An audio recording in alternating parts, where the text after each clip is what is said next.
Yo! What is up, everyone? How is everybody doing? How's everybody doing? Welcome in, welcome in. Take a seat in the class. Take a seat. About to call for attendance. Looks like we got a lot of tardy people today, huh? What's up, Chicken Shafty? How you guys doing?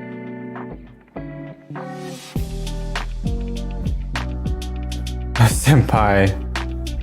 I'm doing okay. How about you? How about you? How was your Memorial Day weekend? Hopefully refreshing. Hopefully a lot of good Zelda. Hopefully some good fun. I think I'm waiting on DJ right now. What I'm gonna probably do is just play some Elite actually until he comes. Give me a second.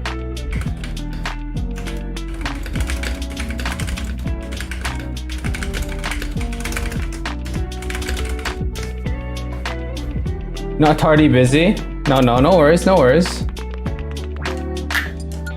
What's up, Purple? How you doing, fam? How you doing? How you doing? How you doing?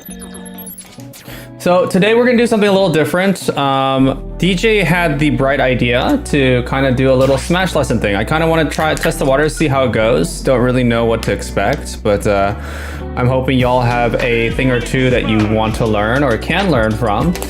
If you guys aren't sure, or you guys are new to Smash or you want to improve, try to think up of some good questions for us. Now, I don't claim to be a pro. I don't claim to be fantastic at the game, but I do feel like I've played the game enough and I've dished out enough time that I've learned a thing or two over the years. And I'm willing to share my knowledge on those things. Of course, if you guys have stuff you want to teach too, let me know. What's the lesson about? It's a loose lesson. We don't really have any particular plan, but I think we're just gonna do like a VOD review. So we're gonna play a match and then dissect it. And if you guys have specifics, I think it could be good. Okay, looks like I'm playing Shafty right now. Actually, Shafty, take notes. This guy seems pretty good already. Oh, he's kind of just watching me. All right, he's got Arsene. Oh, shoot! Fantastic reversal! Okay, I think he almost saved me there. All right, I think he's saving me? No. Okay, I actually could have gotten back there. He actually saved me, and then I messed up.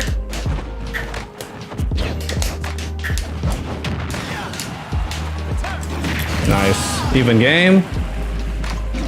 1 versus 1 already.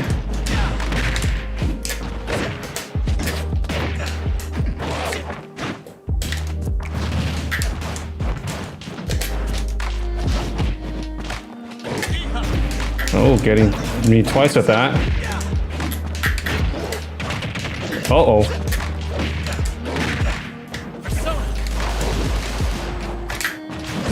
Oh, I had the read, but I did it a little bit too early.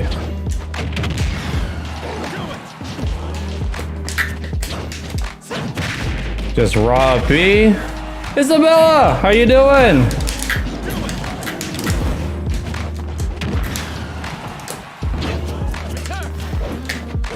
Probably learn a thing or two from her. Oh.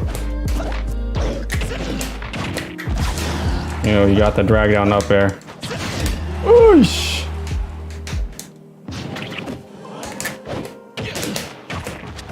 Oh, did it a little bit too late. What a weird angle.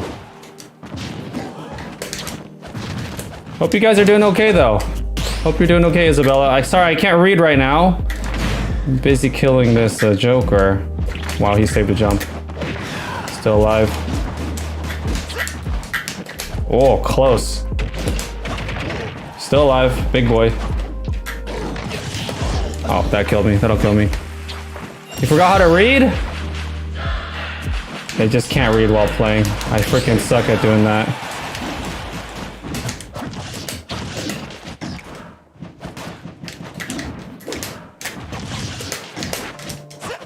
That'll kill him. Wow, that's crazy actually.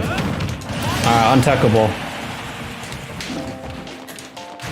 Got him. What? I'm surprised that didn't hit. Uh-oh. Danger. Nice.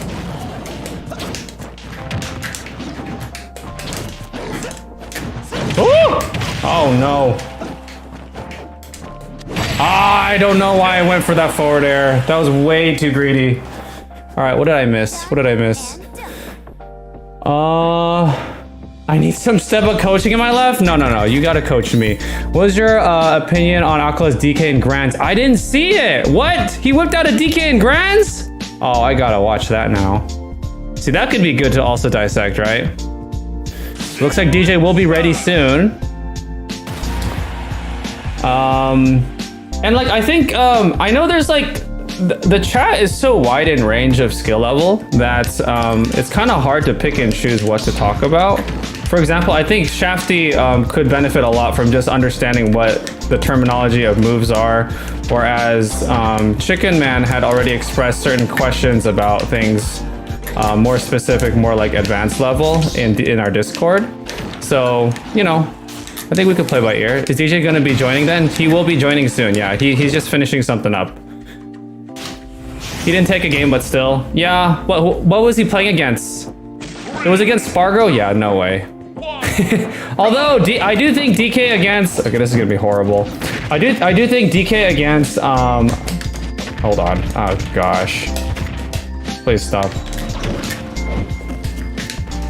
Against Cloud is what I'm trying to say, can be pretty interesting. Oh, no.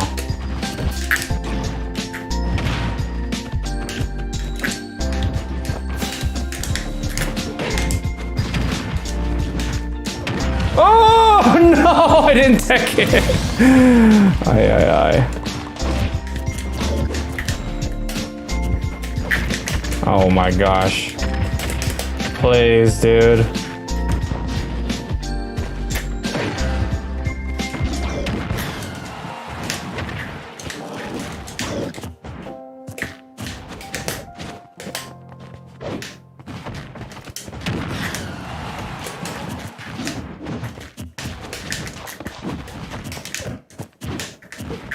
What? I definitely tech that. Well, we'll get at least one.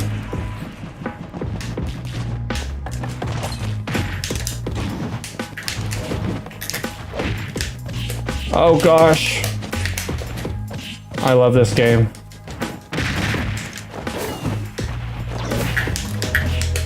Oh gosh. Okay, hold on.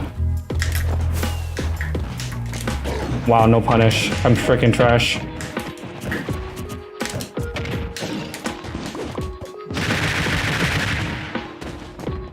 You know, I do feel like in a offline match, I feel like I could do okay against this Steve.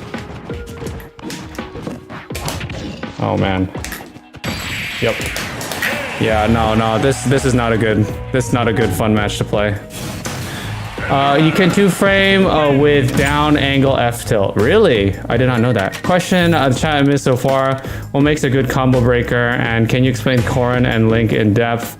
Like explain it as if you've played Smash. As if you've never played Smash. Okay. That's a tiny question, huh? Yeah, so I feel like there's a lot of good stuff that I can say. In fact, why don't we do this? Until DJ comes, why don't I do a very quick intro thing? I'll wait for Tiny to come back for that. Actually, we'll do this with a character. No, I don't know if Corrin's a good character to do this for, but I could use Corrin as a base character to talk.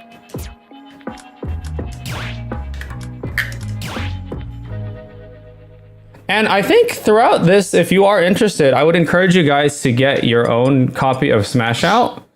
And to actually just have the training room mode up. Pick the character you want to play. If you want to really follow along, you could pick one of our characters. You could pick Corrin or whoever. And then pick the character that you hate the most as the opponent. And I feel like you could learn a thing or two there. So if I remember you saying you wanted a swordy secondary, did you figure out who? I mean, Corrin and Lucina are technically my sword secondaries. But I did mess around with Cloud a little bit more over time, and I feel like that's something I might be pulling out a little bit more just to play around with. DJ is ready. Oh, fantastic. What's up, Mo? How you doing, man? Welcome to class. Looks like a few people are tardy. No, I'm kidding. I'm listening as I work. Okay, so DJ, if you don't mind, what I wanted to do really quick before hopping onto the call is just I'm gonna go over all the moves. It's gonna be very quick and brief. You guys are welcome to pause, rewind. Obviously it's YouTube, which is the benefit of being on stream. Your late detention. Oh gosh. So yeah, again, you guys should go ahead and grab your copy of Switch, go to the training room. If you guys ever want to reset in the training room, if you guys know LRA will reset. So if I do this, if I do that, it'll reset. So that's one thing you could try. Okay. So the easiest way to understand this game is to break it down to all its different moves, okay? And I could also tell you guys about what I like to do for my controls, because I think having the right controls can be very beneficial, okay? But without further ado, we have primarily like a few buttons to work with, right? We have an A button, a B button, your shield button, whatever button you use for shield, your grab button, and your jump button. People are different. I don't like to use tap jump. I actually turn tap jump off. So I have a jump button. The reason I do that is specifically because there's a lot of times where I'm trying to do like a falling up air, or I mean to do an up tilt, and it'll accidentally jump if you're not very careful. So I like to have it off, and I like to have jump as my like a separate button. Okay. I do have tap jump off. That's a personal preference. I know some people don't. Some people are good enough that they don't care. But it requires extra sensitivity for things like up tilt, okay? And I'm gonna talk about all that in just a moment. So that's one thing. Okay, so we know all the buttons, and we have an analog stick. You also have your C stick. By default, your C stick is gonna be set to smashes, but I like to have it as tilts. That's for a variety of reasons, but again, that's another personal preference. Let me go over all the moves. Tap jump is hard mode. It is hard mode. Might as well make it easier. Yes, if you have questions, drop it in the chat or drop it in the Discord in our video games tab. That would be nice. Or I guess the Smash subreddit. C-stick, yeah. Oh, that's right. So, sorry, I'm talking about GameCube controller, but if you're playing on any traditional controller, it's gonna be your right analog stick. So this will be the C-stick. If you're using a Joy-Con or a Pro controller, it'll be basically your right joystick, right? So if you do that, if you flick your right joystick in certain directions, things will happen. I'm sure this won't work for everyone, but I have tap jump off and two jump buttons, Y and R. That is correct. I actually do that too. My R button is also my jump button. That's for different reasons. I use it because I'm doing attack canceling.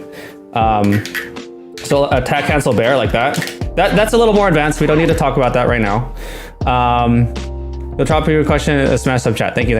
Okay, so let's talk about all the moves. The B moves are easiest to start with, okay? Most characters, nearly every character has 4 B moves. There's a few exceptions like Terry and some other people with special inputs and whatnot, but most people will have 4 B moves. We have our normal neutral B. This is what you want to call a neutral B, okay? So everyone has so the B moves are basically what defines the character. It's the special, the flashy moves, but it's arguably the least important, okay? I've tried to not use tap jump before, it's just habit, yeah. So B move, okay, and this is where it will differ per character. Even every move will differ per character, but everyone has, I'm gonna say most people have the same set of moves, okay? You have your down B. A lot of people have counters, some people have like mobility moves like ZSS and stuff like that. You have your forward B. So forward B will always be basically in the direction. If I'm facing backwards and I forward B, it's gonna turn me around. That's most characters. Okay, so in the case of Corrin, it's gonna be the pin. Now Corrin does have special technique called insta pin. There's a lot of nuanced stuff like that, but we're gonna ignore that. And then you have your up B, okay? The level 1 thing to learn about Smash is to recover on stage. I think most people in the chat know how to do that by now, but it's usually the first thing that people overcome. That's why people are like, oh, pick Kirby because he has multiple jumps, right? So those are your 4 B moves, okay? A moves are a little different, right? A moves are very, very vast depending on whether you're on the ground, whether you're in the air, whether you do a special input to get F tilts, whether you're running, stuff like that, okay? So there's a lot of A moves. The basic A moves, we have our jab, okay? Jab is when you're just standing, you're doing nothing, and you're pressing A. Most people will have like a 1, 2, 3. Some people can do a multi-hit. So that's like, Corin is special. She has 2 different types of jabs. There's like the gentleman, 1, 2, 3. Or if you mash, then you do like a rapid jab. Quick note on the rapid jab stuff. I almost always recommend, as soon as you get it, I just let go. Because this is, I guess this will go into Chicken Man's question about SDI, but you can SDI out of those rapid jabs, so you should just be careful. And I think like in these situations, I just let go right away, unless someone's vital edge. A lot of nuances, but okay, again, that's jab. We could talk about smashes. There's 3 smashes per character, okay? Forward, up, and down. Now, if you have a default controller with no pre-made settings about anything, your C-stick will also do your smashes, but I'm sure most of us know, it's a quick forward and then input, up input. Oh my gosh, I can't do it. And then down input, like at the same time. But it's almost always going to be direction and then A, like very slightly after each other. That's how you get the smashes, right? These moves are great kill moves, but they are highly punishable. Punishable just means that it's not safe, and being not safe means that if you miss it, someone can hit you very easily afterward because it takes a long time. The easiest way to demonstrate that is I'm gonna hold shield, which is it's gonna show like the first input I make right after I do something, right? So if I do a smash and I'm holding shield right now, all that time, so you see this the little spark when my F smash is poking, like the pokey at the end, right? So that's the hitbox. I'm holding shield that whole time, like a half second, I don't know how many frames that is. Before I get to shield, I am vulnerable, right? Someone can jump over me and hit me. They could blast me with the Samus B. They could hit me with projectile. They could do a lot of stuff. It's very, very dangerous and unsafe if you're not careful with it, right? That's called end lag, right? So if you use a move and it has a lot of end lag, it's not safe. It is punishable. That's what that terminology means, okay? Okay, so we got our smashes down. So we have our down, forward, and up. The good thing about this game is that unlike a lot of traditional fighters, the inputs are pretty intuitive. So if you do a forward A, you're going to do a forward A attack. You're going to be attacking in that direction. If you do up smash, you're going to be attacking in that direction, right? Okay, great. Let's talk about tilts. This is something a lot of people actually don't know about, especially people that are just mashing. Sometimes it just happens randomly, unless you're using a shot. Yeah. I have my tilt set to my C-stick, but the way you tilt, oh, Shoto, yeah. The way you tilt is you move your analog very gently in one direction, and there's only 3 tilts. It's forward, down, and up. So if I very carefully edge forward and I press A, this is my F tilt. That swipey move is my F tilt. Far easier than tilting manually, yes. C-stick tilting is way easier than tilting manually. Now, it's a new thing because in the previous Smash games, you weren't able to actually put tilt on your C-stick. Tilts are very, very, very important in this game, I want to say. There are a lot of characters where the tilt is a kill move, it's a combo starter. It's like a great mix between a fast light hit like a jab and a strong hit like a smash. There's a lot of characters, so Corin, for example, the tilts are bread and butter combo starters. Down tilt, okay, well, hold on. He's like too high percent. Like down tilt, up tilt, up tilt. Like that's true for most characters. Like into an aerial or something like that, right? So, or like up tilt into like up air, stuff like that. Zelda up tilt. DK up tilt is a kill move anti-air, right? Forward tilt is great spacer. So is down tilt can trip into combos. Same with Joker. Joker's tilts are interesting, I want to say. But yes, those are your tilt moves, okay? I apologize if I'm going too in-depth or not in-depth enough. If you guys have questions, let me know, or anyone else. That's not all for all the ground A's. There's also the dash attack. If you are running and you press A, that is a dash attack. It's a different move. This is a different move than your jab as well. Yay, my tilts are interesting. Your tilts are interesting. The thing with Joker specifically is that what makes him shine are his aerials, which is what we're going to talk now. How's it going, Corey? Welcome to the class. If you want to see where we started, feel free to scrub back and check out the start of the tutorial, I suppose. So those are all the tilts. Now let's go to the aerials. I believe the aerials are the strongest moves for most characters. Again, unless you're Little Mac. Little Mac literally has that part stripped away from him because he has the best ground game, or one of the best ground games in the game. The aerials are essentially what separate this game from a lot of other fighting games. It's because this is a platformer fighting game, right? Meaning that there's a lot of like, I guess it's two-dimensional, not three-dimensional. Two-dimensional, like mobility, like vertical. There's a lot of vertical movement. It's like a lot of Tears of the Kingdom type movement. You know, you're going up a lot. You know, so. There's a lot of things you can do in the air, and being in the air is really helpful for a lot of things. It's great for finagling people. It's not like if you're playing any other fighting game like Street Fighter or Tekken or whatever, you're mostly grounded. If you jump in the air, you have one jump, you can get like slapped out of the air. It's a huge thing, right? But here it's way different, especially since a big part of the game has to do with trying to recover, right? You have to know how to recover and all that stuff. So you have to also know how to contest people in the air. Okay. Joker F tilt is broken. It's pretty strong. It's pretty strong.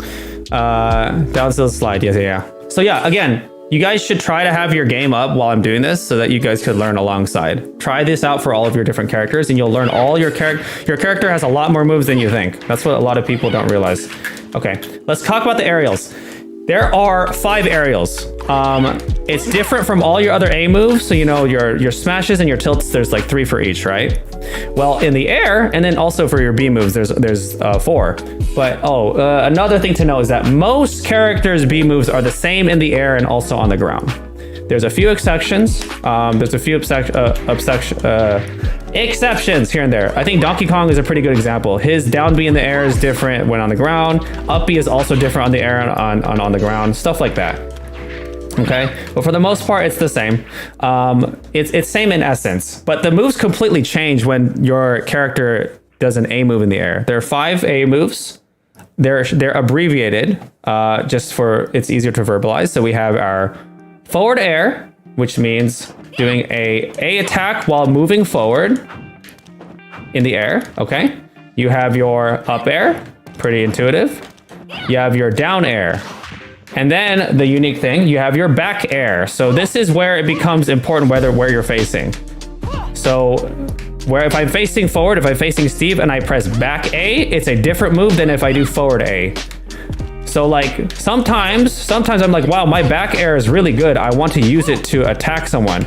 Then you have to do fancy stuff like turning around, jump, back air, stuff like that.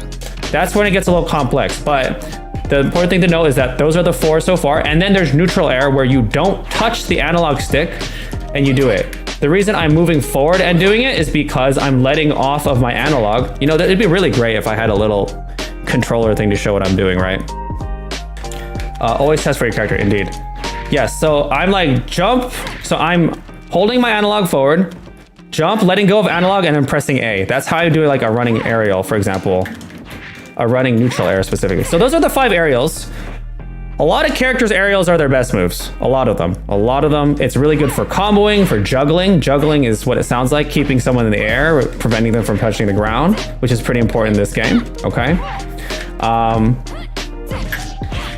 There are a few things that Smash Ultimate added to kind of help with people being able to aerial and stuff like that. Like if you press the button and A, like the jump button and A at the same time, it'll come out like that for like a short hop. Oh, that's another thing we gotta talk about. Okay, well, I'm gonna take a step back. Those are your aerials, okay? Questions on your aerials? I don't think so. And if you guys have questions, let me know, okay? We're almost done with all the moves. We're not done yet though. There's a shield, right? We talked about shield.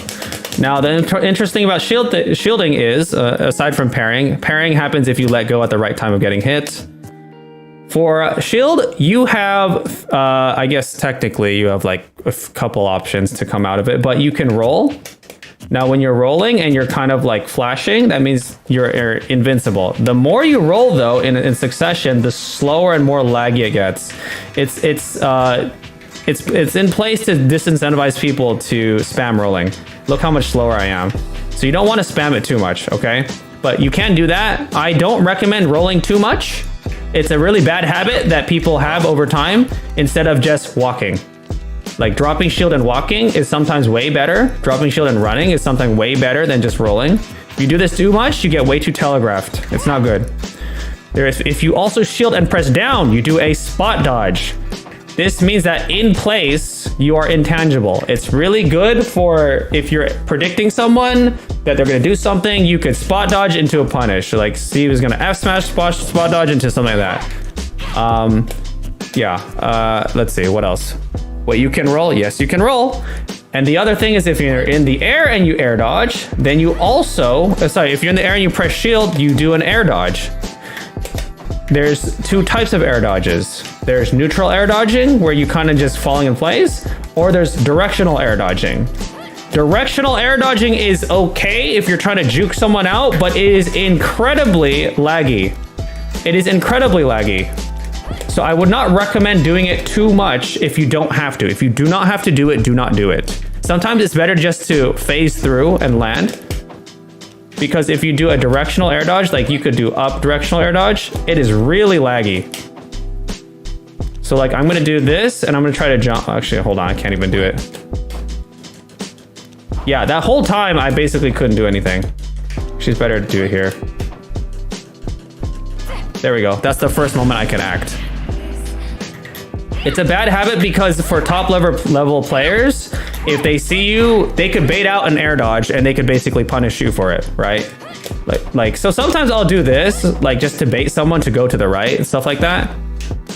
Anyways, I understand so far what's the point of down shield? Spot dodging, it's invulnerable, right? It's easy. It's basically, if you could get a spot dodge on someone, you can get better punishes. Yeah.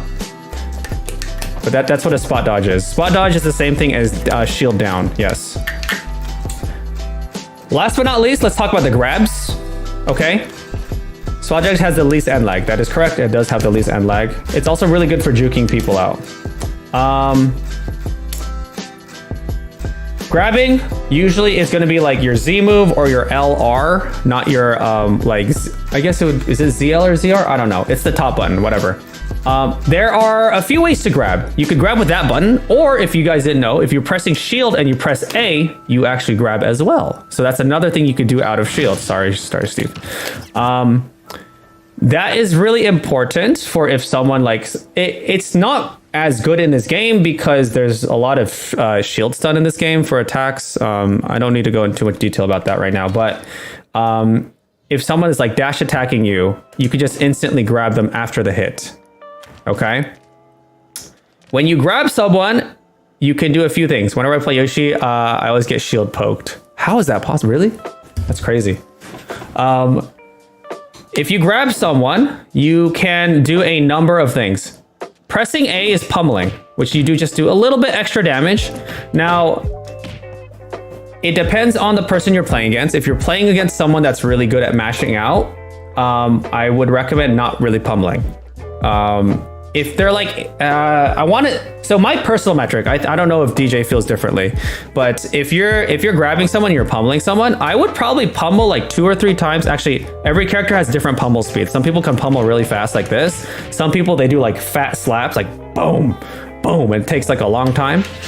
So depending on the character, I would do it like, I would start pummeling a little bit more at like 80%. That's usually my comfort level.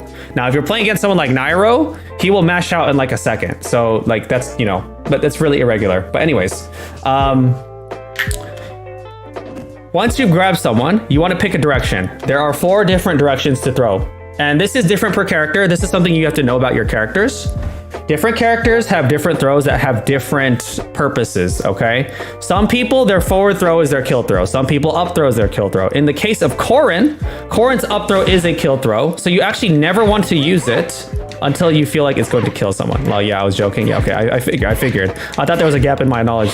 It is impossible to shield poke Joshi.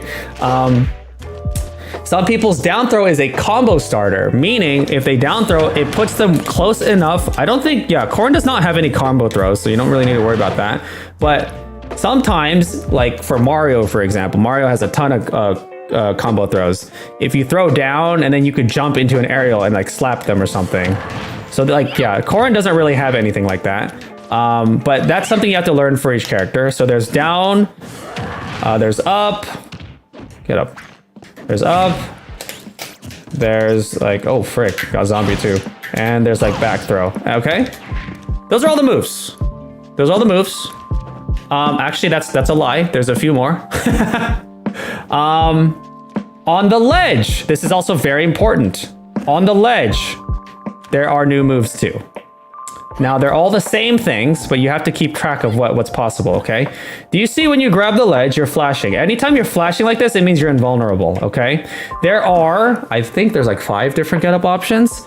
There's a bunch of different getup options, and depending on what you do, there's no perfect option. That's the thing about this game, it's really nice, is that there's no perfect option, right? It's all about picking the best option, and the best option is often the one that you don't do too much.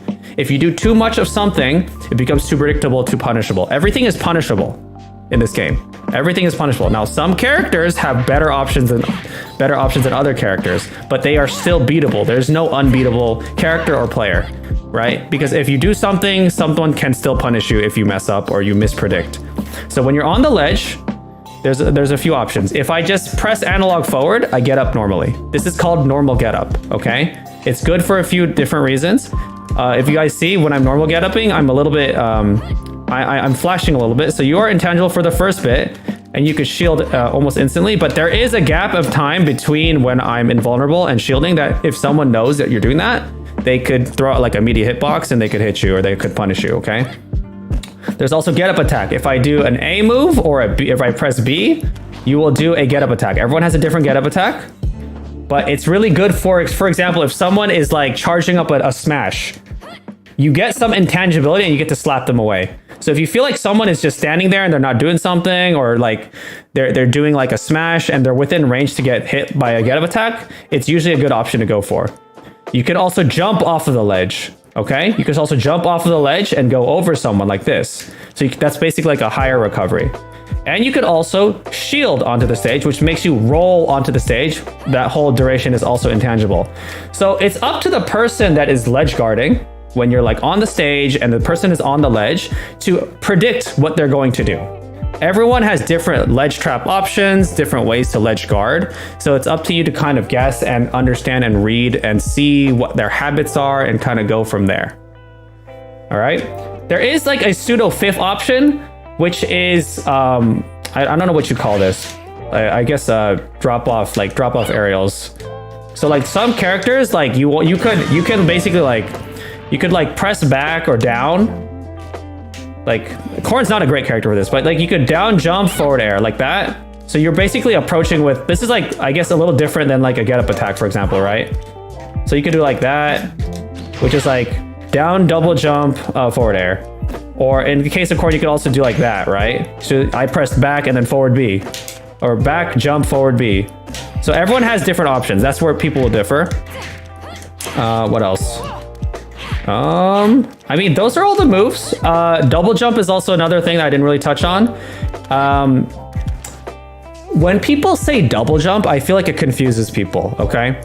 Double jump is aerial jump, and I'm gonna generalize and say most characters will have one extra jump, an aerial jump, okay? Which people also call a double jump. The reason why it's confusing is if you run off the stage and I jump, that's the first time I jump, but that's also actually my double jump, right? Because I could jump off the stage and then double jump in the air, but if I run off and I jump, I don't have a third jump. I don't have I guess a second jump. Does that make sense?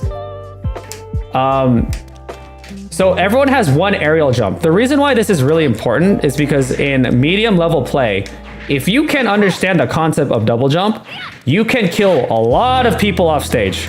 A lot of people like to burn their second jump, especially in characters that don't have great recoveries or fantastic recoveries or have recoveries that are predictable. So a lot of like the space animals, very predictable recoveries. They have to go to the side or go up, right, or diagonal.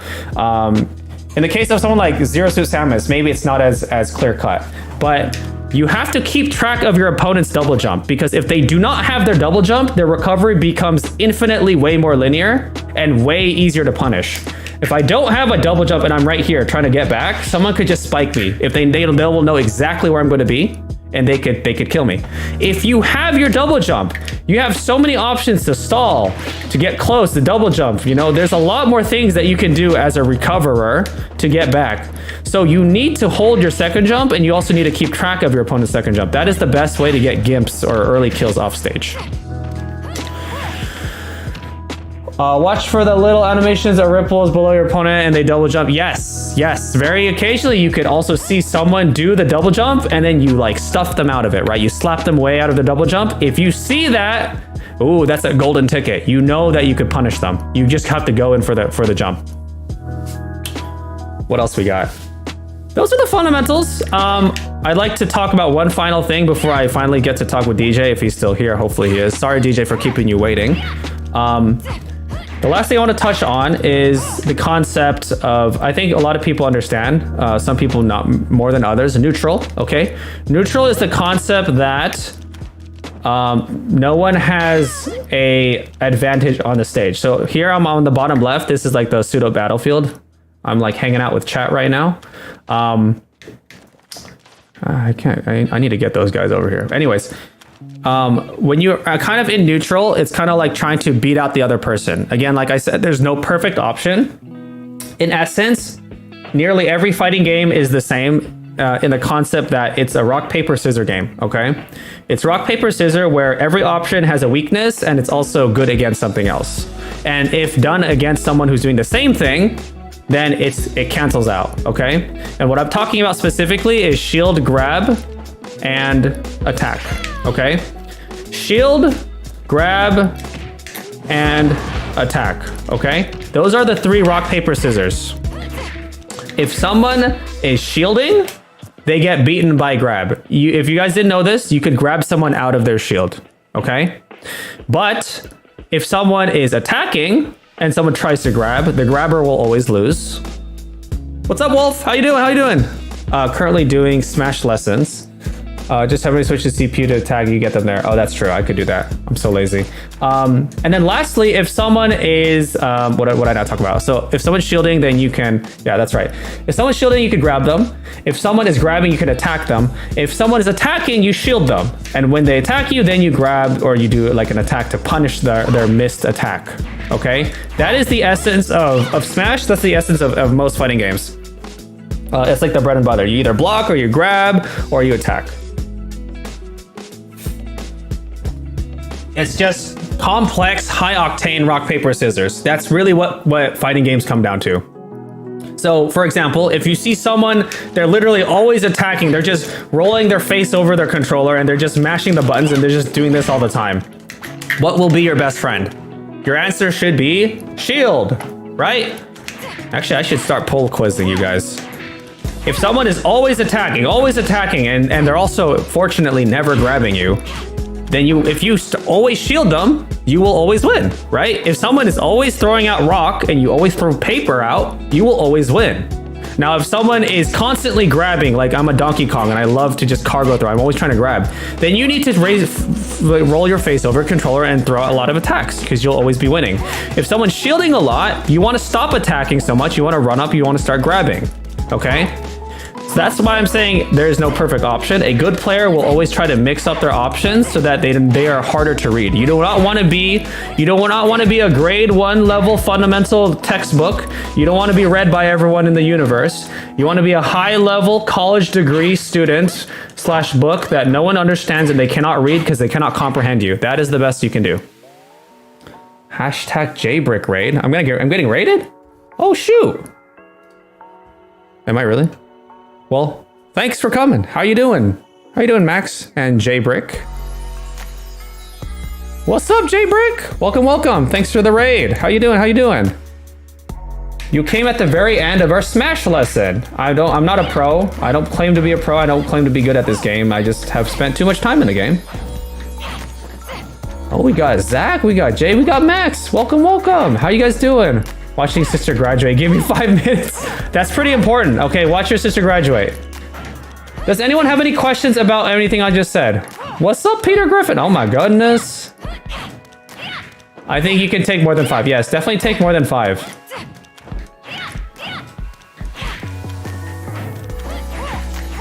This is what I'm gonna do. I'm gonna go to, I guess before DJ comes back. DJ, whenever you're ready, come back. We can do our game.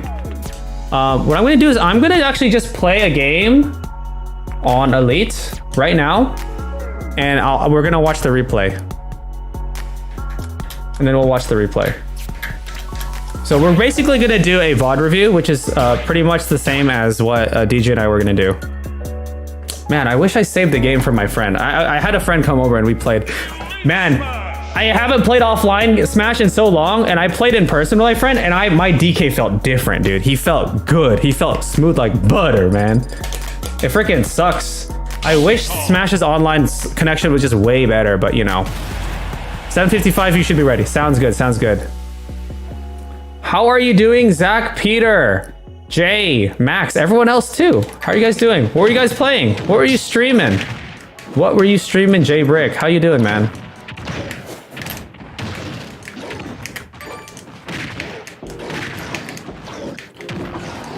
Okay, so we're gonna play a game. Win or lose, I'm gonna save it, unless it's like actually a horrible game. Yeah, Nintendo servers are a single Nintendo 3DS XL. I don't know about the XL. That's giving them the benefit of the doubt. It's just like a DS Mini. Oh my gosh, this is not a great match to whatever. Okay.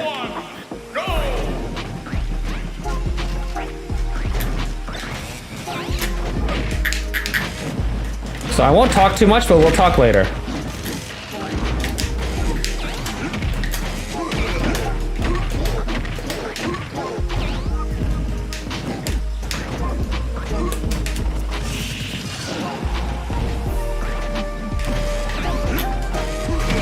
Nice.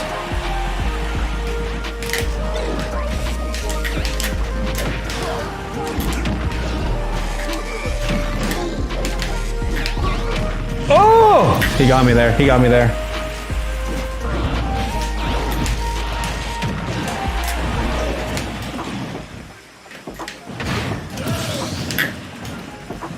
We'll take it.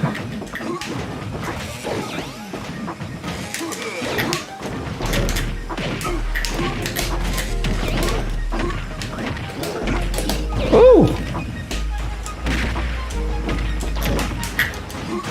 Oh, yo! I can't believe that missed.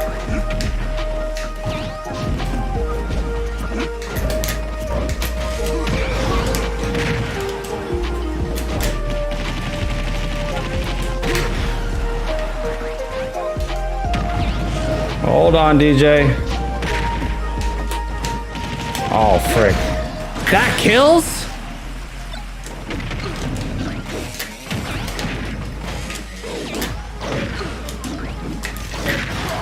Wow, that killed. That's actually crazy.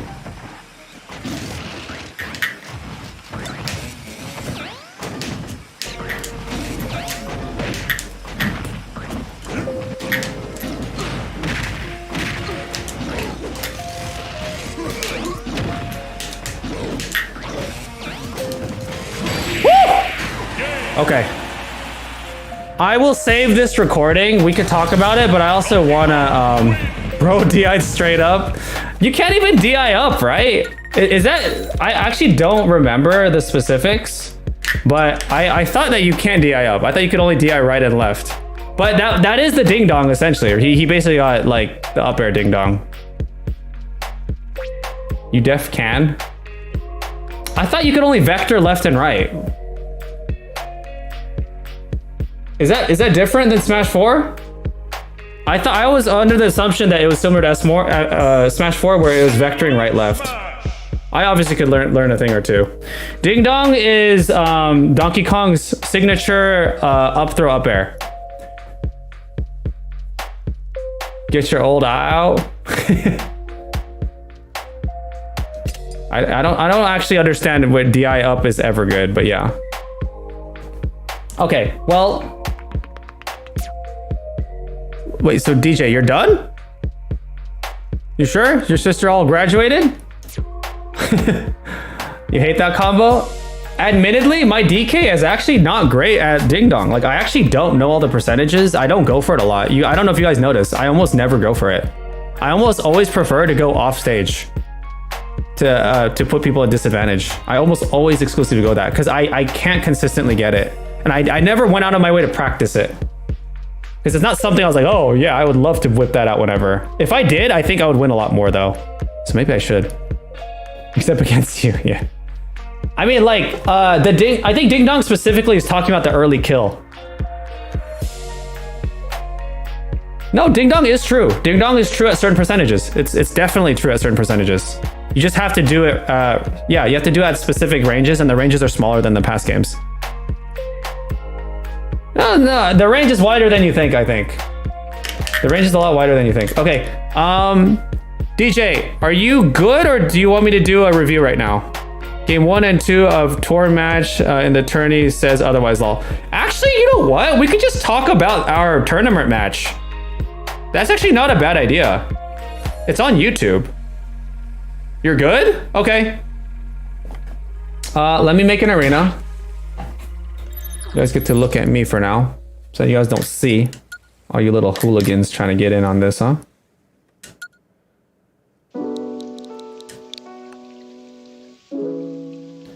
We could do that. Which voice channel? Okay, give me 1 second. Let me create arena. We could go to Smash 1v1.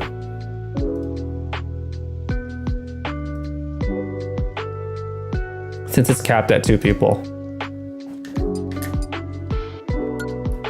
I am currently waiting in Smash 1v1.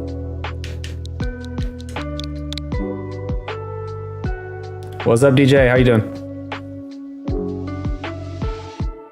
Can you hear me well?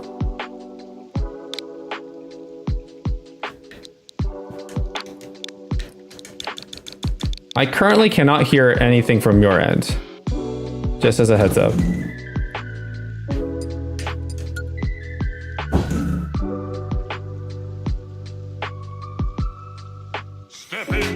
War hooligan, no. Were we misbehaving? No. No misbehaving yet.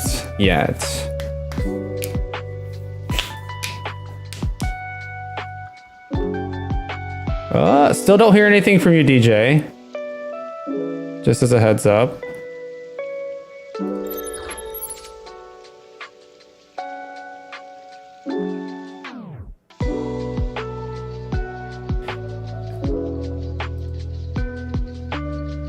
Hello?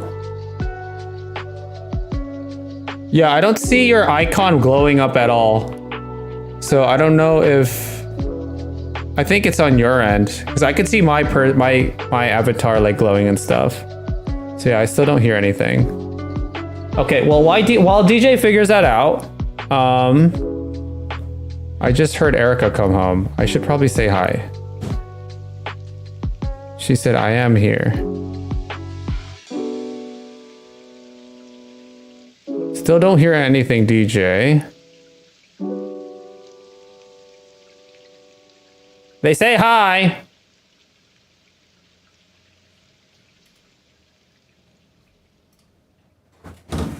Hello. Hi, how's work?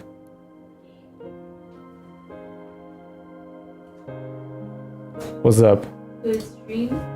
Good stream so far. You winning? Oh, I'm not really playing today. Today I'm teaching. Oh, good. Yes, you should join the class. Okay. Erica needs to learn a thing or two. Very good. I ate a little bit already. Yeah. Well, it says you're muted now, DJ.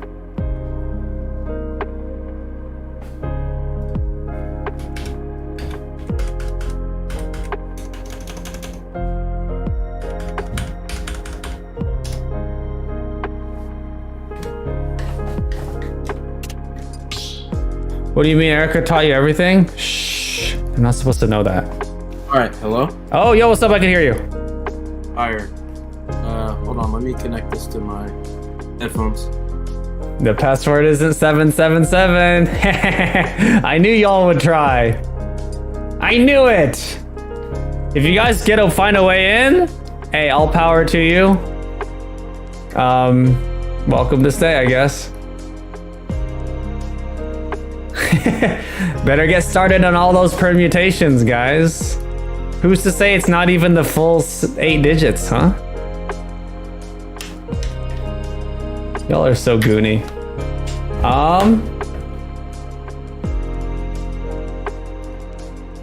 Let me do this. Let me do this.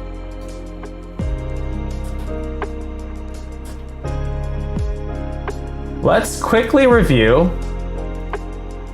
Let's quickly review. Mo, let's do our set. Oh, what's up? You here? The ID. Where? The ID is VPSC4. VPS. B. Let me type it in. Okay. How you doing, man? Your sister graduating, you here playing Smash, huh? Yeah. Well, she's across the country, so. I see. Yeah. So she could still hop in the arena too then.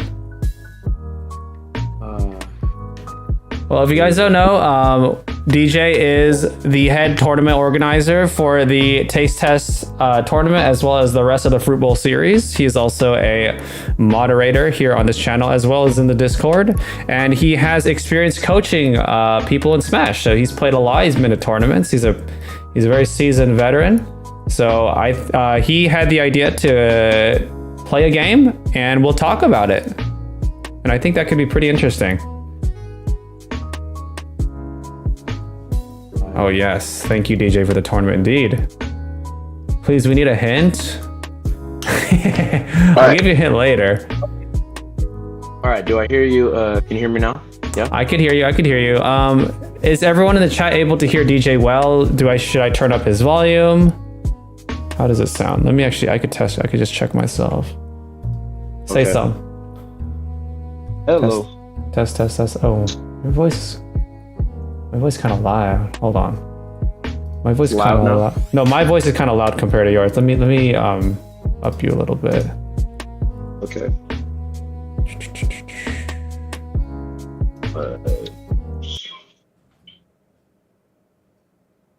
Yeah. All right, test. Uh-oh, what happened to the music all of a sudden? Test. What the heck? Why did the music die? Oh, there we go. Alrighty. All right. So, without further ado, let's play some matches. You can hear him? Sounds good.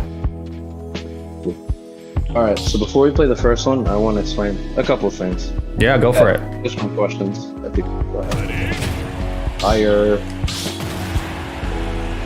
Yeah. So how I usually do coaching stuff is, I break down a concept and then we play, and then I kind of just go over the VOD afterwards. Sounds good. What concept did you want to hone in on? I was actually gonna start with types of attacks, but you killed that explanation. Like, that was really good. No, it was really good. It was really long. Really well. One thing I'd add to what he said is that certain moves have like higher advantage. So if you want to go down on DK, just go on the center. All right. So for example, ZSS's up air is a great combo move because it gives me it's very fast. I can like combo off of it extremely well. So an up smash off of it. I could even do like up air, back air. I can do a lot of things off of up air. So thinking on the opposite end of the spectrum, if I do like down tilt, it's very hard to combo off this move. Oh yeah, right? okay. I mean, I'm gonna try. I'm gonna try to escape. I'll try to escape. Yeah. Okay. All right. So that's so hard to combo off. So of, bad. Right? So, like, I shouldn't have gotten hit. Basically, I shouldn't have gotten hit. Yeah. Okay. Right. Yeah. So in this, so I think even at this percentage, you're fine. So like I can't hit you. Right. I can't hit you. Down tilt is too long. When compared to up air is extremely fast because I can still combo at like 70%. Yeah. Right. Same with your neutral air. No, that's good. Exactly. Neutral air is really good. But no, other than that, you really killed the explanation for the attacks. So oh, thank you. Wow. Means a lot coming from Coach. I think a big part of understanding the game is kind of understanding states. I think that's kind of the next step after you understand your attacks, is really understanding where you are, like on the stage, and how that should kind of affect how you play. Yep. So if you want to go under, you see where I'm standing? So just kind of mirror that on your side. Oh. So right here, right, I like PS2 because it's divided into kind of the stage segments. So right now, in this position, we're in neutral. Okay. Oh, they're saying that your audio, they're saying your audio comes kind of coming in and out. I could hear it too. You kind of sound like you're going underwater sometimes. Okay. Let me turn. Well, I think it sounds like it might be because you're speaking away from the mic or something. I don't know if that's the case. Okay. How?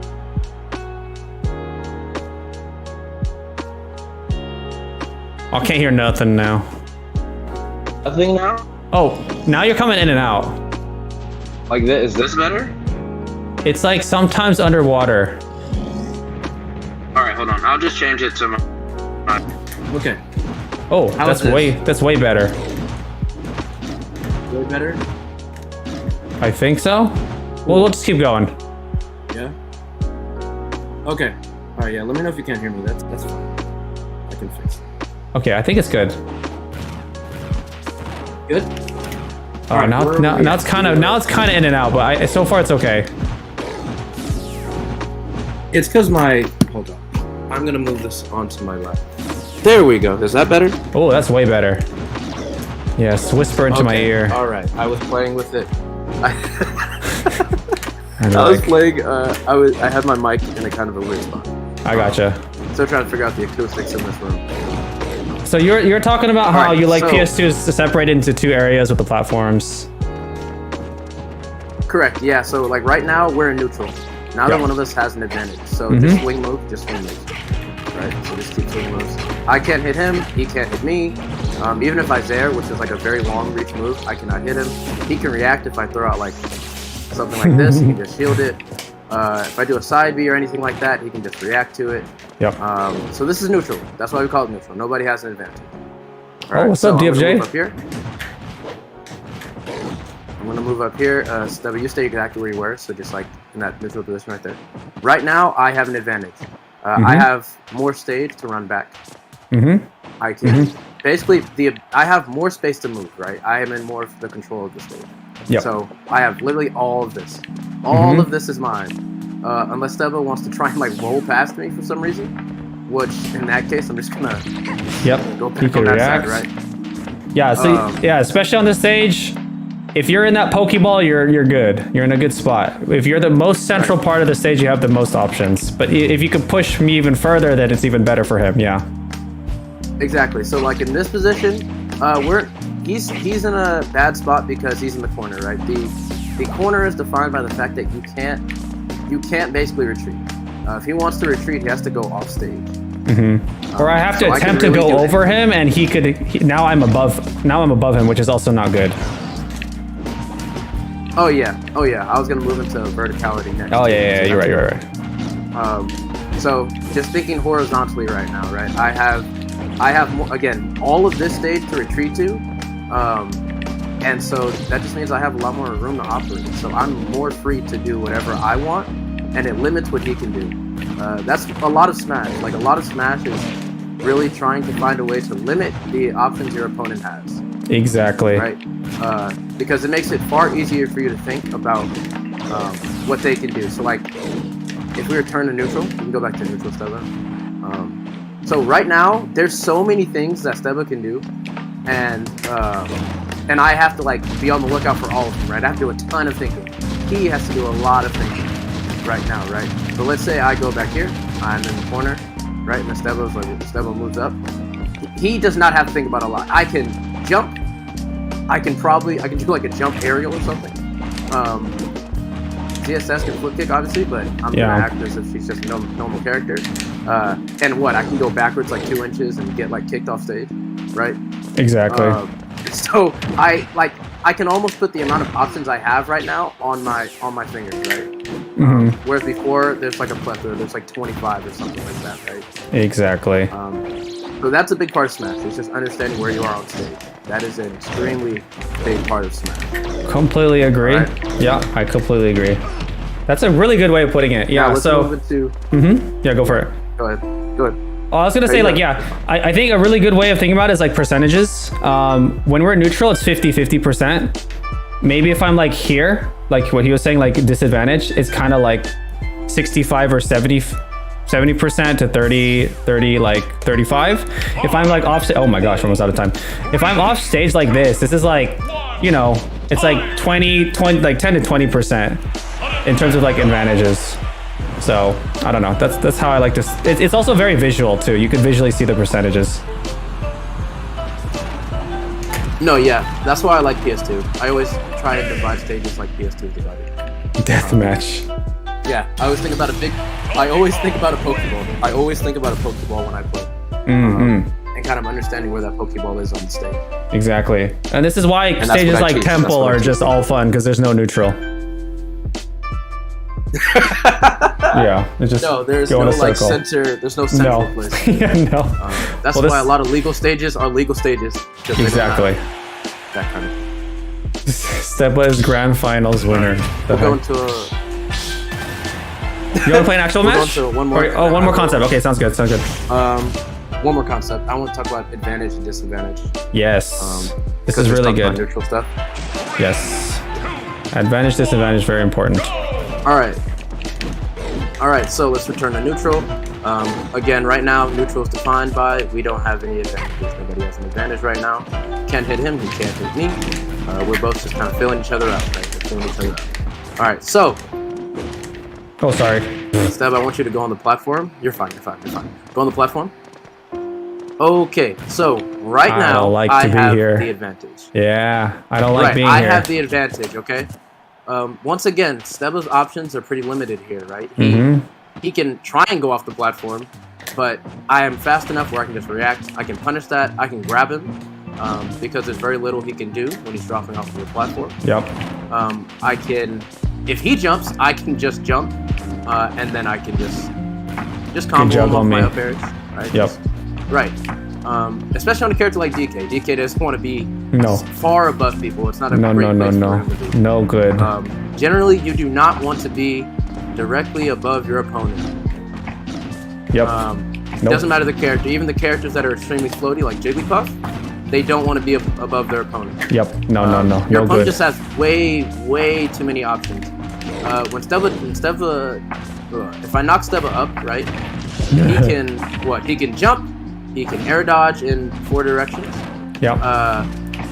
And he can attack. But there's risk to each of those options. And yes. You kind of covered this a little bit, Stebba, with your air dodge stuff. Mm-hmm. But so jumping, obviously, if he jumps out of a combo, right, and I hit him, so just jump, and I'll hit you. So if he jumps, he can no longer jump. I have no jump. Yep. Only one aerial second jump. If he wants to, right, if he wants to get out of my combo, he has to like. Oh wow, footstool. I'm just mashing jump. He has to. He has to do an aerial, or he has to air dodge, and any of those options are things I can punish. Right, so like if he's gonna air dodge there, I can just punish that. Yeah. I did that mostly to reset your percentage. Oh, thank you. No, yeah. So very true. Now, again, there are certain characters that have better options being above other people, but it's almost always universally a bad thing. Like, almost always, right? So, absolutely. Yeah, so like, ZSS might have a few extra options like flip kick, right, to get away. Someone like DK, not a lot of aerial mobility, really chunky, really large, easy to hit. I don't even have a lot of good landing, like, attack options. Like, this is my down air. This is like a smaller hitbox. Neutral air might be my best. Back air is kind of like really like, yeah, so there isn't a lot. ZSS can go for down air, but it's very punishable if it's predicted. So it's a lot less options that don't have, they don't all have great outcomes all the time. Whereas if you're underneath someone, it's way better. So you usually want to be underneath someone in these situations. Underneath someone or on stage. Yeah. Pretty much everything that DJ already said. No, yeah, absolutely. I 100% agree with you. So like you said with your air dodge stuff, I won't really go into that because you covered that really well. Let's move to another disadvantage state. So you can just come off the platform. Be in the corner. Again, like we talked about, he's in disadvantage right now because he doesn't have any options, right? So these are things like you need to think about when you're playing, right? Understanding how can I use my moves to put myself in the best position. if I'm playing DK and I'm playing ZSS, I do this all the time when Stebba play. You notice I poke a lot. Like I'm not gonna engage with him until I have like a surefire way to get him. Right? Because DK can mess me up. DK can mess me up and put me in disadvantage extremely quickly. So I have to be very careful, right? Yes. So all about using your tools, right? ZSS has there. If you have a sortie, your life just became like 10 times easier. You can just like use your forward air and space yourself out. Yep. You guys don't notice this is why I use back air a lot with Donkey Kong. It's basically a sword. It's basically just like a projectile. Like it clanks with most things. It's not. It doesn't. I don't think it even has like really a hurt box. It's great. So I use that a lot for spacing. Yeah, back air's the Yeah. So the reason that you can't when you're thinking about advantage, the reason that you can't like challenge swords when they're like fairing or back airing or anything like that is because they're intangible. Yeah. Right? You cannot hit their sword and damage them. Yeah. Same thing with like DK or like ZSS's Zair. Stebba cannot like forward smash my Zair and it's not gonna launch him. Yeah, exactly. Yeah, that would be insane, first of all, but that would be crazy. But no, you can't do that kind of stuff. So right now we'll play a map, and we'll focus on just neutral stuff. So I want everybody to kind of pay attention to how we operate in neutral. I'm gonna try and focus along like spacing and stuff like that, so you guys can see what I'm talking about. Sounds good. So. There's a few questions in chat from Tiny. She's saying, how do you think while playing? Smash is the only game I can't do that. I think there's a very easy answer to that. And the answer is, that means that you need to get past like level 2 Smash. So I don't know. I think I have different ways of thinking what tier of Smash you're on. Tier 1 is like understanding how to recover, like the basic moves. Tier 2 is picking a character and actually like getting into the character, like being able to wear that character and understand the ins and out of that character. It just means that you're not at a point in the game where like you're still thinking about your buttons. It's kind of like you're still looking at your keyboard while you're typing, right? So like if I ask you like, oh, can you type this sentence? If you have to like look at the word and then look at your fingers on the keyboard because you still aren't familiar with the keyboard, that means you just need to spend more time with the keyboard. So like the short answer is you just need to play more games. Because once you're more familiar with the game, then you can start thinking. Because I think that's more like level 3 or 4 of Smash. Once you understand everything about your character. So what DJ's talking about right now is definitely like level 3, 4, 5, right? These are more abstract concepts for players like I guess like Mo, DFJ, Purple. You guys have played a lot. Shafty, Tiny, you guys are like more newer / haven't played as much. That just means you just need to play a little bit more. And I think playing more just will give you the most experience. Yeah. At your stage for sure. Absolutely, yeah. I wanted to do the neutral stuff first. I'm gonna go back down into like the more basic stuff. But I want to do neutral first because I think it's a good thing to understand even at an early level. Because then you understand how to use your character. Yes. Does that make sense? I hope that makes sense to everybody. But yeah, understanding different states allows you to understand how to use your character. It also helps you pick a character. That's true. Because some people want a character that's really good, like off stage, and some people want a character that's really good, like comboing, right? So yeah, you kind of feel out what part of the game you enjoy the most. But yeah, kind of to your point about thinking about playing, I find that I don't think while playing, unless I notice that somebody's playing like either very well or like they're doing things that I'm not expecting. For the most part, yeah, I just have obviously a ton of experience, right? But I think Stebba, you talked about like peripheral vision. I think that's a good way to think, to like start not thinking so much. You want to practice your character to the point that you can, even if it's just your movement of your character, practice your character's movement to the point that you can understand where you're at, just looking at yourself like in your peripheral, right? And you can keep your full attention on your opponent. Yeah, Stebba does that when he does like his nair combos. Stebba does that when he does like his back air stuff. When he's spacing, when he's using his DK punch, stuff like that. You can tell, right? You can tell the difference when he's hitting those punishes. So same with DJ. That's a good example. You'll probably see it here too. So. Oh, I'm gonna try hard against you. All right. Our unfinished set kind of thing. Unfinished set. Yeah, but I cannot see chat right now. So yeah, feel free to shoot any questions into the chat. Yeah, no worries. I do have some from Discord that I'll talk about after this. All right, let's do it. All right. Yeah, so I won't be commentating too much right now, but we'll talk about it afterwards.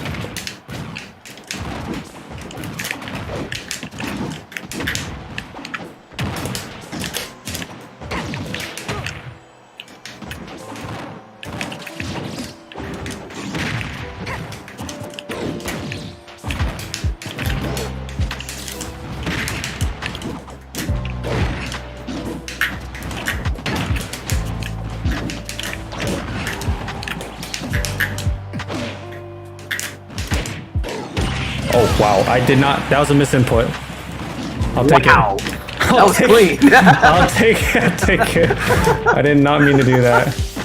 I was like, how did he know to do that? No, I did not. I don't take any credit for that.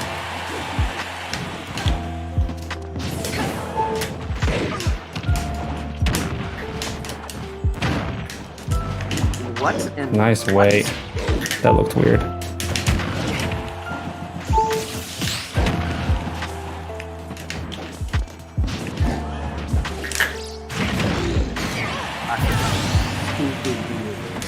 I love doing that.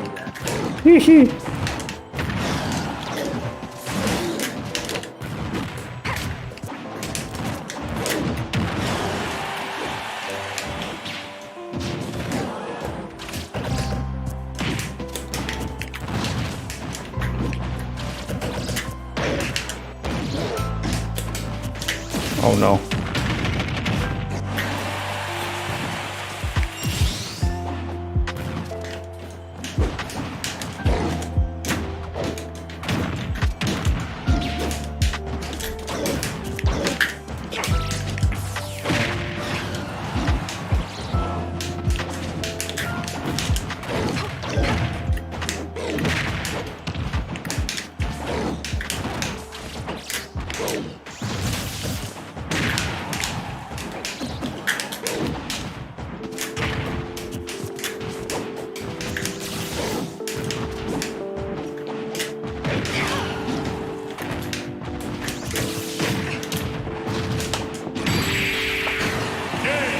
GG.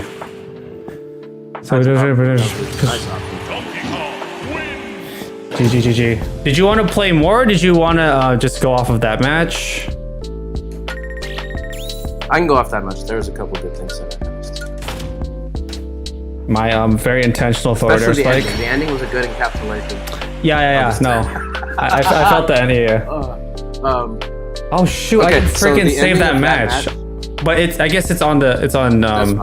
It's on YouTube, but Stream. it is. That's fine. The next one I'll record on my thing, and then I can just show it. So That's true. I got you. Okay. I got you. You want to play another one? So just notice, really, I want to focus on the end of the match.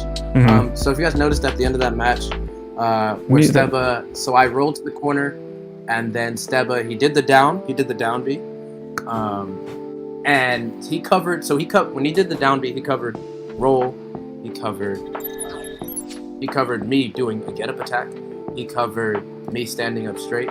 Only option I had was to roll out.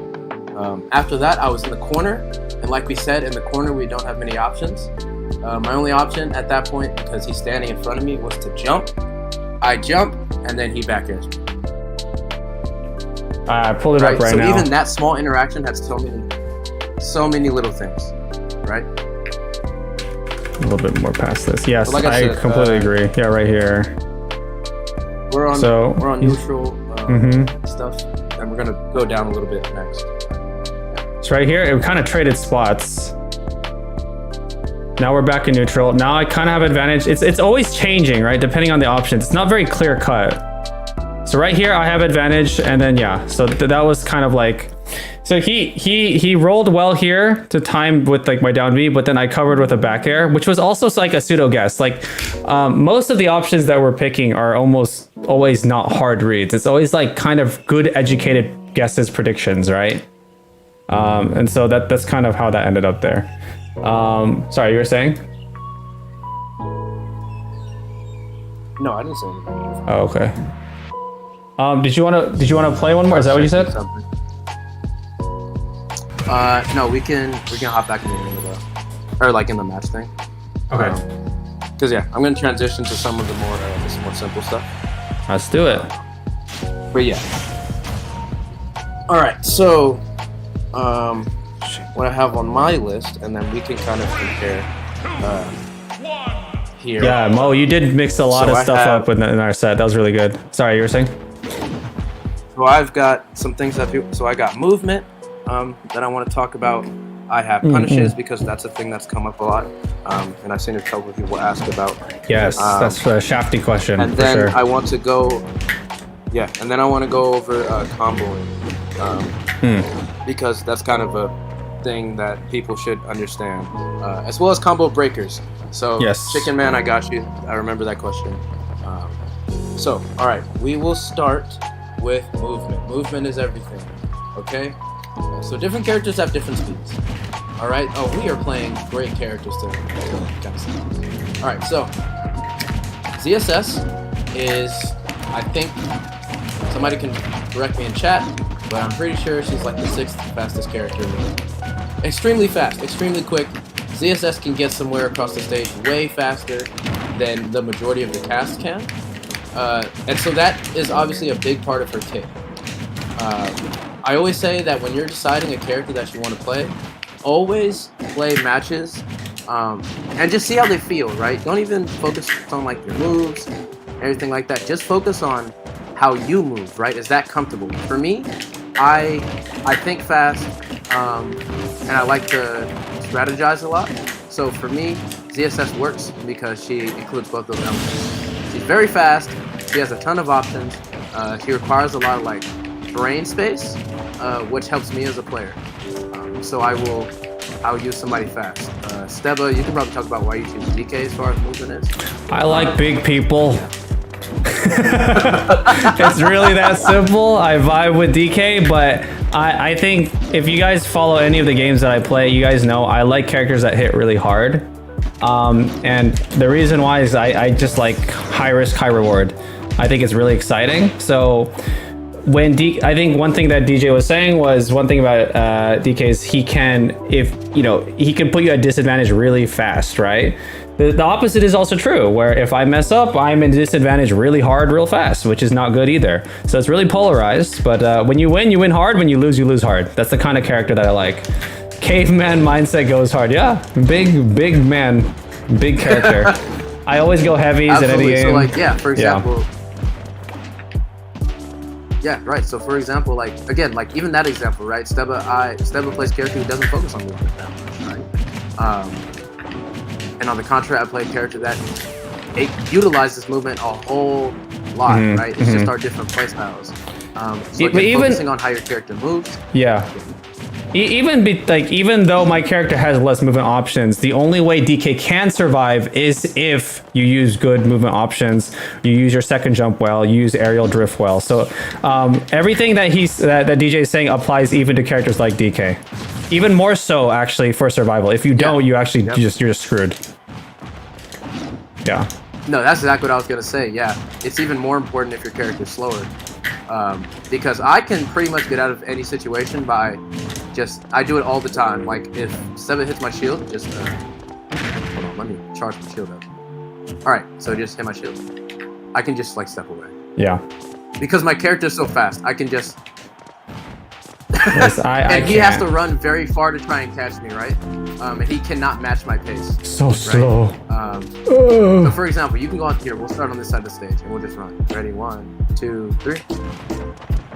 Yeah, it obviously didn't start at the same time, but it's very apparent. It's very apparent. Right, so the speed difference is insane, right? So again, focusing on movement is really dangerous.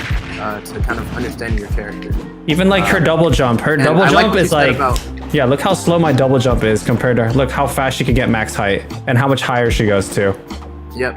It's way faster. Her aerial aerial mobility is acceleration insane. is very Like fast. I'm trying to I'm trying to fight against my jump. Look how hard it is for me. For him, he has like not only the tools to like B reverse, down B, and like all these different things. He's always trying to changing his momentum. I have to rely on stuff like B reverse, like punch, B reverse, down B, which I need to do more of. But yeah, anyways. This is something Isabella does a lot too with her nest. I was She about does to a say, ton of yeah. that. Oh yeah, Isabella is a filthy beat reverser. I love it. But yes, it's very frustrating to play against and try to juggle her. But that's a big part of it. Is again movement. That's a big part of this game in general. And I like what you said about character attributes because I was actually going to talk about that too. So when we look at character attributes, so ZSS, for the purposes of what we're talking about, I'm going to define ZSS as rushdown. Okay, ZSS. I'm going to actually go through each of the attributes. So we have rushdown. Rushdown characters are usually very fast. They combo a lot. Their combos don't necessarily do a lot of damage, but they will hit you a lot. They put you in disadvantage pretty easily. They rely on keeping you in disadvantage to maintain, to get you up to a kill percent, right? They usually don't have extremely strong kill moves. Like tilts, their tilts don't usually kill. They have to really throw themselves out there if they want to kill, or they have to do some crazy stuff like go off stage.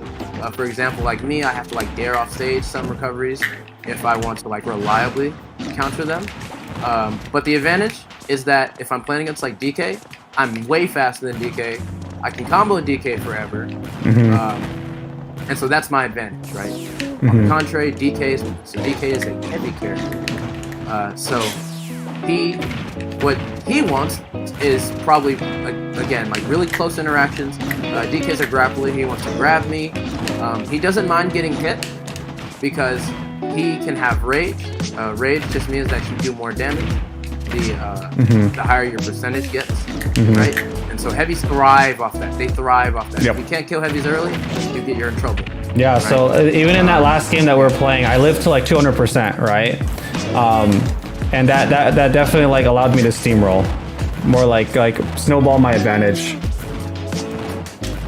Exactly, because I think he hit me with the DK punch, and if he's at even 100 there, that DK punch does not kill him. But he's at 200% max rage, so I instantly die. Right? Yeah, exactly. So that's kind of like that's a very good symbolism for like the whole heavy kind of style, right? Heavies want to box; they want to be in close for the most part, and they thrive off just living because it's very hard to kill them with kill moves. Exactly. Right? The trade-off for heavies is again that they usually are able to be juggled. They don't have as great options and like disadvantage. And I was gonna say one more thing, but I just can't recall it right now. Is there anything else you'd say like disadvantages for heavies? There's a couple more, like slow movement, slow air movement. Yes. Yeah. So I mean, again, they can just take a lot of damage. Yeah, and most heavies tend to be larger characters, which means they're easier to hit. So a lot of people hate characters like Ness, Pikachu, Pichu, Olimar, because they're so tiny and hard to hit, right? Whereas DK is a lot bigger, so a lot of heavies tend to be like that. Ganondorf, Ike might be like small exceptions, Snake as well. But for the most part, characters like Cruel, DK, Bowser, much larger. There's a lot of matchups against like maybe like Steve or Mario, for example. I always just anticipate in my brain that I'm starting the match with 80% because they touch me once, they'll get me there, and it's okay.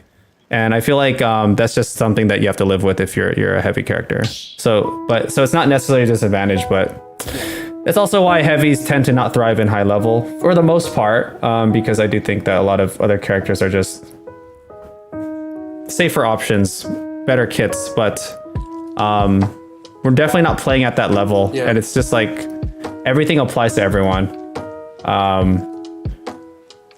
Exactly. Shafty likes stabbing so stuff. Other basic archetypes, you have zoners. Yes. Is that why he plays Joker? Because he Forward tilt. Shafty loves the Joker forward tilt. Yes. So we have zoners. Other archetypes.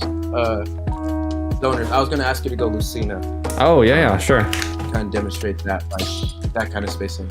For sure, for Sorties sure. kind of end up being their own kind of category, which I'll explain when we get in. Yeah, they're like For a reason. yeah, they're like mid-range by default. Right. Yeah. Most and the Sora can sorties. combo for some reason. And then you have Aegis, where they're just all of them. Yeah, you have like Aegis and Sora, who are just different, right? Oh yeah, Aegis is broken. They're broken. Yeah, freaking. Yeah. All right. So obviously I have Samus here. So Samus. Uh-oh. Uh-oh. There we go. Oh. We're good? All right. Are we good? I think we're good. Was that me? I hope it's Okay. not me. So, Okay. Yeah, go on. No idea. Okay. So Samus wants to keep her opponent theoretically almost as far away as she can. Right. The general rule for Samus play is you want to keep somebody at a further distance than your Zeri. And look at how long the Zeri is. Right. This is literally the entire Pokemon. So Samus wants to keep people far away because her tools work better that way. So let's think about our moves. Right, we have fair, big zone, big wall, stay away from me. Okay, we have neutral air, same deal. It goes out horizontally, stay away from me. Her up air is obviously something just to defend herself from the air. It doesn't really combo that well unless you're at probably 20%. It doesn't really combo that well after that. She has her down air, which is a high risk, high reward move that Samuses aren't going to really use that often. Back air, which again is another spacing move. Look how long her foot is, right? She does not. The bottom line is that Samus doesn't want people. Okay, Samus is big time introvert, doesn't like people. Okay, that's how I want you to think about zoners. Zoners are introverts. They don't like people. They want to stay far away. I'm an introvert myself. I can speak to that. So yeah, sure. They want their space. Leave us alone. Sword characters. Sword characters are kind of like if you took rush downs, gave them swords, made them a little bit slower, and then gave them the goal of maintaining Samus distance. Right? Like it's this weird mix. Yeah. Where Lucina's a great example. Like Lucina can box you out. Lucina's pretty good in close range. She has good moves for close range. Yep. But the thing with Lucina is that she's a jack of all trades. Most sorties are jacks of all trades. So they can't do any one thing particularly well. Yeah. But that gives them an advantage because there's nothing that they're really extremely bad at. You have except standout cases like Pythra, Sora, Chrom or Roy, maybe a little bit. Joker is not a sortie. No, yeah, I would not classify Joker as a sword. He got a dagger, but yeah, it's not really. Yeah, what you'll see when you start playing the game like this. Oh, I'm so sorry. When you start playing the game like this, is that you'll see that there are certain characters that kind of blend the lines between styles, and those tend to be the best characters, right? Joker has when Joker is very small, skinny, he can rush you down, he can space you out. When he gets Arsene, he has the attack power of a heavy. He has counters and things like that. Very low end lag, like a rush down. So he covers all these different spaces, right? So that means that his weaknesses are really, really mitigated. Yeah. Yep. So I think Joker's a good example of that. Pythra is also a pretty good example. Obviously, their recovery is not the best. But every other aspect of the game, they got it. They got speed, spacing, extreme strength, combos, all of it, right? So those are usually going to be what you call the best characters, but usually those characters also require a lot of execution and understanding of the game. For sure. So, rush down, hit you very fast, combo you very fast. Doesn't kill you with smash attacks usually, just kind of wears you down. Heavies, big attacks, big damage, high risk, high reward, hard to kill, can kill you very easily if you make a mistake. Yes. Zoners, stay away from me, introvert, don't like you, don't want you to like me, stuff like that. Sorties, I can do kind of a little bit of everything. I don't do any one thing exceptionally great. Alright? So I really like that the way you explain that. I like the way you explain that. That's good. I never really classified sorties as different in my head, but actually I definitely should now that I think about it. It's good, it's good. No, absolutely. When I tried to put them in a category, in the middle of one of my coaching sessions, I tried to put them in a category, and I was like, I don't think they have a category. I think they're just kind of their own thing. Yeah, yeah. So that's what I usually say, is that they're kind of their own thing. They're just too unique from the rest of the cast. What's up, Sean? How you doing? Welcome, welcome. Sorry, I'm listening. No, for sure. Play a match. Yeah, we could play this match. So I mean, I'll play Lucina. I'll let you play whoever, just to show a little variety. Yeah, no, I completely agree with everything you're saying. I was gonna play Emma. Yeah, if you had anything to add, you can definitely add stuff. No, you covered it pretty well. Yeah, sorties are super different, like, between each character, right? Like, a Roy is way different than a Marth, for example, or even less than that would be like Lucina and Crumb. They're pretty different from each other. So it kind of depends, like, for each one. And also, like, I think one of the reasons why those characters that they're like sword characters as well as characters that are considered strong are so good is because they're very flexible depending on matchups. Guess you're new here. Yeah, welcome. Just won a Smash Bros tournament online. Oh, very congrats.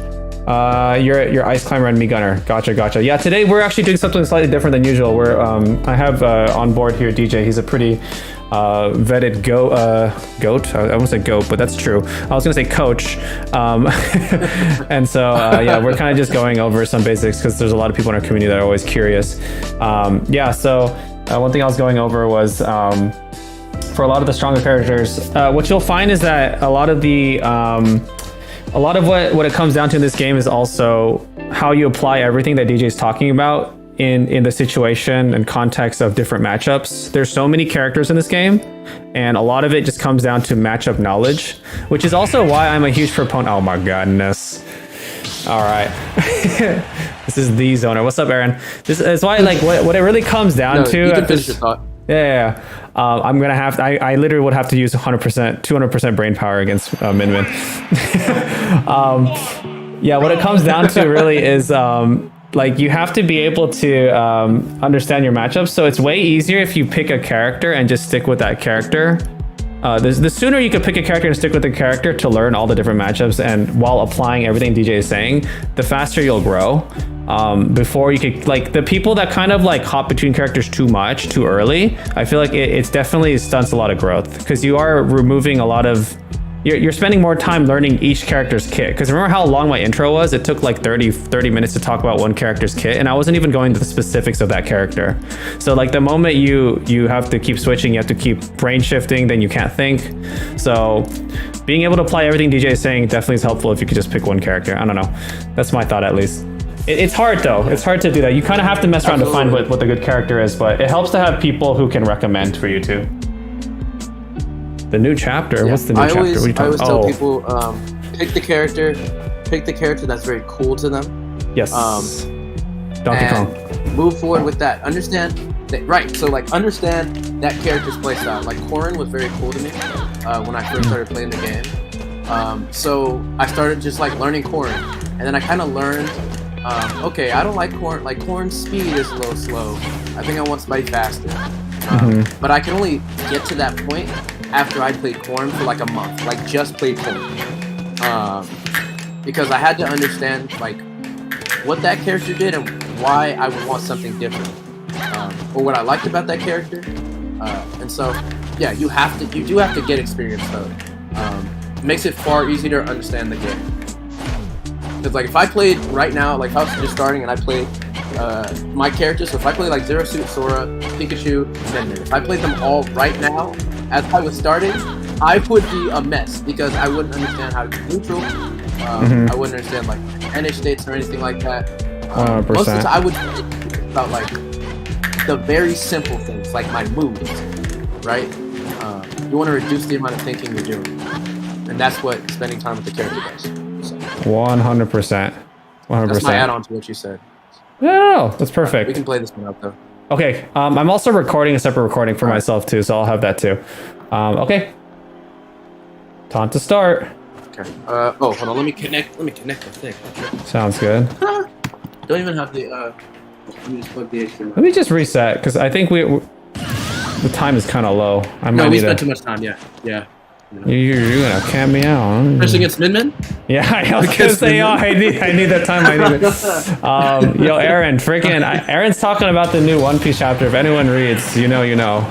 They finally going into some good stuff, man. How was smashing with Topher, dude? Finally? It was fun playing Chris in person. It was fun. What are you saying? Finally finishing? They found the One Piece?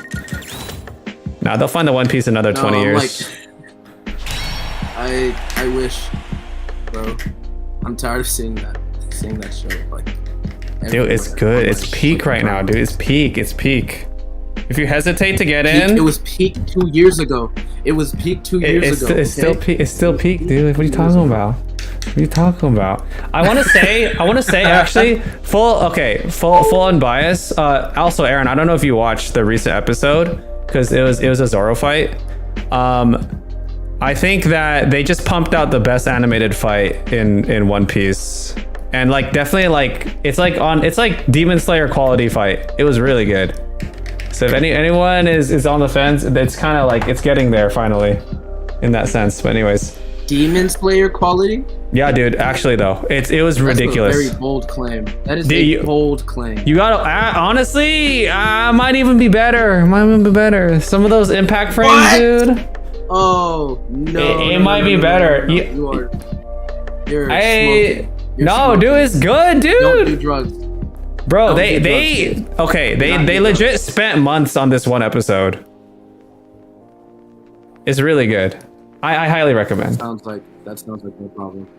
No. No, I'm kidding. It probably sounds good. I don't. Hey, you gotta watch it. You gotta watch it.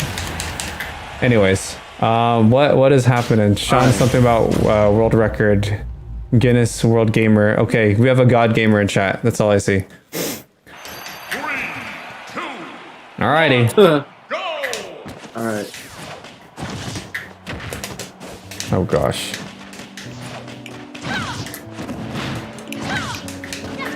Oh my god. Oh no. You good? Whoa. Your Yeah. controller good? Ah! Okay. No, my connection. Why am I jumping?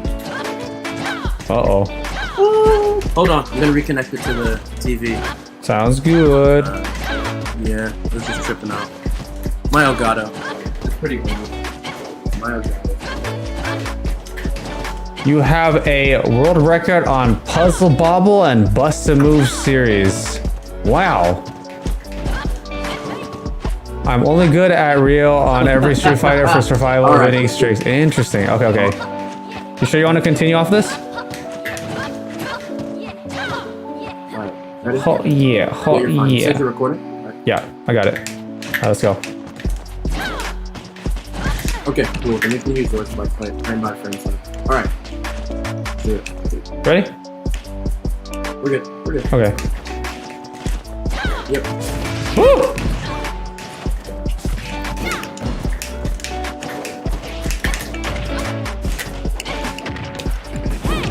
Oh gosh. Ah! Oh my gosh.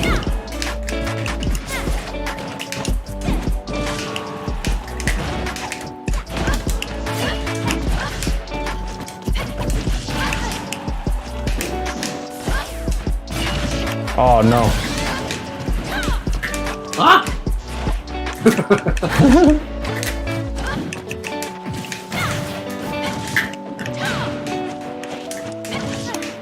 Oh! Oh my Dang. god. Almost had it.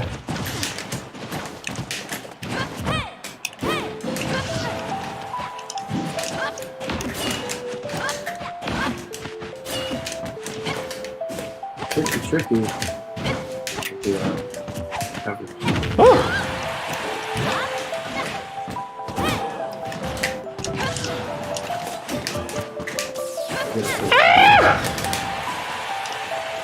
Oh, thanks, Isabella. Oh, frick.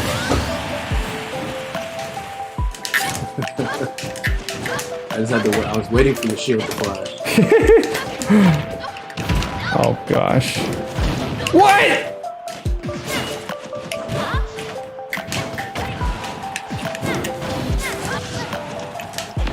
How did that not hit definitely you? did not mean to do that up B. That was wild. Bro.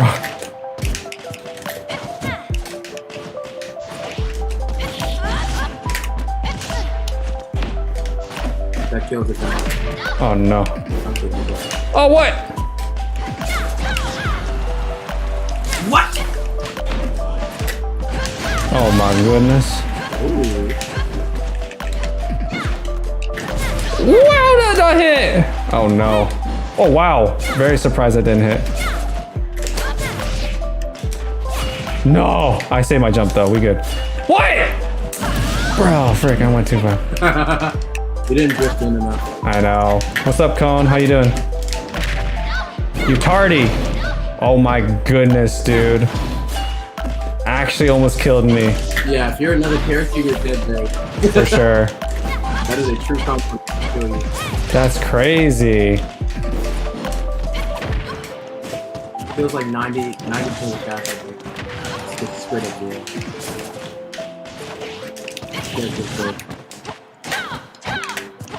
I think that's a good point to stress.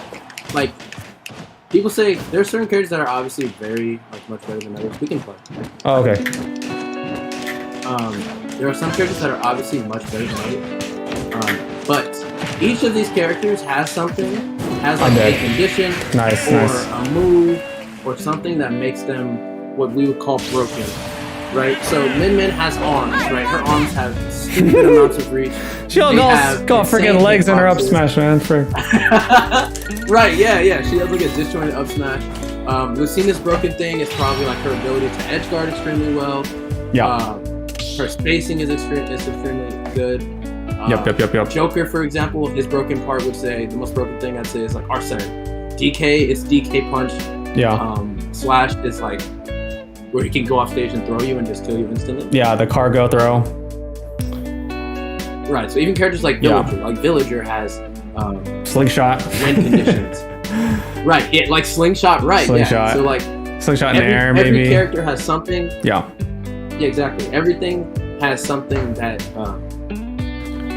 There's that good. you need to be afraid of. Every character has There's something good to and be bad afraid of. moves to each character, and it's very helpful to know which ones are your good and bad moves. So like DK, I will use back air way more than forward air because back air is way better than forward air. Forward air is not bad, but it's more often than not worse than back air. So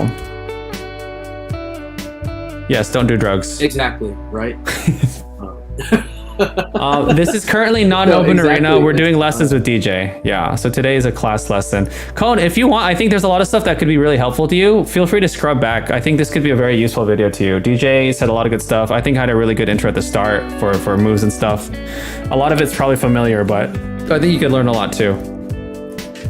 I'm down to do specific characters Everyone too. off at the beginning, yeah, his moves thing is weird. Nah. Oh, absolutely. Yeah. I was gonna get into punishes next, and then I did want to do specific characters that anybody had. Okay. Did you want me to pick a certain class of character? For punishes. Yeah, or does it really matter? I could It be doesn't really matter. Cone. It's the nemesis Cone's that's Kirby. I'll play Kirby. Since Okay, yeah, Kirby that's gets good. punished I really will play- easily. I'll play Corrin because I remember. Oh yeah, this is a hard matchup. Yeah, I was gonna play Corrin later too. Kirby, This Corrin, is good. oh, yeah. Yeah, so this is hard for Kirby. Kirby gets punished very easily. Kirby is weak to any sword, basically. Yeah. Well, honestly, Kirby has a ton of weaknesses. It's mostly because of Kirby's really poor area mobility, and range isn't fantastic either. But he's like, would you classify Kirby as kind of like a brawler, right? Like he has to get in and he has really good combos. I would classify him as, a brawler. He's in between Rushdown, and It's like you can't really call him a rushdown because his run speed is so bad, right? Yeah. That's why. Otherwise, Yeah. He has the multiple Characters jumps don't- to go for him, but that's so. Yeah, that's what I would classify him as a sort of brawler. Yeah, he's not quite rushed down. He's not fast enough. Joker is a mix. But yeah, so, he's kind of like middle of the pack. Joker's very mixed, which is why he's good. So Go he ahead. does have elements of zoning. He has elements of comboing rushdown. And he can be heavy with Arsene. Yeah, he's really good. He's just not really a swordy. Yeah. Although he has moves that kind of act like swordies, like back air. Like a lot of his Arsene moves suddenly turn into like sword moves almost. So I don't know. So yeah, that's the thing. Joker is extremely flexible, Yeah. and that's why he is extremely good. Mm-hmm. He can overcome basically any situation, which is why he's like top 3 in the game. Yeah, he's a top character. You picked So, a good character to commit to, but he does have a pretty high skill floor. You have to like learn a lot of the basics. Absolutely. It's not super high, we'll though. play through Anyways. this one. I'll take like 2 minutes. All right, Like let's, 2 minutes to talk about why this is a bad matchup. Real quick. sure. Okay, so this is a bad matchup for Kirby because Kirby struggles to get in. Okay, Kirby does not have disjoints. His only disjoint is his. Oh, do you want to clarify what a Side disjoint is hammer. to people who don't know what that is?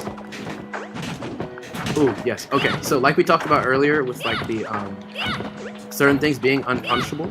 So, well, not unpunishable, but you can't hit them through it. That's what a disjoint is, right? So DK's foot is a disjoint when he does his back air, right? Corrin's sword, if you guys see like the orange part of my sword, right? This is a disjoint because Stebba cannot hurt me Yeah. as long as he is outside of this range, right? So that's a disjoint. It's just like it's a part of your character that is basically separate in the sense that it can't be hit. Not really a joint. hope It's that not a makes joint. Yeah. Yeah, right. So it's not I don't something know that if somebody Kirby's back air is a disjoint, but it might be. No, it's not. That's why Kirby sucks. Rip, really? Discount? That's a discount DK Bear. Wow, that sucks. I mean, Yeah, Hammer is yeah, a that's disjoint, exactly kind of, what but it the is. range is horrible. Yeah, so. Yeah. So swordies So are that's why it's not swords are necessarily- inherently disjointed because they're not a joint. They're an extra limb that is expendable. Cannot take damage. Yeah. And the trade-off is usually that swords swing slower, right? So you have time to get in against a swordie. There are ways to mitigate that, like Tiny. I know you're watching, so like learning the fast fall when you do Corrin's forward air is Yep. very good because it minimizes my lag. So like compared to this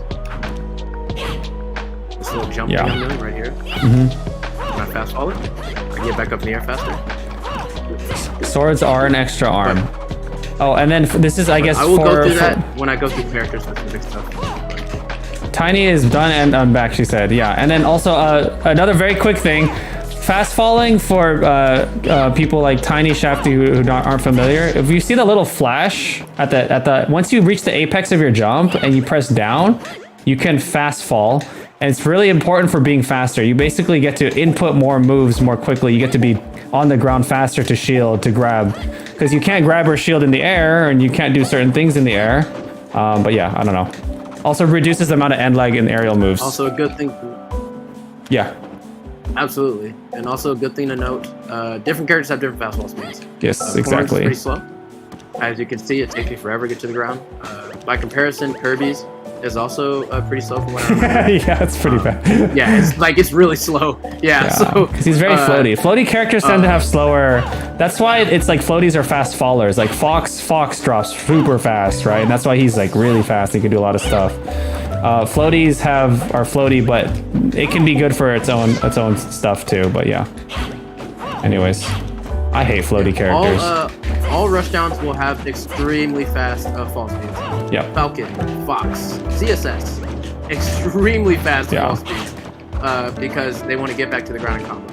Yep. Also, pro tip for getting juggled. If you are getting juggled and you so you give yourself more frame advantage if after you get hit in a juggle, if you do an aerial, right? So if I hit Stebba and he does an aerial out of what is it called? Oh, Hit stun or whatever? hurt. So like when he's hurt, his hurt stun. Yeah. I always forget what it's called. I think hit stun. Yeah. He can act way faster. So for example, I want you to do a nair, and then I want you to like just fast forward. Okay. So fast fall with the nair. Okay. So Yeah, do a it's nair and pressing then down. fast fall. Yep, that's all. You're just flicking down. Just do that. Yeah, you're flicking down, but it has to be Alright, so after I you want reach the apex. You can't fast fall like before you reach the apex. It doesn't work. You have to reach the apex of your jump first. So it's a timing thing that you familiarize with. Sorry, what were you saying? Anytime after your apex. Yeah. I was just saying, anytime after your apex, you can fast fall. So, yeah. All right, let me do. Okay, so a demonstration of that concept we were just talking about with like, it's kind of the combo breaker thing you were talking about. I know you asked about that. I think it was Chicken Nut. Yeah. You He asked might about be that. he might be gone right now for dinner. That's fine. I'm going to talk about it more, but just a quick like thing about it. Yeah. So again, you get more frame advantage if you use an aerial out of hit stun. Mm-hmm. That doesn't mean use it like immediately. But like when your opponent's done juggling, you'll know like when you have space to breathe. Yeah. Just do an aerial. It gives you more advantage. Yep. And then another pro tip for when you're getting juggled. Something that's really good that a lot of people, still to this day, a lot of people don't use is fast fall neutral air dodge. The reason is when you fast fall neutral air dodge, neutral air dodge lasts a very long time. So you're invincible like half the way down to the stage. And it's far less punishable than a directional air dodge too. Exactly. I actually need to do that. That's true. I need to do that. Low past. I was about to say, I'm surprised you don't know about that as a heavy player. It's very good. No, I just don't do it enough. I definitely opt to use my jump more for like trickery. I always do like jump baits and stuff. Yeah, the way I always tell people to think about like disadvantage as far as options goes is you want to use your jump, like your jump is your last resort. So depending on your character, that's a more character specific thing about like going off stage and stuff. But generally, you want to use an aerial. All right, get yourself out of that kind of hit stun and that hurt animation. And then you want to just drift. All right, you want to see where you can be, where your opponent cannot punish you. There isn't a test. That's kind of the goal here. Maybe we will test them, right, DJ? Hopefully the class is paying attention. yeah. If you fail, you get timed out for 30 seconds. Permaban. All right, let's play a match. Right. Yeah. Oh my God. Permaban. No. Temp ban. No. Timeout. Stebba is ruthless. Give me an F in advance, please. Nah. We judge by effort. A different grade level. Bet you'll get A+++++. No, that's reserved for the pros. I don't have a cloud purple. That is. It doesn't exist yet. Stop trying to convert people to play cloud purple. I did try a little bit actually over the weekend. All right, let's play it try out. hard this one. I'll play some corn. Oh gosh. Try and knock the dust off.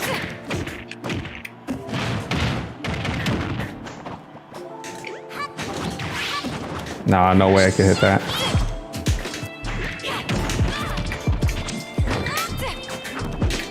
The fuck was that?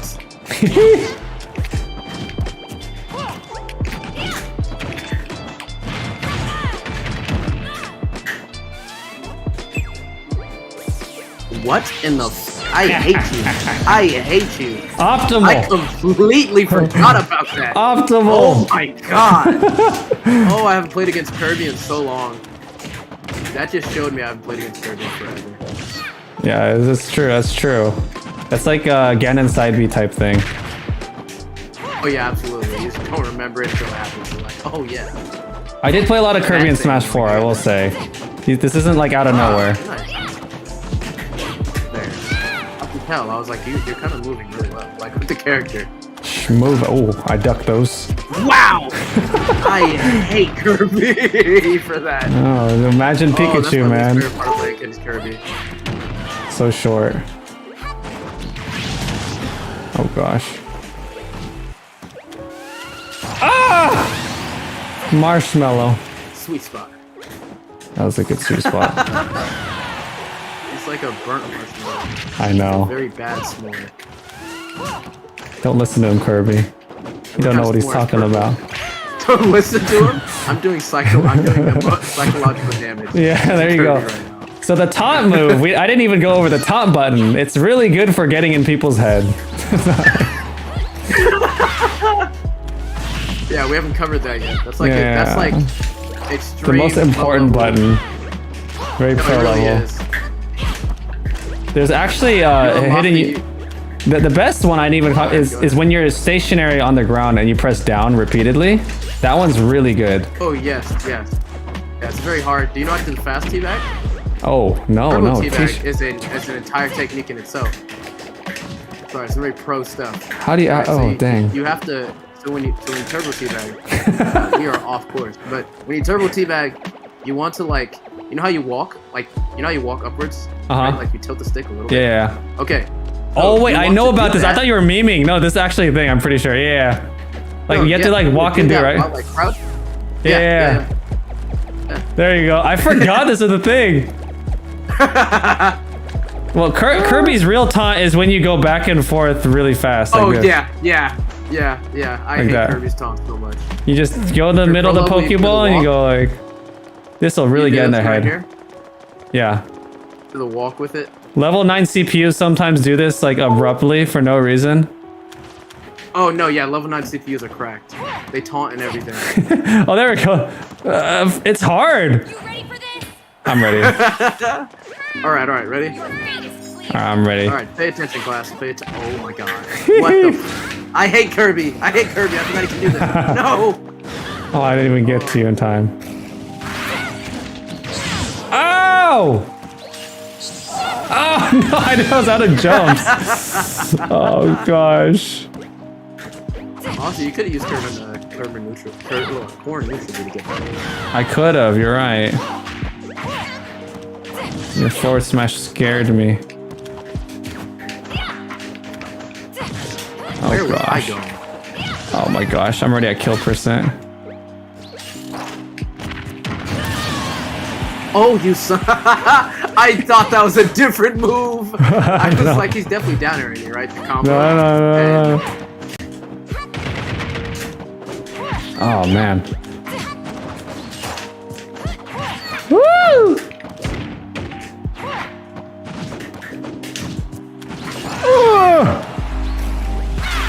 Also, people, when you pick a character, please pick a character that you find fun. Yes. Don't play a character that's like top 5 because they're top 5. Unless you One, find winning because, fun and that's what you want to do, but yes, I completely agree with DJ. Yeah, remember that most of us, like I put in a lot more hours in this game into this game than the average person, right? And I'm not like a top level player. Like I've never really reached a level where it was relevant as like The as tier other list, levels yeah. that I'm playing like a top 5 character. So I mean, yeah, just don't think about that too much. Have fun. I agree. It's a video game at the end of the day, people. Super dead. Very nice. Winning fun, being number Tiny, one I'll is teach you fun. that. I'll have to teach you that separately. Yeah, corn has a lot of specific Tiny, I will have tech. to teach you that completely separately. Oh, what the what? That Shulk's back air cool. tech is actually super good. Wait, did you I do will like definitely teach you that. drop off back air? Is that what you did? Well, drop off back air, but the thing with a corn back air is that you can fast fall it to the point that it has 2 frames of lag. Yeah. That's why if you ever watch the top corn play, they will. Oh shoot, I didn't mean. They will. We'll do literally, oh, okay. They will literally like back air, just because they can. Yeah. Because it has 2 frames of lag. Yeah. So It's I can good. probably go over that like later, but Corn is low key broken. She's very good, but you have to play Corn in a way to really understand everything. I was a Corrin pseudo Corrin DK main in Smash 4, and then I think if Corrin had the same pin, she would definitely be like top tier. The pin getting gutted was like pretty huge. Now she's just like a fair character, kind of. So yeah, this is mainly for Cone and Tiny. So if you want, take notes on how we're both playing relative to the lessons that we were talking about earlier. I can kind of talk through my thinking as I'm going, because I'm pretty much on AP right now for Corn. I just had to get into Nice. So right now in my head, I'm thinking he's too close. He's obviously grabbed me, but he's far too close to me, so I need to get some spacing. I'm not worried about hitting him per se. I just need him to get away. Oh, dang. If my fair linked Because there, that's he his would not goal. have had his double jump. That would have been really good. I'm constantly chasing him So right his now. goal right now Yeah. is to get in my face. He has a fly swatter, and I'm a fly. That's really what it is. I'm bzzz. Oh, frick. Ah, that was good. So Angel platform. I mean, we can do a quick thing about Angel platform later. Sure. I mean, but Angel platform's a pretty big part of the game too. It's not super huge. It's kind of. Oh. You don't want it to come into my mouth? Oh, frick. Come here. All right. So again, the objective. I have control of the stage right now. Oh my gosh, I messed it up. So I'm trying to keep him away. I'm just keeping him away. Doing steady damage until I have a kill opportunity. And even right now, he could kill me because I'm Kirby. Oh.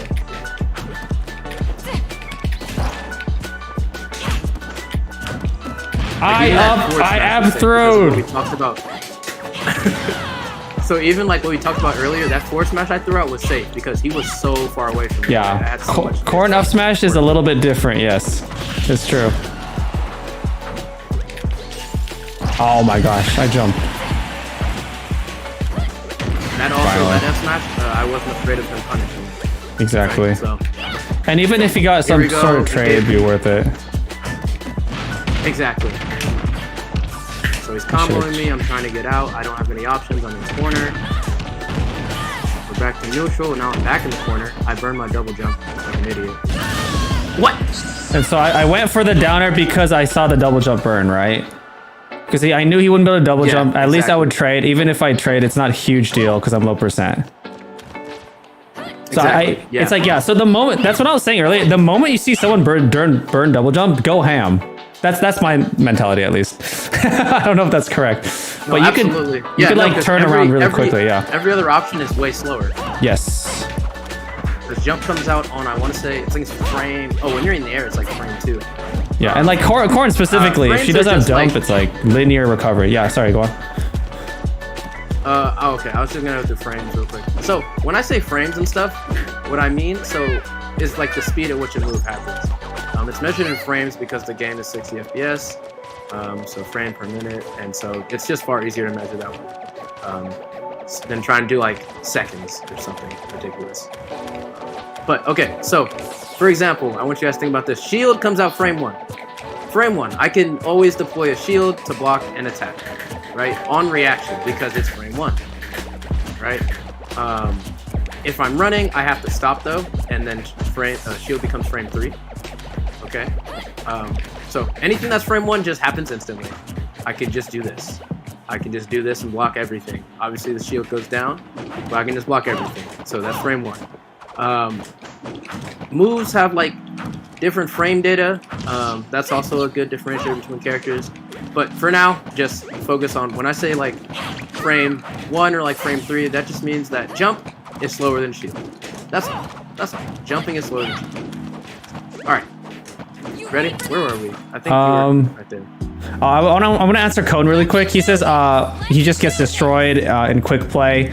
What I want to say to that is I think you're probably, I don't know if you tilt, which means that you let your emotions get into play. Just focus on learning. I feel like if you're getting destroyed, maybe you're out of like you're not in the right skill category to be playing those people, or you're letting it get to your head.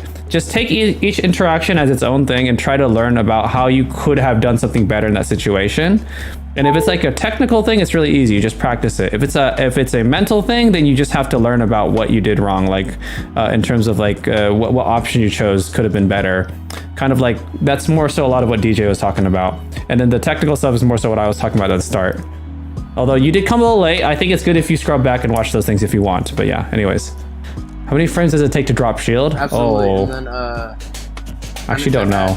dropping shield, I believe. Let me double check. I will get back to you on that. And obviously it changes depending on so, like the hit stun, like the attack that's hitting someone's shield, right? It like changes the amount of frames it takes. It's a very complex kind of thing. That I don't. It's not. So just know that you can't act immediately after each shot. Okay. Yeah. So, like there's some drop frames before. It's literally like I think like 4 frames. It's not something crazy. That's like some top level play stuff. Yeah, I don't even know that stuff. It won't really matter. But like you said, so like with quick play and stuff, I want you to always think about the fact. So this is some psychology for you. Okay, so when we are learning something new, okay, we are going to perform worse at the beginning of learning something. Yes. Yes. We're going to perform far worse. This is why they always say to drop your expectations when you're like learning something or learning some kind of skill, because you cannot expect to like see MKLeo play, even if you understand what he's doing. You don't have like the mechanical skills, the like intuitive sense, the game sense and stuff like that to execute it at the level that MKLeo is, right? So you're going to lose a lot of games. Like I have lost far more games than I've won. I'm still a very good player, right? But that's literally I think everybody, like literally everybody in the chat has probably lost more games than they've won. There's probably not a single person on the planet that has won more games than they've lost in like really anything. Until like obviously like the top level, right? When they're playing for like money and everything, because then it kind of matters. At that point, you have your skills. Yeah. But again, when you're trying to work on attaining a skill, you're gonna do far worse. Like, for example, if you're learning how to do like a combo, for example, like I'm sure Stebba, when you were learning to do like ding dong, right? That combo's brain dead. You don't need to use that as an example. Okay, let me see. Nah, so okay. Like, hey, neutral flip kick or something. That's what I was about to say. So like neutral air flip kick. I died so many times trying to execute that like combo. It was embarrassing. If I made like a fail compilation, it would last like 10 minutes. But that's fine. I lost a ton of games because it'd be like last stock, I go for the nair flip kick and I miss and I die. So like, and just remember, like, detach yourself from the results. It's all about the learning. Growth mentality. Learning. Growth mentality. Right. So I'm gonna echo what he said. Completely agree. This doesn't apply just to Smash, by the way. This is a life skill. I think growth mentality is very important. I didn't acquire it until a lot later, which I'm thankful that I was able to acquire it. Some people never acquire it, I guess this mindset. But it's really important to understand, yes, anytime you try something, you will be worse before you get better, and that's the very normal process. You're gonna lose more games, but as long as you're okay with that and you're understanding that you are improving as a player overall, you will win more in the future. And if you could cling to that idea that you will do better in the future than you are now, you will be able to push forward with that growth mindset. So don't focus on you're gonna get destroyed in clobber. That's totally normal, right? Like, yeah. That's why I say the best way to. Yes, exactly. You will. Like if you ever go to a tournament, you're not gonna be like Leo, Nairo, like young legends. You're gonna go 0-2 for a few tournaments, and that's fine.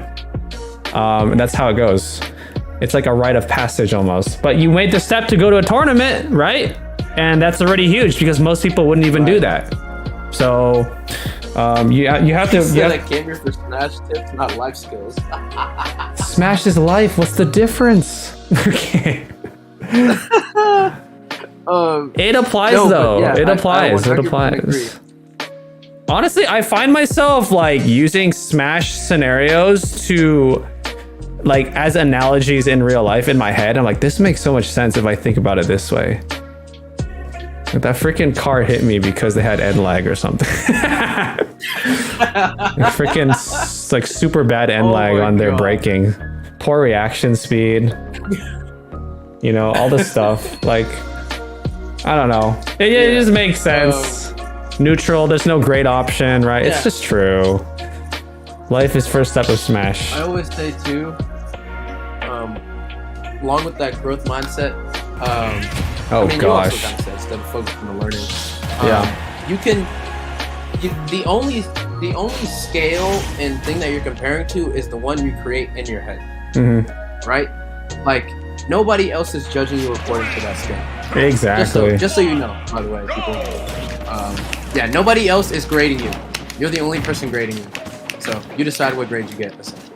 So this is a great example because match. I don't really use Cloud and I'm trying to learn Cloud. So I don't expect to win too much. If I win, great, whatever. But again, I'm not focused on winning. I'm focused on landing the stuff that I've learned. And if I can land a few things that I learned, then I've won. So like there, like back air Cloud, something I want to learn more. Great, I'm landing a few more. Right? Right. Yeah. I always say that write something, like literally write it down what you want to do in a game. So if I want to learn Nair flip kick, I want to hit one Nair flip kick a game. It doesn't have to kill. It doesn't have to do a spike. I want to hit one Nair flip kick. That's it. I just want to hit it. Just one. If I can hit one, I'm satisfied with the rest of the game. Obviously try to hit more, but if I don't hit one, it's okay. Whatever. And even if you don't hit your goal, it's like, okay, why didn't I hit the goal? So yeah, you're creating your own goalpost, people. So cool. I agree. We're old because we're giving life lessons in the fucking Oh gosh, I am old. Okay, but here let's talk about punishes. Oh yeah. I know that Shafty's been in the chat. I know he's been very patient. I know you have, and we're getting to your question now. Punishes. All right.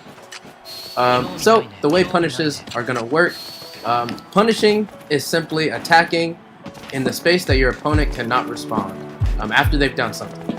Okay, let's break that down a little further. So if Cloud does, let's have you do a down smash. So if Cloud does a down smash, that down smash, actually do forward smash. Yeah. Oh, and also disclaimer, guys. I'm gonna hold shield every single time to demonstrate when is the soonest I could act out of that move. So I'm holding shield that whole time. The moment the shield pops up, that's the first time I could do something. So that is the punish frame. Yeah.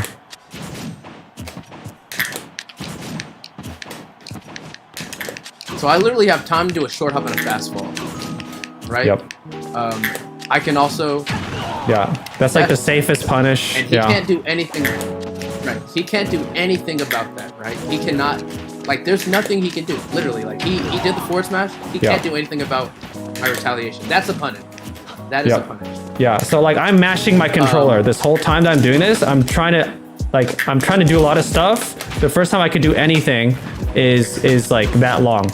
It doesn't seem like long when you're just looking at it objectively, but it's a lot in fighting game time, right? It's a ton of time. Yeah, remember that we're measuring moves literally in frames of a second. So that's how fast these games kind of work and kind of move. Like that's so much time. I'm like, yeah, I can like run. It's a lot of time. Or I can probably up smash him out of that. If he does the forward smash, like I can do so much, right? Just because the game is so fast. But so what I want to, that's my fault. If it does land, that happens, right? But then obviously that's not very common. Right.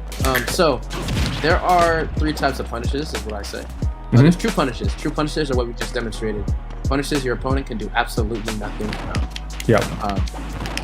What I call kind of a neutral punish is something that your opponent does that they could have chosen something different, but they chose an option. You punish that option. So for example, I don't want to kill you. I'm gonna forward tilt you. Kill me.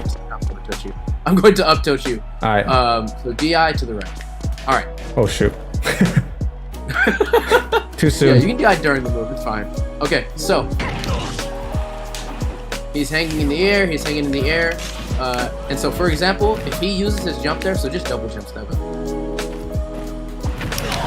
He uses his jump. That's what I would call. Ooh, I didn't know that too. That's fine. I would call that a neutral punish. Okay.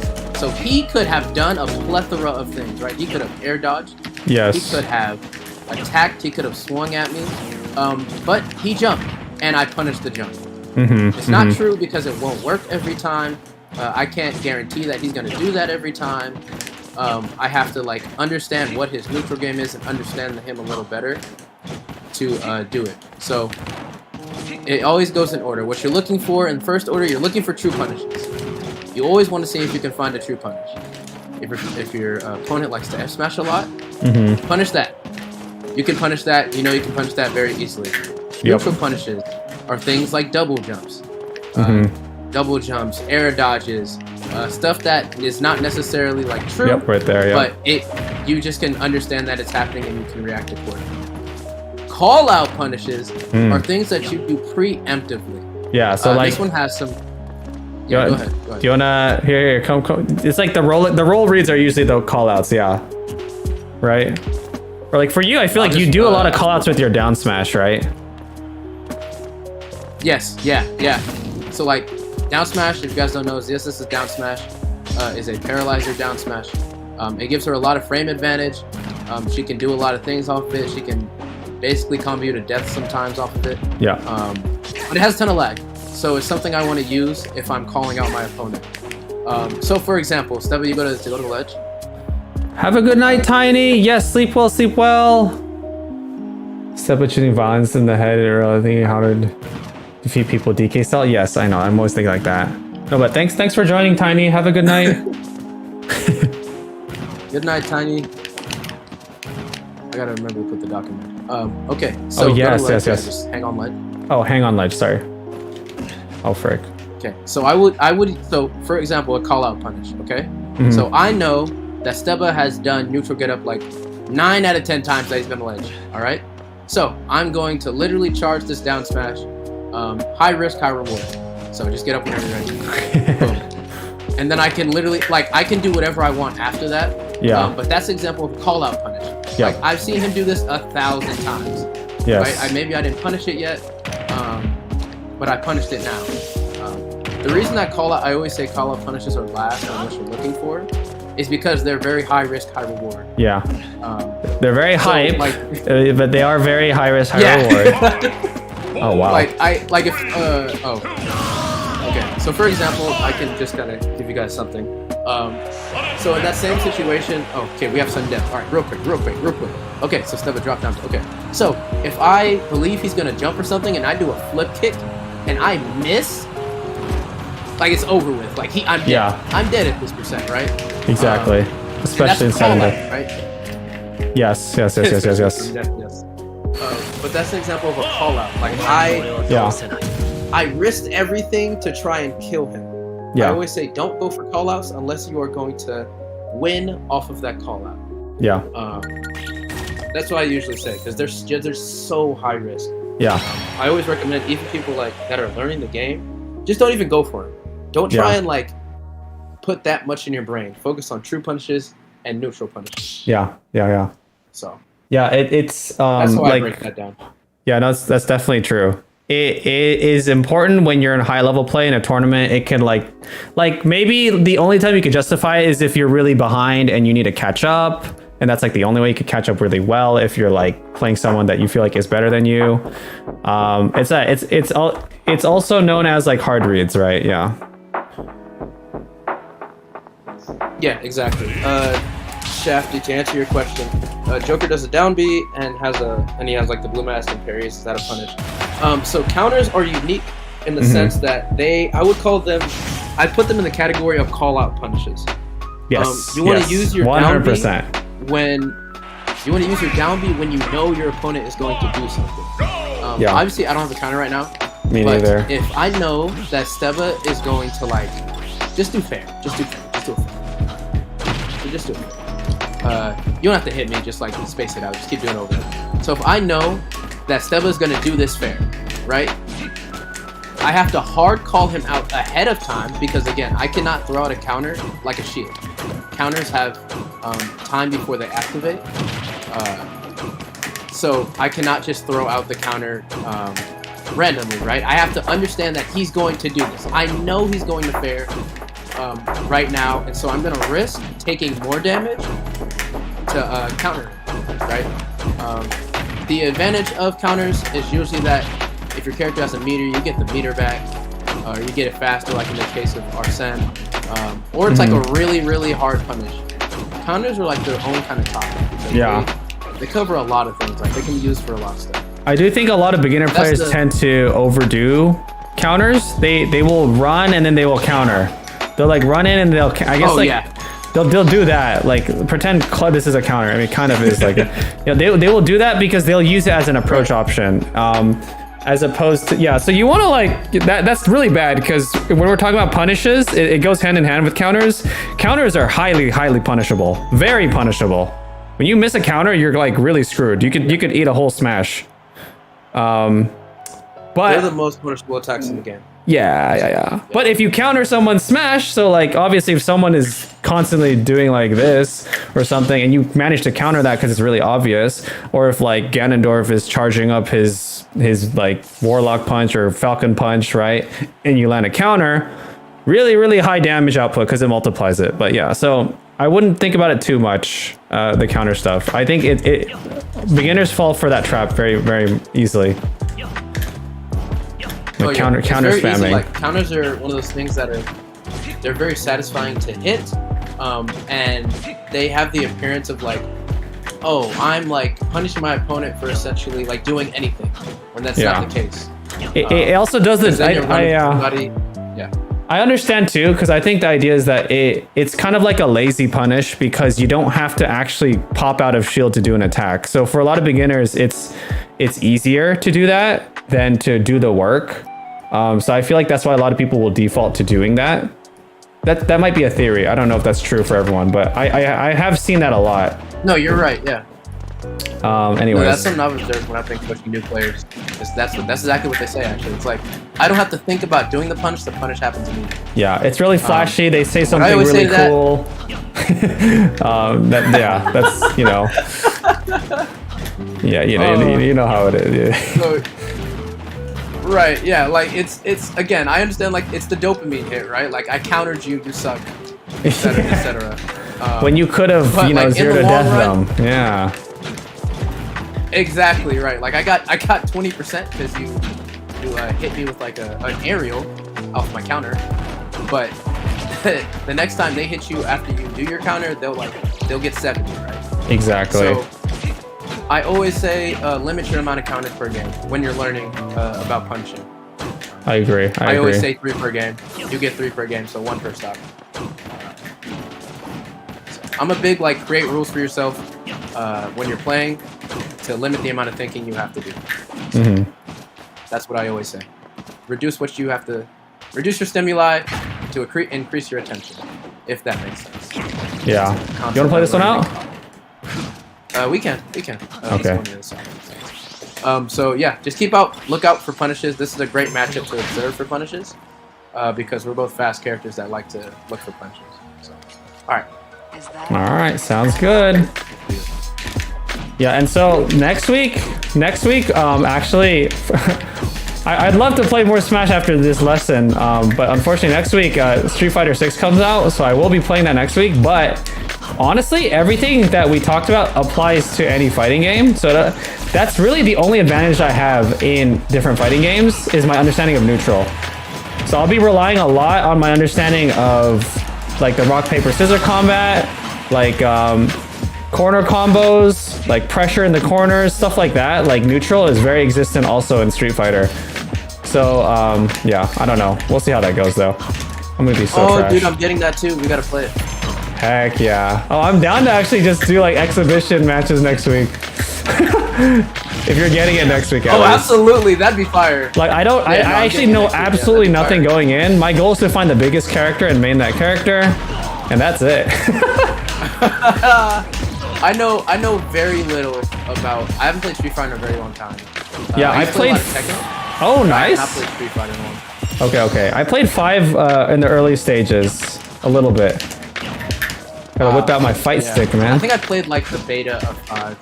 I see. Oh, dude, and God forbid I tried using fight stick. Never.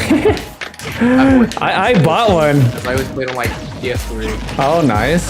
I got one because I was like, me and a group of buddies were like, yeah, let's all learn together. If we buy like a fight stick, we'll all be invested. They all dropped like flies.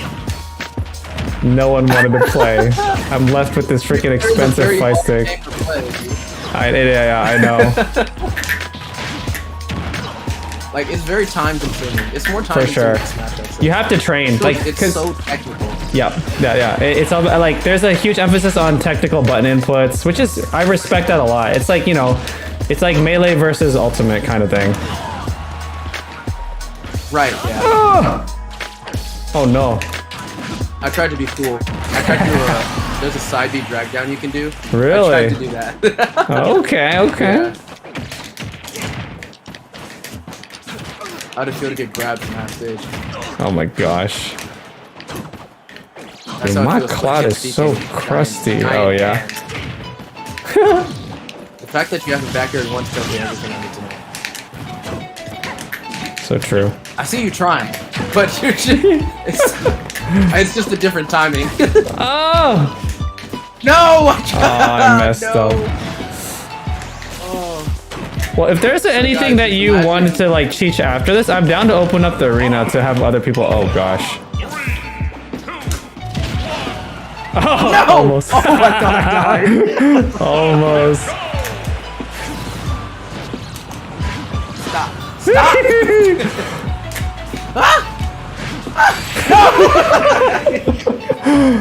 And so sudden death is obviously not tournament legal, so you don't have to worry about that stuff, but it is essentially like neutral on roids.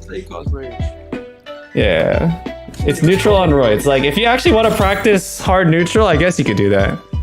Just don't get hit. Have a good night, Shafty. Thanks for dropping in. What's that? When I was learning Sonic, and You learned even for Sonic? ZSS, I would do this thing. I'd learn Hello, Sonic Erica. to learn patience. Oh, yeah. That's a good one. So what I would do is I would play. So I would play in a way that like I wouldn't get hit. Like I would literally run away from my opponent, and my goal was to not get hit for like 3 minutes. Running away from the car insurance So I'll companies. just run around. Always doing that hit and run. Oh, okay. But that taught me how to use moves. Yeah, oh, yeah, I could, yeah. I feel like I see that a lot in your Min. Your Min knows how to evade. Oh yeah. Yeah. I try and do it with ZSS, but I'm more comfortable with ZSS, so I know when to brawl with her. Yeah. She's good at gear shifting. You could, yeah. When you're running away, I could see it's hard to catch, but then when you're brawling it out, I'm playing DK by the way. If you wanted to play like one. You are.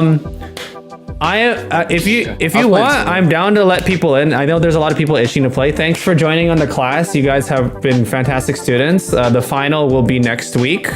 Make sure that you guys are ready to be banned if you do not get a C or better. Okay. Literally a one. This is the entirety of your coursework. So I hope that Exactly. you took notes. Yeah, I hope you took notes. It's going to be a very hard test. You have to actually beat me in a match. Oh gosh. with one hand tied behind your back hand. Actually, 2v1 me and DJ. And you actually have to win the next. Yeah. You have to win the fruit bowl too. Yeah. So if you don't accomplish those goals, unfortunately, you will be gone. So that's just so you know. I think that's really important to let you know. True. Chicken. The hint for anyone is that it is 8 numbers, all the same number, but it's not 7. You'll get in. I expect to see them soon. All right, ready, set, go. Oh, a nice rematch from the fruit bowl. Oh, that's true. From what I've heard, it's not that bad. I just play it pretty badly. I feel like it's. I don't know. I feel like it's -1 DK. Personally, No, I don't it know. is. I don't play my Storba in a way where it capitalizes off that. Oh gosh, yeah. The counter alone makes it a lot harder too. Disjointed sword. So like that stuff. That stuff I gotta integrate. Yeah. All right, I haven't touched you at all. I'm gonna JV'd. Oh my gosh. Please. Thank you. I'm safe. Damn, I really want to take the second stock with that. Heck no.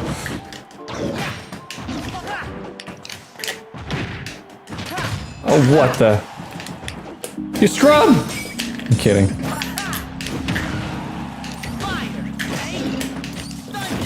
Oh, thunder! What? No, stop. Ah! Leave me alone. Oh my god, I'm Ooh, didn't clip my toenails. I'm sore. Back to the other side we go. And I did it. What? Yeah, hold Oh, that. well, my double jump was gone. Dang it. Oh. Hey, you know, it could have been worse. I could have been like Link or something and like thrown you. Yeah, I straight would have into the just blast died. off that. Oh.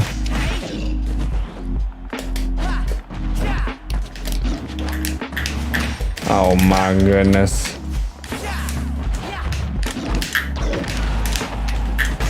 Now I'm getting the hang of it. It's just like the space looks really good. I'm very used to like doing that space. You have to, yeah, you have to use your disjoint. I'm very much not used to having one on my body. That's fair. Makes sense. Oh god. Oh! Nice. Let's see if anyone came in. Oh, what's up, Dark Knight? How you doing? Let's see if Chicken Man made it. Yes, I hope you all thoroughly enjoyed. Oh my gosh, she freaking brought in the freaking amiibo. God, no, please, no. Stop. I didn't ban the Please. amigo. God, which one is it? Oh my god. This will be a good time for me to Oh, take a I hate break. Steve. I haven't taken a break yet. So enjoy the DJ audio screaming and enjoy the chair for a moment. I'll be back. I hate Steve so much. Chair stream though, guys. Chair stream. Gotta get some chairs. We gotta let everybody know about the chairs. Chairs are important. Chair lives matter. If you don't believe that, you can exit the chat right now.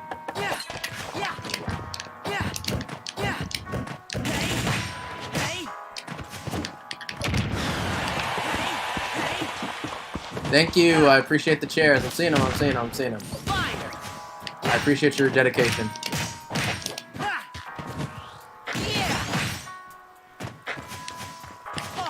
If I beat this amigo, you owe me like $15, Chicken Man. Just so you know. I thought you should know that. I'm fighting for my life. I'm at 200%. Oh my god, when did he build that block? What was that, Purple? Are you talking nonsense about my Sora? Didn't I win? Didn't I win in the Fruit Bowl? Also, why did you teach him that combo, Chicken? What is wrong with you? Oh my god.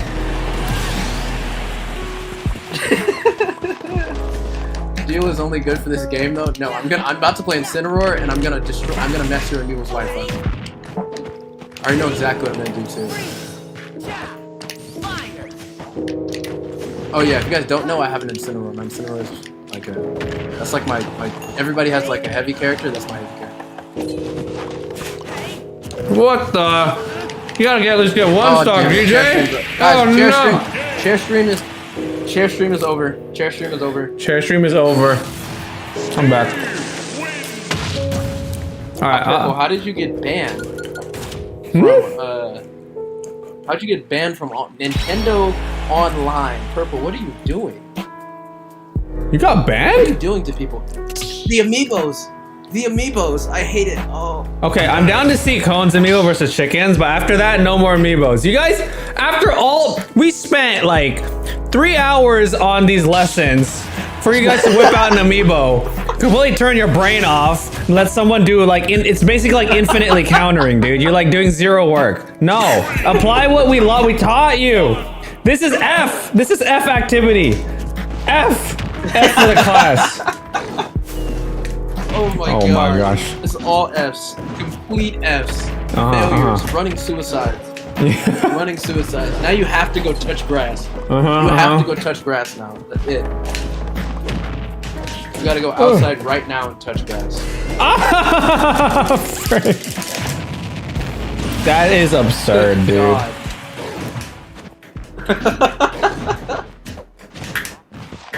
Oh, dude, at some point, even off stream, we have to do like a run back of Cassidy one shot. I'm down. That game mode is so fun. I'm down. Oh my god. Where's Lurk? Oh my gosh. Oh, I know. And Marco. Yeah, I can't do wedding. this, especially without platforms. I think I need platforms against the amigos. Oh, absolutely. When I saw Oh my gosh, FD, I I almost died. I wanted to cry. What in the world?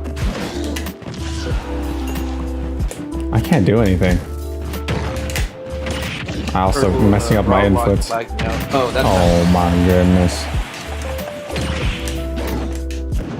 He specially made this amiibo to counter cargo throw. You are What? sick for that. I haven't even grabbed him once. You don't even have to worry about that with this character. Yeah, no, this one has like, it can break out of grabs faster or some crap. I want to see how fast. Chicken, you are a menace. Chicken, See, I can't even grab him. Why? Wait, how is he? Wait, I actually can't grab him. Oh, grab that. Yeah, yeah, dodge that. Dodge that. I've been trying. I feel like, I don't know if I'm just messing up, but like, he is able to spot dodge fast enough for moves that he shouldn't be able to. You have some like, that's okay. I got a kill. I'm happy about that. There we go. I thought I was doing something and like I comboed him and then I checked, and I was like, I had him at like 50%. Yeah, that's what I'm saying. That's what I'm saying. I've done nothing. Okay, no. So chicken has an amiibo that is actually unbeatable. It's a Bowser that takes 0 knockback. Yeah. You remember that one? No, yeah, Bowser. Yeah, Bowser, Incineroar. Ridiculous. I'm trying to think of another one. Bowser, Incineroar. I think. 3, 2, I just know Bowser and Incineroar are banned from like amiibo tournaments. Mm-hmm. Because they're broken. So like you literally They are can't beat them. so broken. All right. Well, this Yoshi is called Death. All right. After this match, guys, no amiibos. Okay, no amiibos after this match. I think people want to actually play. Fly concept. Dang, Dark Knight, you guessed the password? Nice job. So I Night Armor and Super are abandoned tournament. Yeah, that would make sense. Yoshi's name is foreshadowing his faith. I don't know about that right now. Not looking too good for Yoshi, man.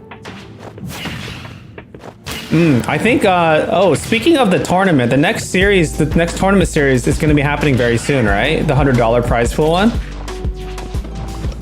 Yeah. Joe is thinking about something in the next 2 weeks. So keep an eye out, you guys. If you guys are interested, keep an eye out. DJ is organizing. Hopefully you get some help this time too. And I think most people will understand, at least people that entered in taste test will know how to navigate the UI for Smash GG. But if you guys are interested in participating and potentially winning $100, make sure that you guys put whatever we put out on your calendar. It's going to be out soon. I think he's just figuring out the details. Yep. Yeah, exactly. Joe's also gonna make a video on how to like do Smash GG stuff. Oh, that's gonna be so useful. Wow. Good idea. Also, that Yoshi just taunted on the ledge. I saw that. It taunted on the. That was crazy. Crazy that you put that into its program. Oh my god, taunting in neutral. We never taught him that one. That's really how you get in their head. Taunting again underneath. Yo! Taunting on the Pokeball. Oh my god. It's pretty wild. This is no, exactly. Why did he throw it up? Yoshi egg does not. Oh my gosh, it did it again. At least put this on like a Greninja or put this on a Luigi down taunt or something useful. Right now, it's just You have no business taunting right now in disadvantage with less stocks. Oh, yo! Oh my god! Oh, get in his chat GPT head, man. You don't know what to do. Oh my god! Yo, saying I use your own God. dirt block against you. What are you gonna do about that? Dude. Take this taunt. Good god. This Yoshi is ridiculous. Honestly, Yoshi might be able to win this all. It's not looking great, but Yeah, it's kind of getting destroyed right now. But masterful DI, the corner of the stage. Honestly, it's winnable. It's win. Oh, 200%. Punish that, yo! You weren't at the punish lesson. What? Oh, you almost lived that. Oh, because it's freaking Yoshi with amigos. Alright, banning amigos. Get him out of here. Chicken technically already won 3 in a row, anyways. I'm not getting tossed on by. I'm Yoshi. Getting Oh my goodness. Oh my goodness. Alright, DJ Dark Knight. Wait, so Purple can't join because he got banned on Nintendo Online or something? Yeah, he said for 20 minutes. What the? He said he got a Rob logged out, but he had to leave the game. So yeah, that's wild. Cool. Incineroar. Wow. Cool. Oh, I actually didn't mean to play Incineroar, but I would just. I think you were hoping to play Purple, right? He wanted to play as your Mega Man. Oh yeah. You're saying look out for the tournaments. But yeah, everybody. Look out for tournament stuff. Also, look out for like the content creators and stuff. Yeah. Try to integrate them yourself. It's a lot of thinking, but you'll probably lose, but that's fine. I think like once I have more time, I would love to make a formalized like YouTube video on a lot of stuff that DJ was saying. Maybe even having him back. Maybe I'll cut up the stuff too. That could work, yeah. I don't know. It's hard though. It's like there's just a lot of like there's so many Smash concepts. Yeah, and it's like I feel like the most the most optimal way to make Smash tutorial concept is to actually have like infographics and like little like snippets and replays and stuff like that to match with what is being said. That's a lot of work. Yeah. I can drop like my I have a ton of like notes and everything. Oh yes. Coaching lessons. As well as just my general time to Smash, so I can feel the Purple says I don't have a Mega Man. I'm kidding. And I don't have an Incineroar. Perfect. Okay, you said it in chat. It is there for everyone to read.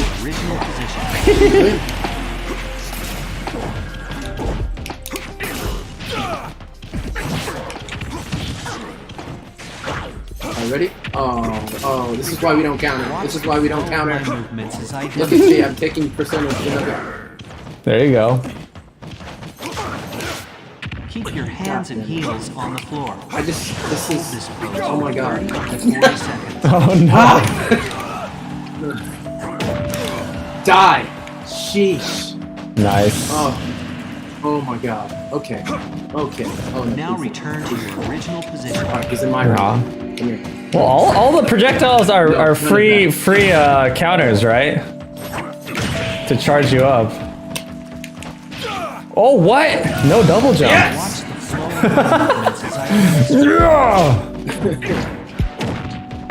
I love Incineroar's taunt. Oh! Good hold in. You should have let me get that. Should have DI'd for the combo video. Try to keep your hips aligned on your back. Homie DI. Yeah, exactly. Hit me with the homie DI. Oh, I gotta go over this side. Yeah. You gotta land at side B on Wi-Fi. At least once. That's what I'm trying to do. If he would stop running away. Come here, Dark Knight. Please. Oh, the kidney chop. Watch the flow of my movements as I demonstrate. Dark Knight, please. For the stream. For the stream.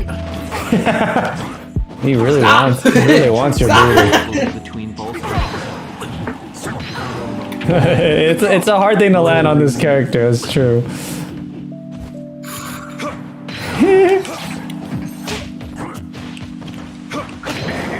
Oh!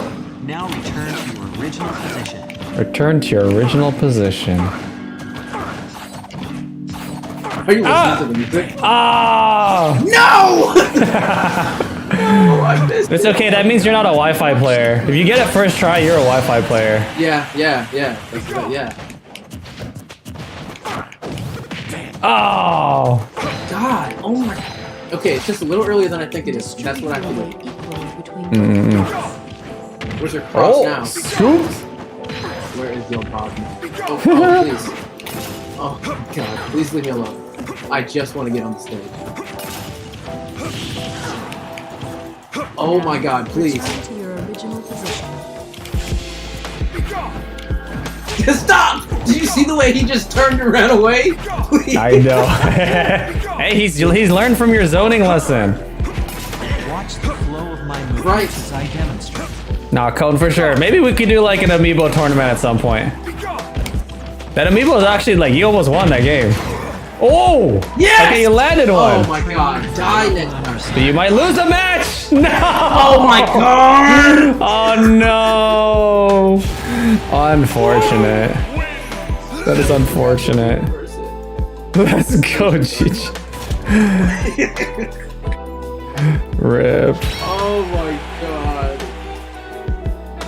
I won once with I random. believe that. Well, there was the guy at the tournament. Almost won with tournament almost won with random in the tournament. All right. I didn't switch off DK. I wanted to switch off. Give me the ZSS though. I'm playing. Oh gosh, I'm getting flashbacks.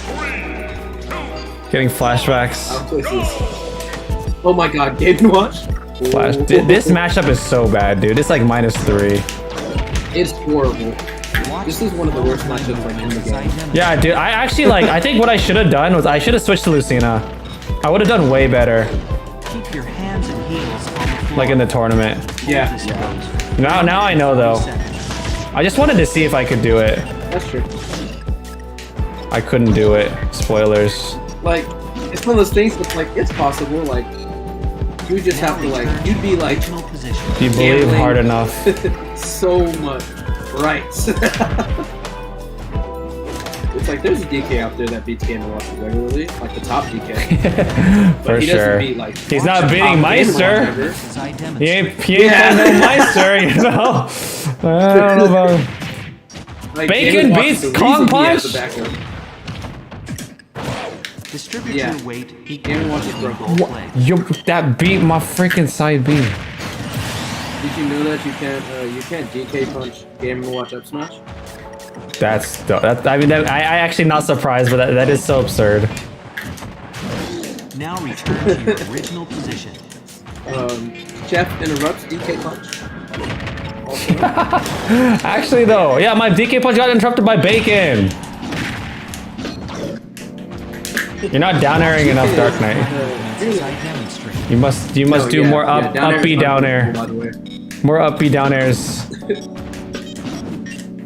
The annoying part about Game & Watch is how much free damage he does. Yeah, Like, he does very little and Stand gets straight so much. and try to That's keep true. your hips aligned with your back. definitely the weakest part about him is his he's light, but I literally just can't touch him, so it doesn't even matter.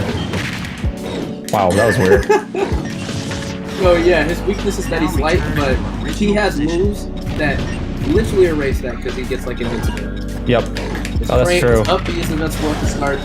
Down air is a major disjoint. Neutral is disjointed. Fair is disjointed. Back air Oh. is extremely disjointed. He just doesn't deal with his weakness. Yeah, actually though. Wow, I can't believe that hit. All the characters that Whoa! beat him by Oh, it's having longer range. lagging! Keep training and working on your side. Oh my god. Frame by frame. Oh! GG's, Do you GG's. win these? You win these. Win these. No way it's Barn and Watch. What's Bayman Watch? Hit him with the we will rock you. Yeah. You're gonna die? That's okay. You're gonna die, but you're gonna get better. You're gonna die. there you You're gonna go. die a lot before you get better. This is how it works. I lost way too many times to my older brother. And that's why I am the way I am today, you know? Yeah, this is one thing I wanted to say I forgot to say. The best way to improve is if you find someone that's slightly better than you to play with a lot. Slightly better. You find that rival, it's like you're set, honestly. And if they have the same motivation to stay winning, it's like it's a golden recipe. Like even if I'd add so like even if overall skill there's like a pretty big gap. If like there's a matchup where they're not very good at it, so it's close, that even counts. That works. Exactly. Yeah. So like I would call Stebba if Stebba and I were like in the Smash and whatever together, I would call Stebba like a training partner. Oh, yo, dude, honestly, I actually I crave our matches, dude. Our matches are fun. I feel like you're so like we're able to learn a lot from each other. Exactly. You're like definitely better than me, and I wanna farm that EXP. No, yeah. You just like when you play with somebody better than you, they teach you things, or like even if they don't teach you this like outright, they show you things that like They also force you. They force you to like those bad habits that you rely on no longer work. So you have to like you're forced to actually change if you want to win. I lost my jump. You're forced to actually play better if you want to win. So in that sense, yes, it's like like you don't get the option of like not of like doing the same thing and then winning. Whereas if you played against somebody who was like way worse than you, you could like do something super bad and it would oh man, missed input. Rip. That was good. You had a solid lead. Unfortunate SD. Yeah, so like Cone, I feel like you and Shafty. Sorry. No, go ahead. That's a good point. You have a good point. I was just gonna say, Cone, Shafty, you guys should be good sparring partners for each other. For example, like you, Shafty, Tiny, you guys could get into like a little like round robin like weekly thing or something. You guys could all improve like exponentially. Yeah, absolutely.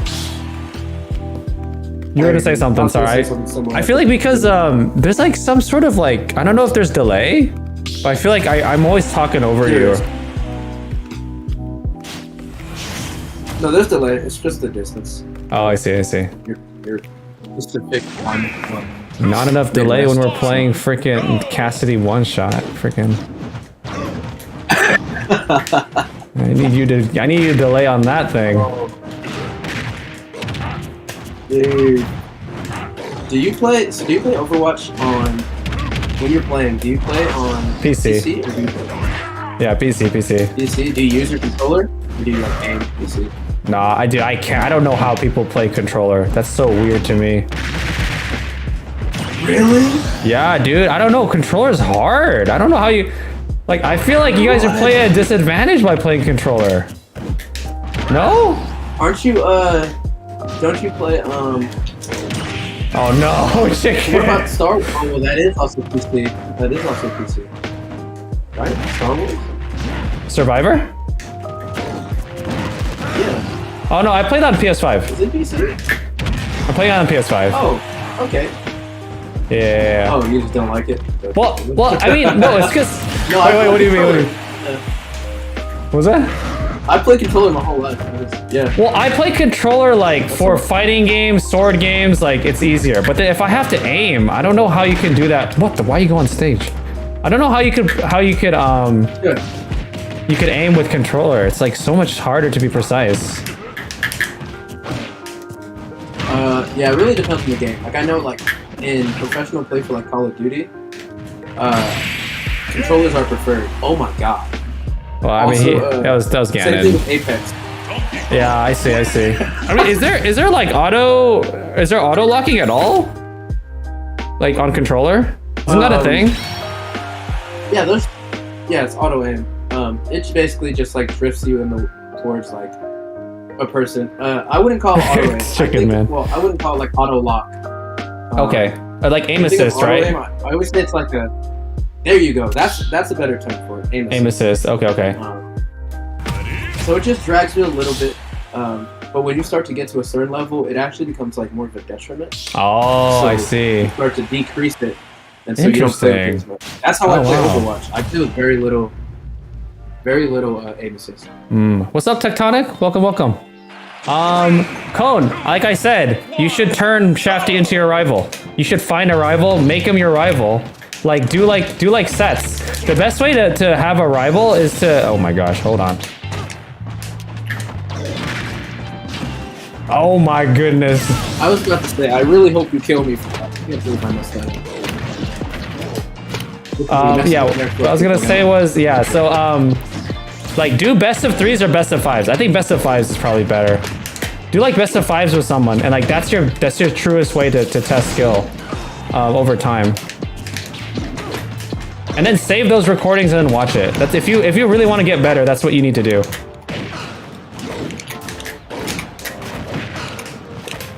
Any spots open? Yes, there are open spots.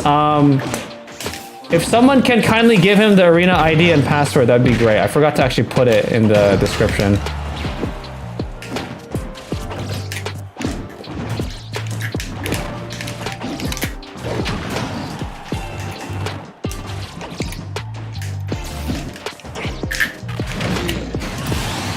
In the world, Hee hee. I did attack pencil on accident. Oh wow. I was like, what is ZSS doing? I've never seen you do that. I did that. That was. My beard was really awful. Oh no! I'm too used to being killed. Nah, dude. I kept trying to drift, but I was being killed. No, it's fine. We gotta run that back later. I'm gonna hop out of the ring and go to the back of the line since I made a cycle, I think. So let other people play. Password is yes. Thank you so much, Dark Knight and Cone, for providing the deets. No mercy. With the frick, what do you call that guy? The Yellow Devil, right? I think the Mega Man. Random goes crazy. Is this double random? We don't watch The double random, huh? it. Is. Okay, let's see who's better at mandem. Alright, I'm gonna hop out of the call. I gotta take a phone call right now. Sounds good, man. Hey, thank you so much for offering your wisdom and knowledge and hopping in the Discord. It was a pleasure. We should definitely do something again.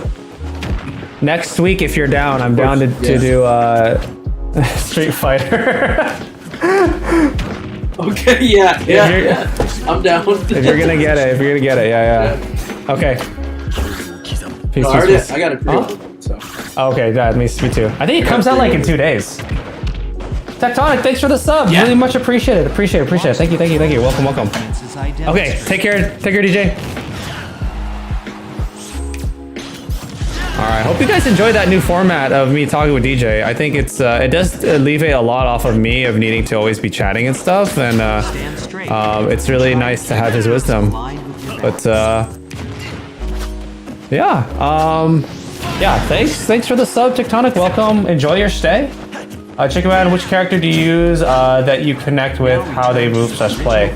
I feel like, yeah, I don't know. Chicken Man, just like, he's always struggled to find a main because of that, right? How do I choose a main? Yeah, I don't know.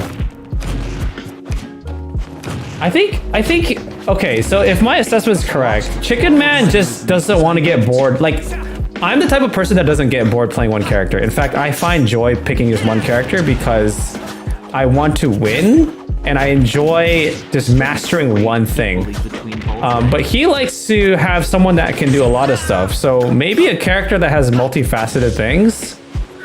Like at least maybe like Shulk. I feel like you'd be a really good Shulk, for example, you know, like multiple arts. Maybe Aegis has 2-in-1 character. Pokemon Trainer. You know what? Actually, why don't you play Pokemon Trainer? I feel like Pokemon Trainer is the best for that kind of thing, no? Wonder if you should stick to Kirby or not. If you really vibe with Kirby, I think it's great. I will say it's a really hard character to stick to because Kirby is definitely not one of the stronger characters. That being said, a lot of people put DK at the very bottom of their tier list. And I fully understand DK isn't a fantastic character. but I vibe with that character a lot and it's really fun, so I want to play him and I haven't stopped playing him. So if you really like a character, stick with them. Like, unless you plan to go pro, I don't think there's a need, right? Return to your original position. But just fully understand that when you're playing Kirby and you run into a lot of sword characters and you're having a hard time, like, it's not really fair to blame the other characters. It's your choice to pick that character, so you should fully understand the downsides of picking the character you pick. You know? It's hard to stick with one character for certain people. Yeah, fully understand.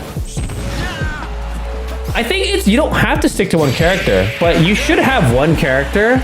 You should have one character that you can always count on. Like, when your back is against the wall and you're like, this is my main. You need to have one main. Otherwise, it's going to be really hard to win against some people.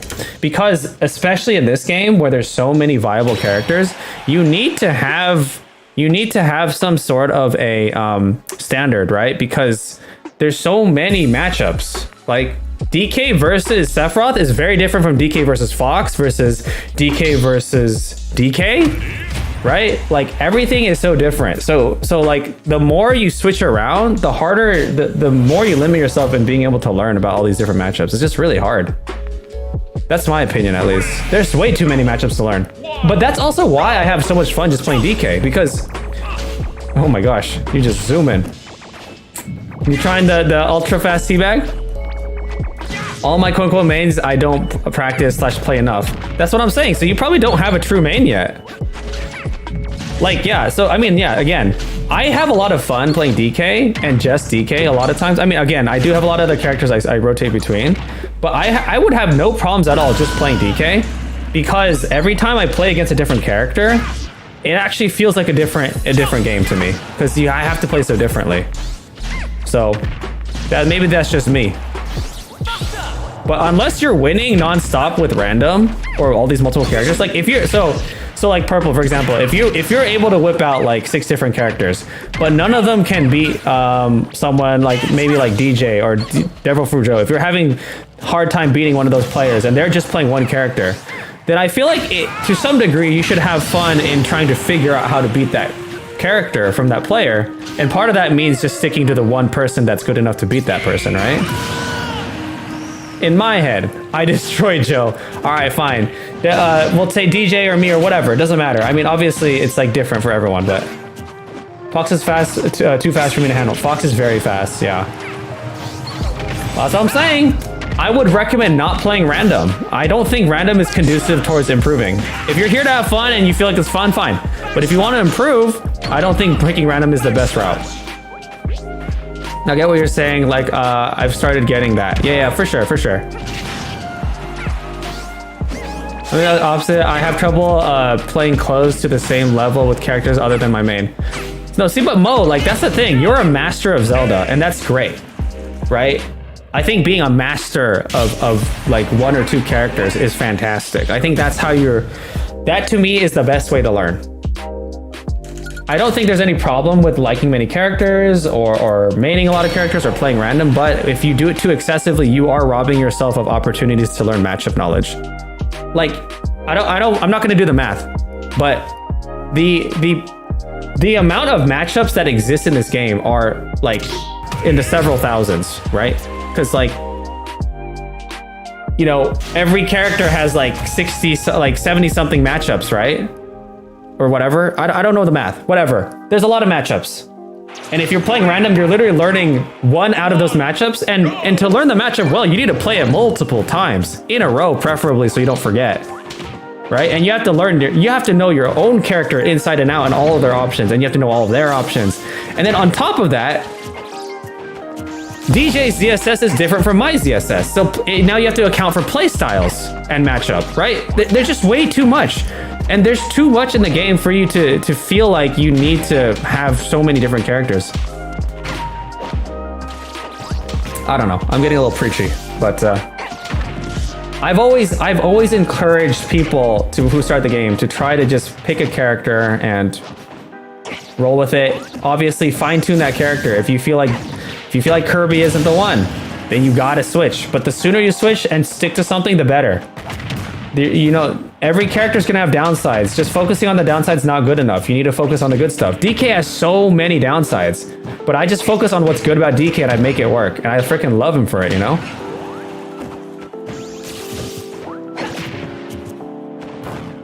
Here's why I lost, lol. Well, you an online tournament early with your Byleth. Well, I feel like it, Mo, if you learn the 0 to death combo on DK, you'd be set, man. Honestly, not much of a competitive guy. I feel like I sweat too much at this game. I'll start getting tilted if I lose because of how much effort I put into the getting better. I can see that. Oh gosh, she stole it. But at the same time, you know, focus on the growth mentality and I feel like you'll be okay. It's hard, yeah, I understand that sentiment. Like, a lot of people want to improve because they want to win, and you don't see a lot of winning all the time, and that's the nature of this game, right? It's a 1v1. In a tournament, there's only one ultimate winner. There's only one winner, right? Out of like several thousand people that enter any tournament, there's gonna only be one winner. And the person who's second place is gonna be unsatisfied. But even the person in first place is gonna be unsatisfied until they win multiple times, right? So I think it's just finding a good balance. Like, it's also a balance of having fun, but not taking it too seriously, you know? Unless that's what you want to do. If you want to take it seriously, that's fine too. We're in the same tourney then, lol. I was the purple pither that got second. Oh, nice. Wait, which tournament? I could care less about winning. If I had fun, then I have fun. That's fair. That is good enough.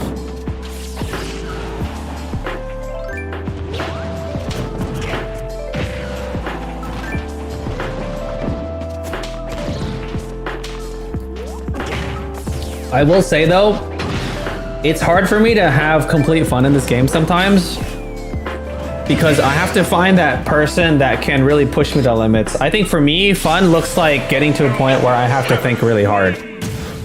And I have to think, if I have to think really hard about my options and I have to think about outplaying and I get those outplay situations, that's really fun. But I can't do that unless someone's playing at a moderate like level of skill too. So like this past weekend, a friend came over for Memorial Day weekend. I was playing offline. Offline is so much better than online. It's actually crazy. I forgot how much better it was. And like, I was just having so much fun playing against this guy offline because we go even. And finding someone that goes even is so fun.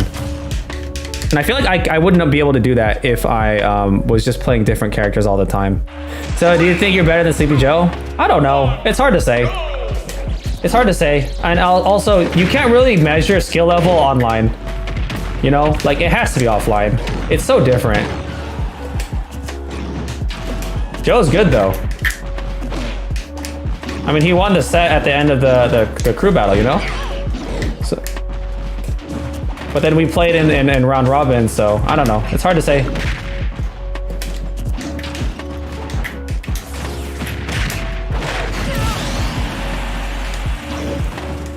I'm in the room, but I will only stick around for a little while. Okay, sounds good, Mo. Good to see you. It is getting kind of late for my stream too, so that's true for me too. I don't know how much longer I will be live, but I know there's a lot of people that were waiting. A lot of people just joined, so I do want to honor that for those people.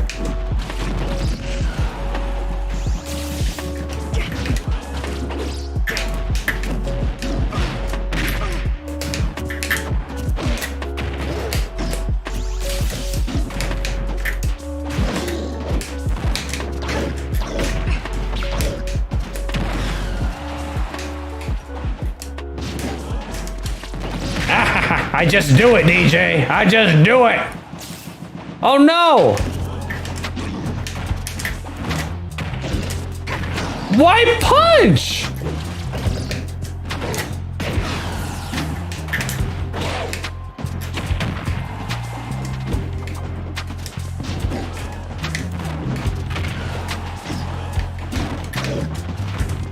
I'm dead. The game to me is getting all the content it has, making custom stages. Yeah, no, for sure. I remember when the game first came out, I spent so much time actually getting all the spirits and like doing all of the World of Light stuff, getting all the challenge stuff unlocked. There's a lot to do in the game.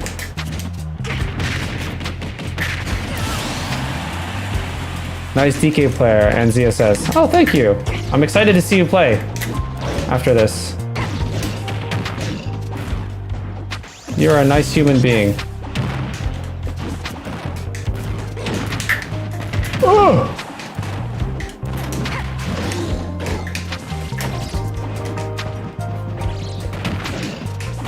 Oh no, my jump. Ah! Wow, how did I lose all of it?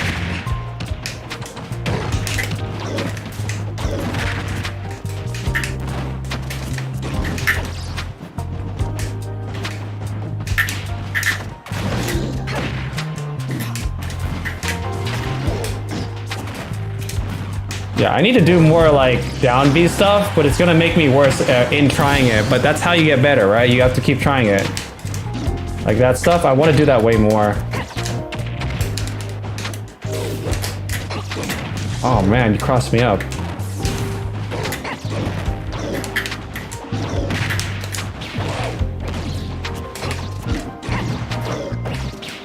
Ah, he really going for those neutral airs.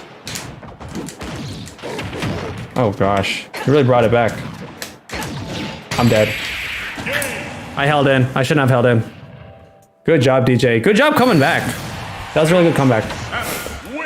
Okay, some of my favorite stages are more dynamic ones like Great Cave Offensive. There's so much variety in bigger stages like that. Yeah, it's true. It changes the game, right? Like when you do that, it removes all the stuff we're talking about, neutral and what stuff. And that's fine. That's fine. I mean, I obviously freaking love Temple. Temple is such a fun stage that I have a lot of fond memories in. Will I ever 1v1 someone there and will I ever reach like peak potential that the game has to offer? No, but that's fine because you'll get a lot of other stuff, right? Pac-Man. Oh, wow. I've never seen a Pac-Man. Like, I've never seen someone that plays Pac-Man really well. 75M? Oh my goodness. I can't say I like that stage. I think the ladders make the game a lot weirder. Although ladder smash is something different too, you know? 3, 2, 1, go! Hanabao is the worst in my... Hanabao is... yeah, no. Nothing will beat a Temple, but it's just because nostalgia. For me, yeah, nothing will beat Temple. Playing Temple in the bottom left side of the stage, y'all know what that's like. Come on, man. I don't even know how to explain.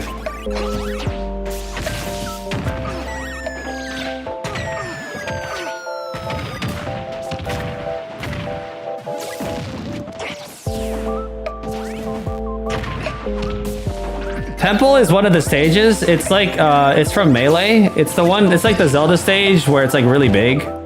Maybe one of these days we'll do a Temple 8-man like arena. That'd be fun, huh? Temple Fight Club. If you know, you know. Yeah. That's like a specific generation of people that play Smash, I feel like.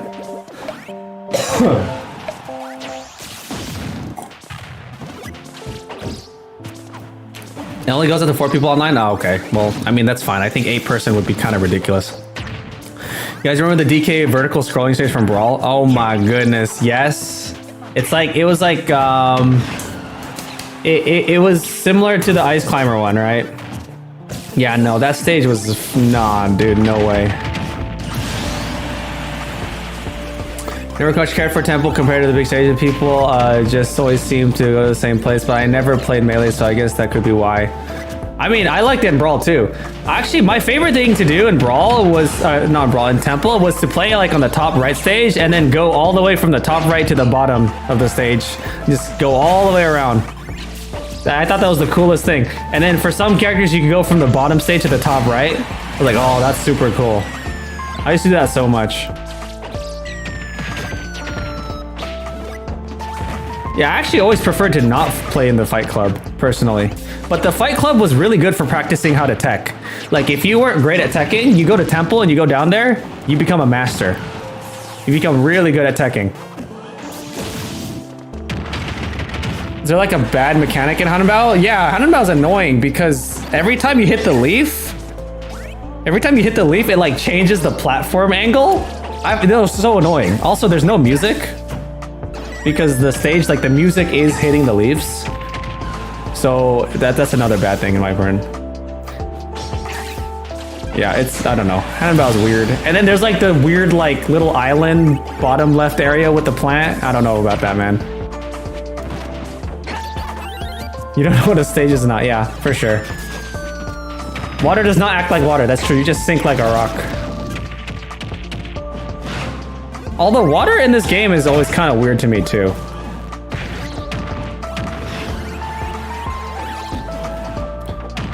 Some of these you can stand on, others you can. It's weird. It depends on the angle. If the angle is really weird, you can't stand on it. There's no longer like a ledge to grab. It's wonky. This is a good game, by the way. I know I'm not commentating on it too much, but this is a bit of a good game. If Pac-Man can secure this kill right now, it's going to be fairly even. ZSS has been at kill percent. Oh no! Probably meant to be reverse. Went the wrong way. I'm wondering how the connection is too. Up air still not killing. Wow. Ui. Forward smash gonna take it there. Orlando was more like Olimar stage. Oh, that stage? You mean with like the spaceship and everything? And like the, what do you call it? Game 5 Evo. Game 5 Evo. There's a new MGs, so I gotta play Snake. Yo, dude, the Metal Gear. I don't know if you guys were there last week when I watched that. I flipped out at that trailer. I screamed so hard. I should actually upload that reaction. That would be pretty good. The stage with the silly little guy that goes Monch. Oh, nice up B. Wow, close game. You're talking about the one, yeah, on the right side, like the goober that eats people, and then it like rains every now and then, and people just get flushed into oblivion. Yeah, I know what you're talking about. You dislike platforms? I freaking love platforms. I'm the opposite. But the thing is, like, I guess I didn't really go into it earlier, but platforms do open an entire different aspect of the game, like gameplay wise. Like you have to learn how to drop through platforms, but if you can, it makes certain like aerials way easier. Like drop down aerials are like super fun to play with in my opinion. So I really like platforms because a lot of people don't know how to use it well. If you learn how to use it well, you separate yourself from a lot of people very quickly. But I think platforms are very important to the game. Most legal stages will have platforms. There's only one legal stage that has no platforms, you know? Let's see the ZSS. And the snake. Smash Bros. Platforms were a nightmare because of how vertically based the KOs were. That's true. That is true. Yeah, I gotta say I liked it as DK. You know I like that stuff as DK back in Smash 4. Alright, give me guys a second. Enjoy the chair. I'm gonna step out for a moment. Grab some water, take a bathroom break. I'll be back.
Snake wins.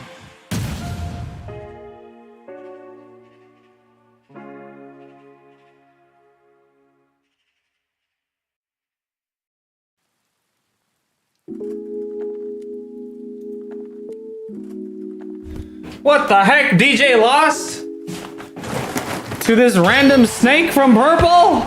Purple, do you even play Snake? Bruh. Alright, what did I miss? Smash 4, I would just play Smash Tour. I feel like, Smash 4, they should have kept, Smash Run. Was it called Smash Run from the 3DS? That was such a fun mode. I don't know why they didn't transfer it to any other future games. Like, that could have been such a easy port to Ultimate. You guys know what I'm talking about, right? Where you run around and then you collect all the upgrades and then you like fight at the end. That game mode was actually pretty fun, but it was only on the 3DS version. It wasn't even on the Wii U version. Smash Run was good, but not as good as Smash Tour. I don't know. I didn't actually enjoy Smash Tour personally. Like at that point, I just wanted to play Mario Party.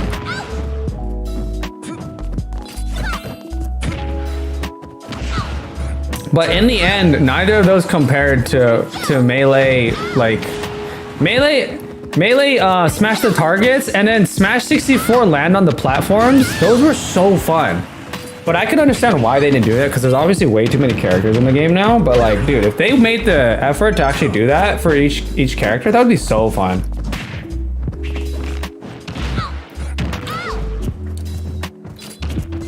You got lucky. Snake annoys you. Hey man, Snake is basically like Min Min in a way, you know?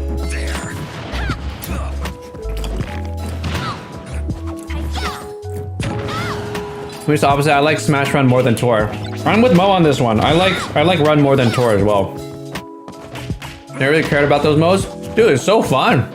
I feel like I don't know if you played the older ones because I'm not talking about Brawl. Brawl was the first time it started to depreciate because the Brawl Smash the Targets were like a general one for all characters. And the ones in Smash 64 and Smash Melee, they actually had like individualized stages for each character. That was fun. Because there was like a lot of heart in it, and they were more like thematic, you know, and it had to stretch each character's kit. Like you can't just rely on general stuff. Like, oh, you have to do this very specific angle with Pikachu up B if you want to get this target or something like that.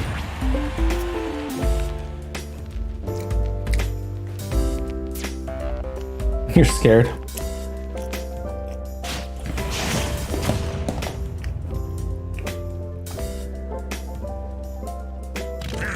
Well, the Snake has been taking lives, man. It's like your third Snake game.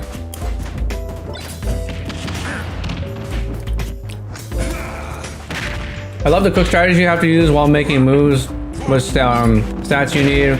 Custom movesets were the best of all the characters. Mental boss of perfection. That's fair. Maybe I didn't give it a fair shot.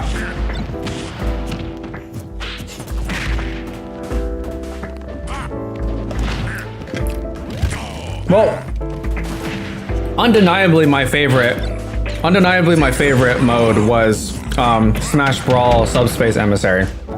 I think that's really hard to beat. Like a true story mode with actual cutscenes and the levels like where you actually had to go around and you could get like some stat stuff and items and all this stuff. That was super fun to me. Can't wait for the new remake of Metal Gear Solid. Yeah, dude, that I don't know. I reacted to that last week, Tectonic, on stream, and I was flipping out. I was screaming out of my chair, man. I kept thinking it was Jurassic World at first.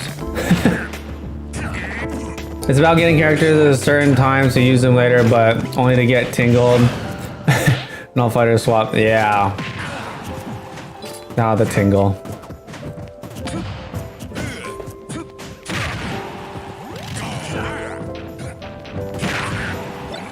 Speaking of tingle, I don't know how many people in here are playing Tears of the Kingdom, but I'm having such a good time in that game. Oh my goodness. I've logged so many hours and I have only explored 4 regions so far. It's actually crazy.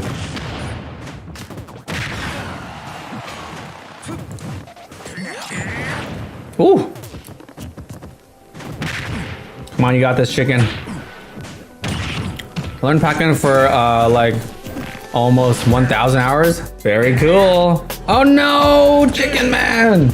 You gotta use your bike, man. Don't forget the bike's got the jump. Mission accomplished. Hey man, this snake is taking lives, man. I feel like with Smash Run, it's much more RNG than Smash Tour, which is weird to say since Tour is a board game. Well, I actually disagree. I feel like Smash Run, you have to be really good about your movements and stuff. If you're really good about your character, well, then at that point, there are some characters that are better than others. That's true. But anyways.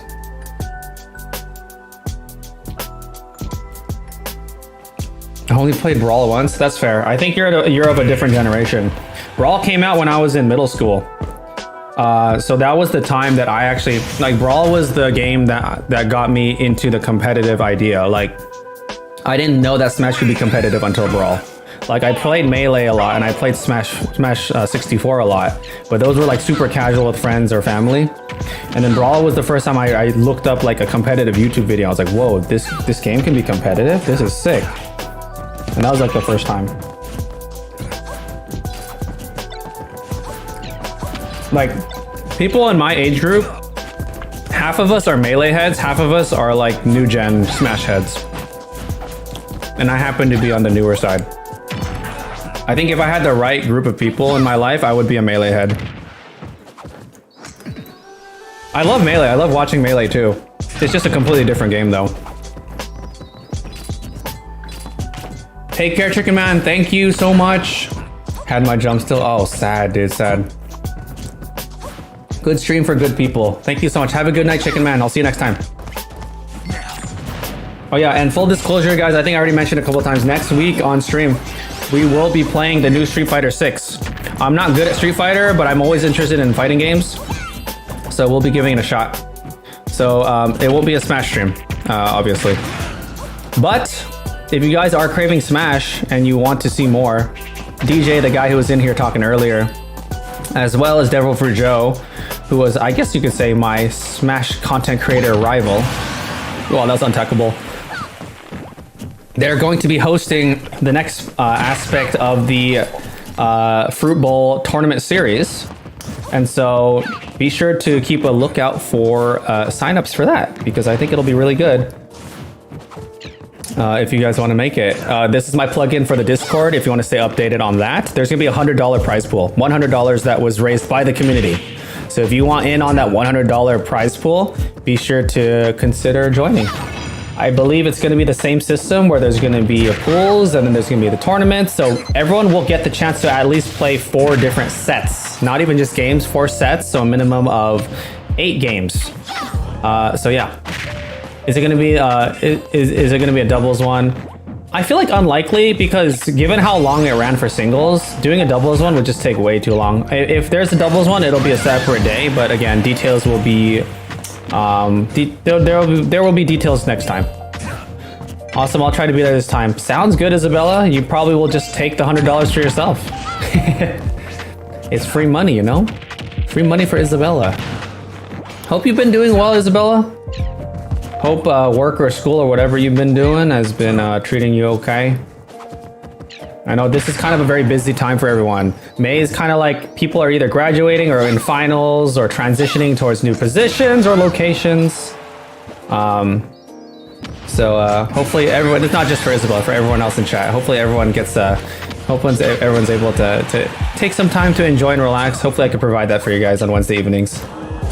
And I'm also hoping to transition very soon. Like my residency program will end in mid-August. I'm hoping to pick up more days for streaming, which means less uploads. Kind of depends on whatever job I get. So I am in like a job application process too. Hopefully something turns up. I'll let you guys know if there's any good news. I've been busy doing coding courses. Oh yes, the coding course. Not the little umbrella tabs.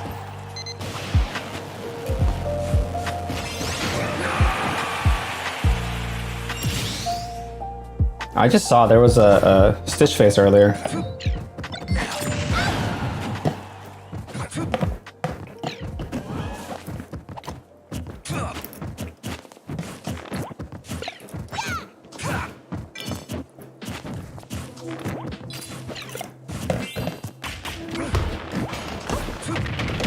Hopefully my munching is not too loud. Is there anyone else here playing Tears of the Kingdom?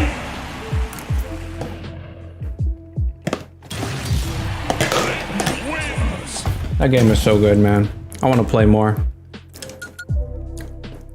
I have not gotten the chance to see Akala DK just yet because I am, you know, I'm streaming. But I'll definitely give it a watch later. In fact, I'm gonna look for it and then I'm gonna put it on my watch list. It's always great to see high level DK because you don't see a lot of it, you know?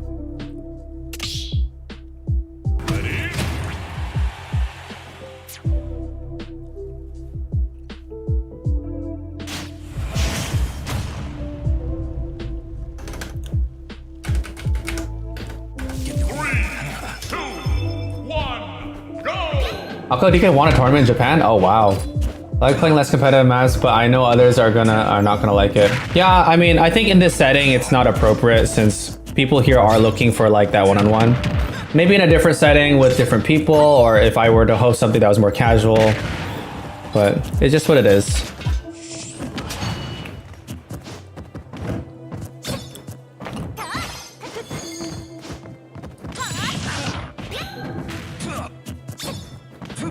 Spargo Cloud versus Akala Donkey Kong Pithra. Dang, okay, I'm gonna have to watch this for sure. Battle of BC, yep.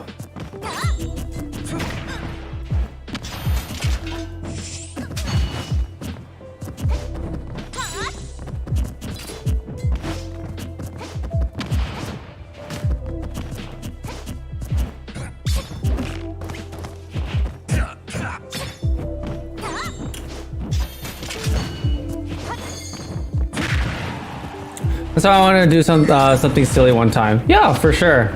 I think like it's hard for me right now because I obviously have a lot of ambitions for my YouTube channel. I don't know if you guys know, but I am doing daily uploads. We're currently covering Star Wars Jedi Survivor and Zelda Tears of the Kingdom. I do like 2 shorts a day as well. I'm trying to stream more, but so far my current capacity is only to be able to stream once a week. So if I'm only streaming once a week, it's hard to dedicate that time to, you know, anything but like this, right? Like next week when I'm going to be doing Street Fighter 6, it sucks because I won't be able to do Smash that week, you know? So I kind of have to just pick and choose my battles. But yeah, you know, same plugin. Consider watching my content, guys. I put in a lot of time into my edits. I spent a lot of time recording and then cutting that stuff down so it's not, there's no fluff. So hopefully it's entertaining. I'd like to think it's entertaining. I scream a lot. I tilt a lot. I think people like that kind of stuff. Do you have a TikTok? I do have a TikTok. I do have a TikTok. It's in my description. Full disclosure, the content that I upload on my Instagram, TikTok, and YouTube Shorts, they're all the same. It's all the same stuff. Like, it's the same cut stuff. Granted, it's like, it's basically the highlight cuts of my Let's Plays. But if you guys use TikTok more than watching YouTube Shorts, then yes, by all means, that's the place to go. It's very interesting, like, because I try to respond to all the comments, right? And the comments I receive from TikTok versus Instagram versus YouTube, so different. I don't know why it's like it probably has to do with the demographic. Oh my gosh, you just put her to sleep and try to RPG her face. Also, Purple, you keep talking about your snake not being that good and you're like out here taking lives, taking games. You still have not lost for a long time. Look at this. Maybe this is your calling. Maybe this is your spirit character, huh? Maybe you got like a passive buff because of his new game coming out. Wow, you almost got that read actually, just mistimed. No way! Wow, got the 2-frame. TikTok culture is just vastly different, and it gets really talked about, and it never really gets talked about. Yeah. Like, there's a lot of good eggs in TikTok, but I guess what I have to say is I run into a lot more bad eggs and haters on TikTok versus any other platform, despite getting similar view counts. It's interesting. It's like in TikTok, like, so there's like this thing with Elden Ring where I got 2 pairs of a Radon Greatsword. If you know what that is, you know. I had 2 pairs because it looks like you could wear 4 swords. And it's really funny. But basically, because for the rest of my playthrough, I have that in the background. People, so like you could only get 2 of the same weapon like that if you either start a new game or someone trades it to you, right? But then everyone on TikTok is so quick to say like things like, wow, why is this guy giving fake reactions? He's clearly on his 2nd playthrough. Versus the people on YouTube who are like, oh, well, how did you get a 2nd pair? Like, you know, they're like more polite and more willing to actually give you the benefit of the doubt. It's freaking hilarious. Yeah, so the TikTok people will assume the worst of you, at least on average. That's what I noticed, at least. But there are, again, a lot of really nice people there too. It's just like, there's the frequency of like doo-doo comments is so much higher. It's kind of crazy. I don't like tournaments with money because it makes me try hard, which makes me spam moves. I die easier. I see. Although I will say, I do feel like, oh, actually, yeah, Mo, we get our rematch, huh? I will say that when there's a tournament that makes me try harder, I feel like I like actually think way harder, and I tend to hyper focus more, which is a good thing for me at least. So if your default is to spam moves, that's something that you want to try to grow out of. Oh.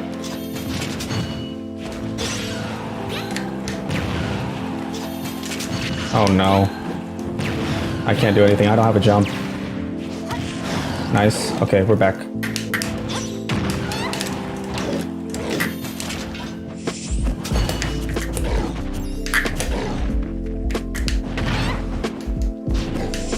Zelda Fair is broken good. It's good when it lands, right? There's so many times where like it just does not get the sweet spot, right? Oh my gosh! I got dragged forward and extended hitbox. That was kind of crazy. Oh no. Getting a few frame drops here. Unfortunate for Mo, because I feel like I benefited way more than he did in those exchanges.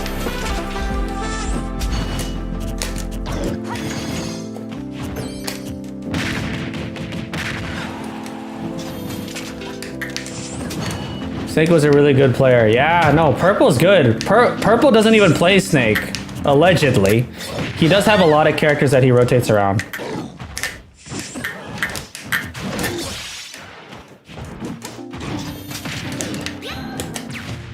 Oh, I did not mean to do that.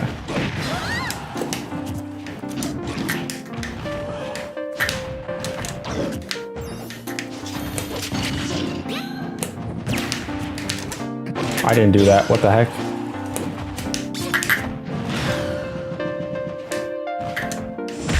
Oh no, wow, I'm surprised that connected before you disappeared. I want to do it though, since tournaments are fun. I mean, the thing with this tournament is like, at least there's 0 buy-in. For a lot of tournaments, you have to buy in, you know. So this $100 prize pool is fully crowdfunded. Oh no! Oh, you're good. No, not the pineapple Mo. Dang, rip, dude. Yeah, that game had some weird stutter too. I'm sure that got in the way with your recovery. Rip, Mo.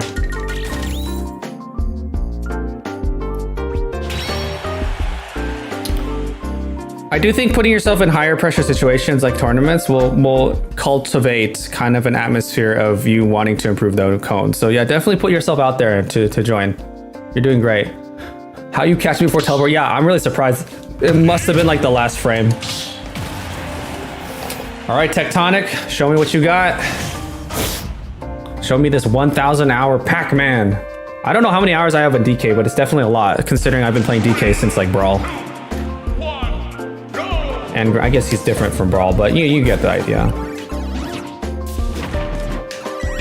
Oh gosh. I don't want this. Oh, whoa, I could have done something there.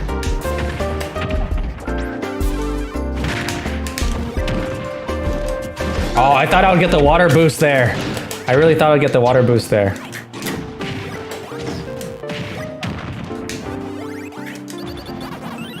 Oh no!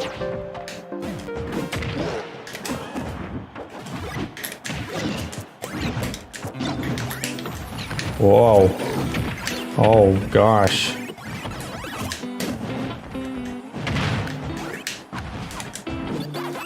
Oh my gosh, I thought I got spiked. Thought I got stage. Oh gosh. Oh no, I keep forgetting about that angle. Oh gosh. I don't have a jump still. I'm back. I did not mean to do that. Oh! I'm getting hit by everything.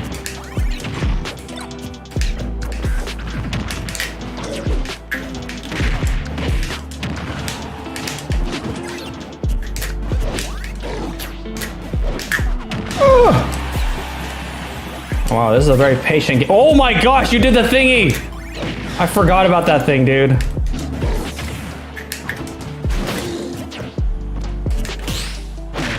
Oh my gosh. Oh no. Oh gosh, I did not realize I could grab. Oh no! Oh, rip.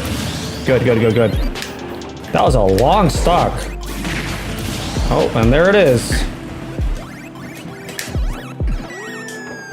Oh, I thought I would be able to get that.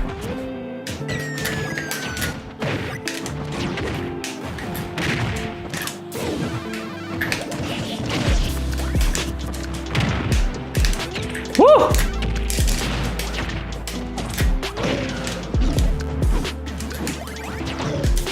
Whee!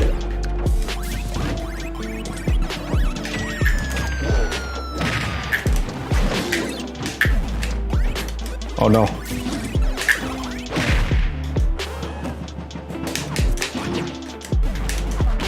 Woo!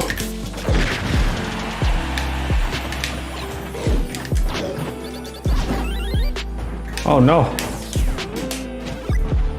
Oh my gosh, I keep throwing out my punches. POVTK grabs you? Yeah. You know, I like my grab.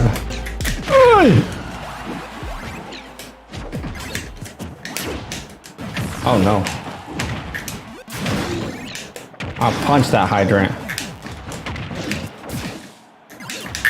Ah!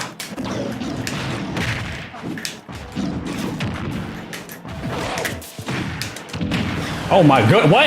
I thought I was on the left side for a moment. Ah, I tried to shield. I knew you had key too. Close game.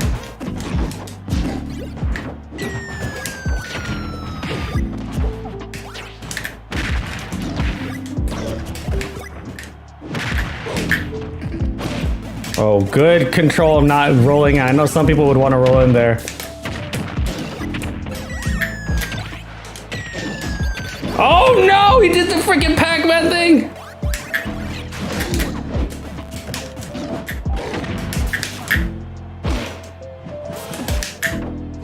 Oh my gosh. Not the leg.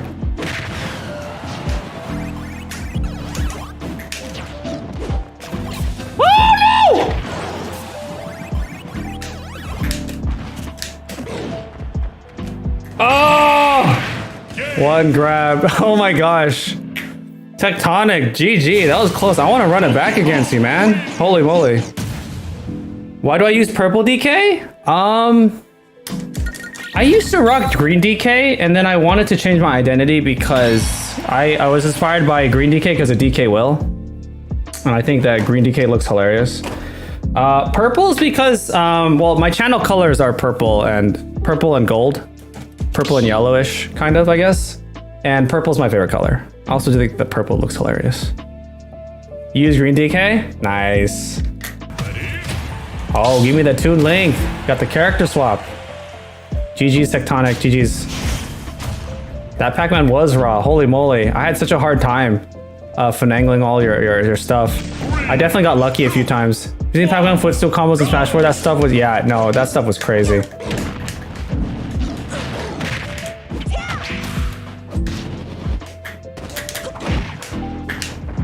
And obviously Toon Link has the Tears of the Awakening buff.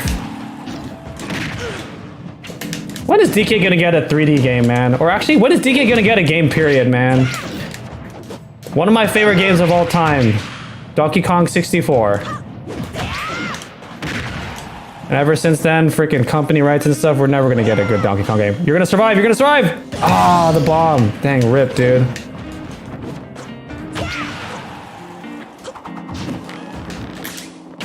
Ah, the boomerang. I should have known.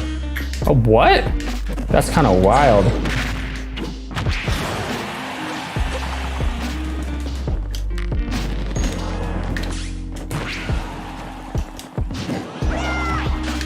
What the heck? We need a new 3D DK game? Yeah, 100% we do. Remember that I usually go pink or regular? Nice. Oh my gosh. Ooh, that was kind of nice. Yeah, I do like the pink one too. The pink one feels too disrespectful though. But that's, sometimes that's what you need, you know? No! Yeah, Cone, you didn't have your second jump. Dang, I haven't killed you a single time yet. You killed yourself both times so far.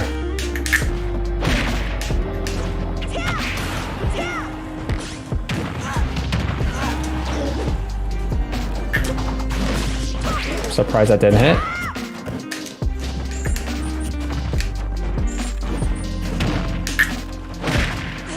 That's a crazy reach.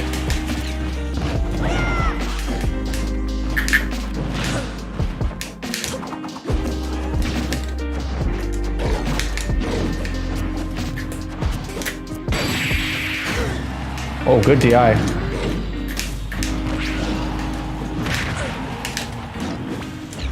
Oh, that'll be it. GG's Cone. Rip, dude. You double SD, man. That's not good. Feel bad. You got some nice skins? Yeah, he's really colorful. I wish he had like a pure black skin or something like that, though. I would probably rock the pure black. The white one is good too, though. I like the white Kong.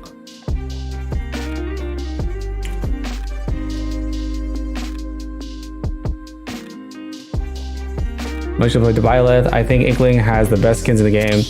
Inkling does have some pretty sick skins. I'm trying to think of who has better skins. I really like Link's skins too.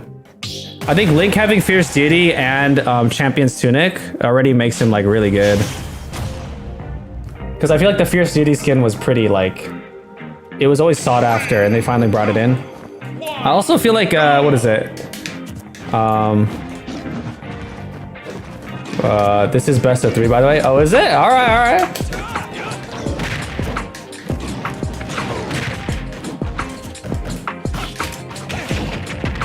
Oh, I popped out the wrong way.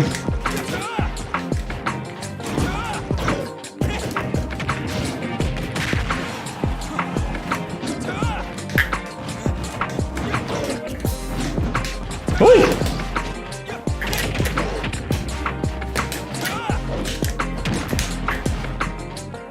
Oh, that was a runoff there.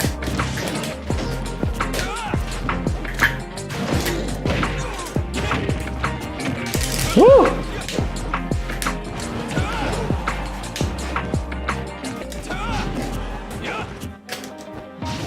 Get over here.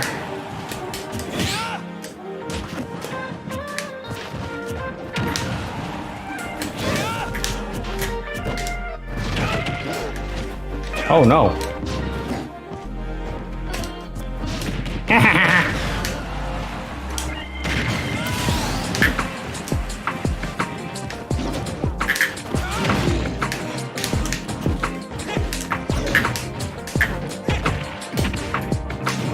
That was a hard read.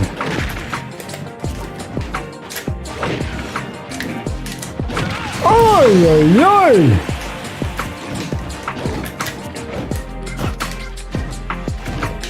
I did not want to go that way. What?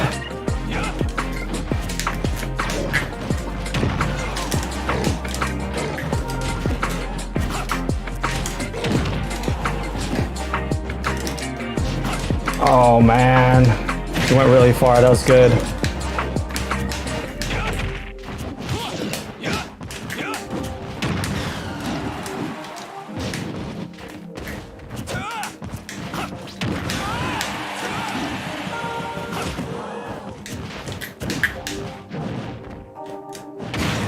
You have a Meta Knight amiibo? Oh, nice. Purple Inky Skin looks immaculate. It does look good.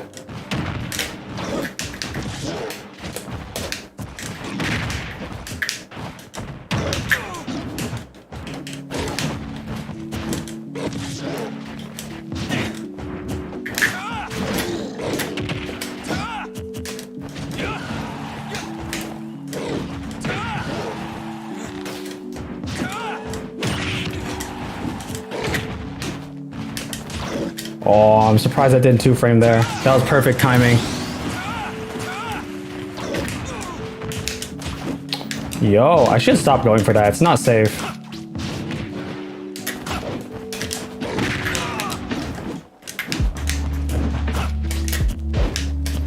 No, I know what you're going for. No 0 to death on me.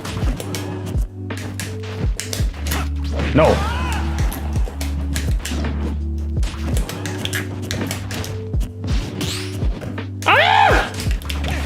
Ah, I went out the wrong way.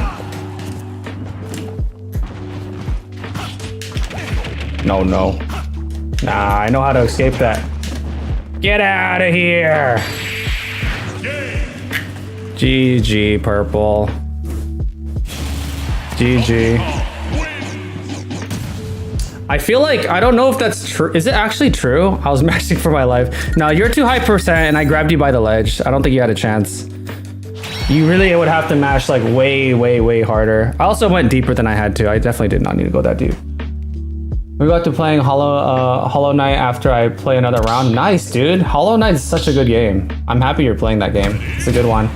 Wow, I'm streaming way later than I thought I would. I'm probably gonna... I think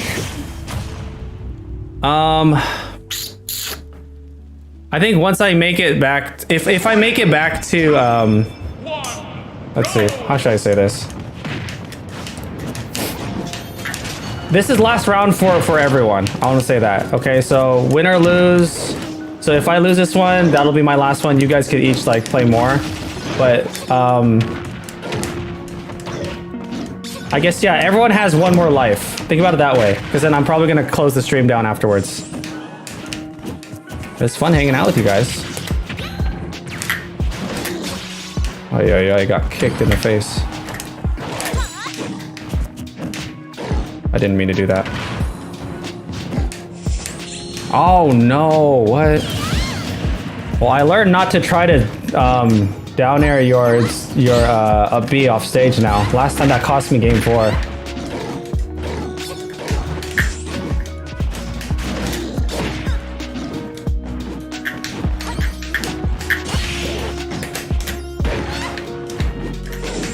Oh, nice.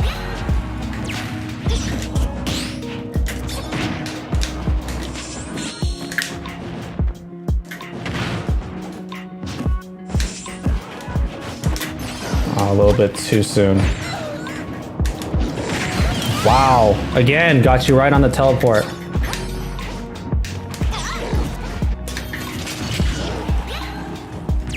Oh, side note, Mo.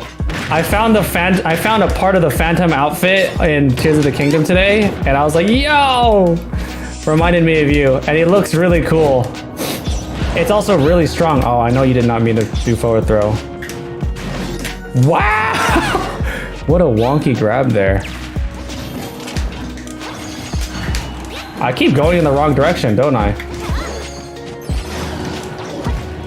Also, I said it correctly. I'm like, oh wow, this is the Phantom outfit. It's Zelda's down B. I didn't say side B in the recording.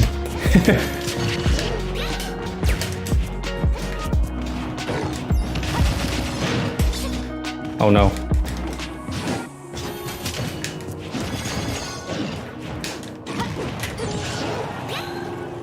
Oh! Wow, I didn't think I got through there. Oh my gosh, good coverage.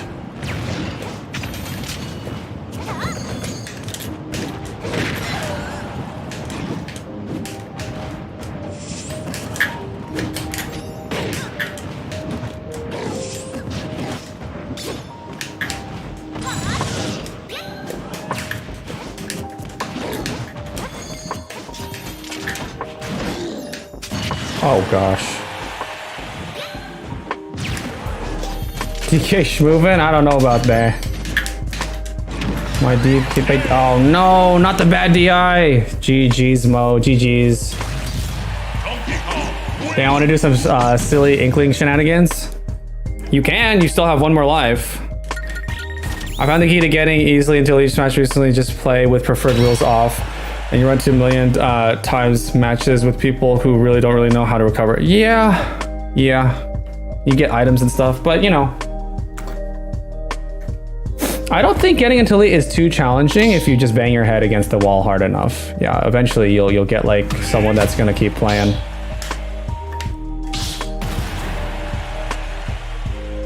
Gonna call it a night? Yeah, I'm gonna call it a night soon too. Thanks, Mo. Have a good night. Take care. Good to see ya. Good to see ya. Always good to see ya. Good games. Good games. 3, 2, 1, go!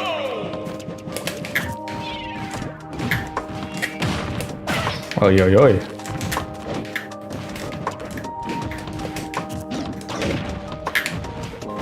You know, I feel like Inkling's a really good character that doesn't get a lot of representation in the competitive scene. I feel like, yeah. Like, Cosmos used to play Inkling, but now he's obviously like a Pithra main. Oh, almost landed there.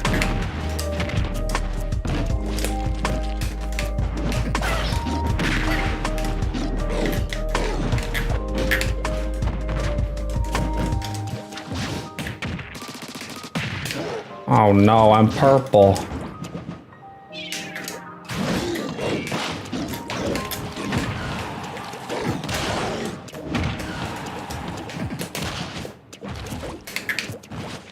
Oh, what? Oh, nice punish. Pithra goes hard. Actually, though.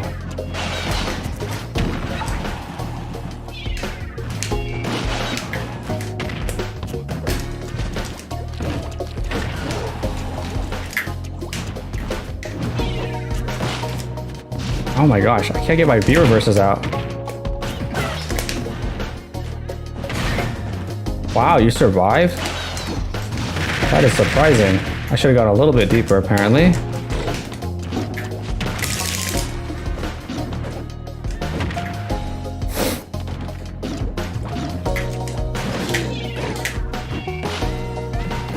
Oh, what the frick? So you should pick up Pithra. I tried, and I don't know. I don't think Pithra actually works for me well. I actually really tried to play her a lot when the game first came out. I just don't vibe with the character.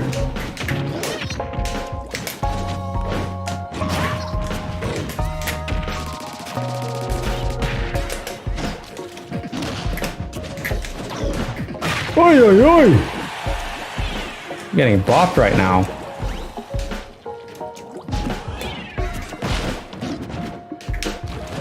Oh, what? I had it fully charged?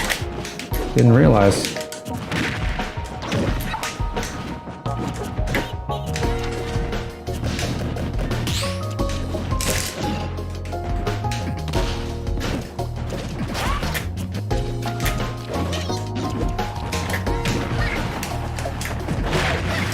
Wow, that killed? Max range DK, I guess. That's surprising, to be honest.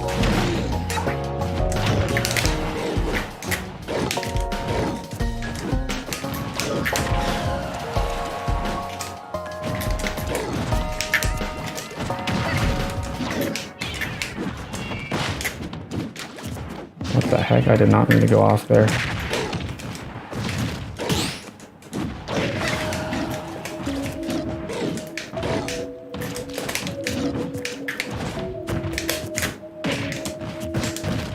Oh man, Skittles. Yeah, that's gonna be a shield break.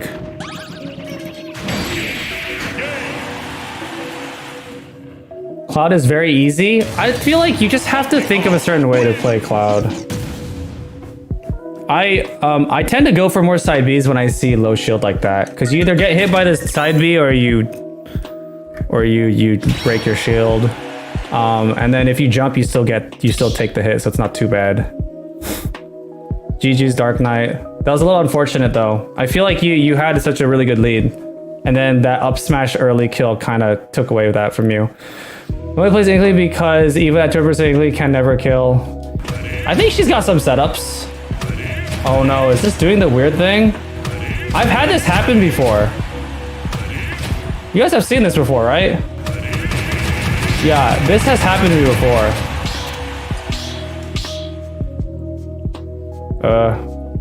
Well, you guys can play. If you're able to. Okay. What the heck? This is weird. Oh, Dark Knight, let purple in. Okay, well, okay. I guess we're doing that.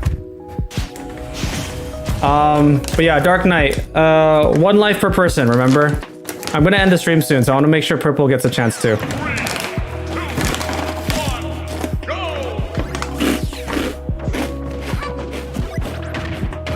You leave the arena? Okay, no worries, no worries. No need to apologize. Just miscommunication.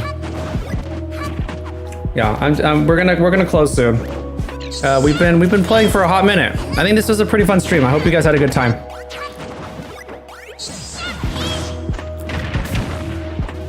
Yeah, no worries, no worries. I got you, I got you.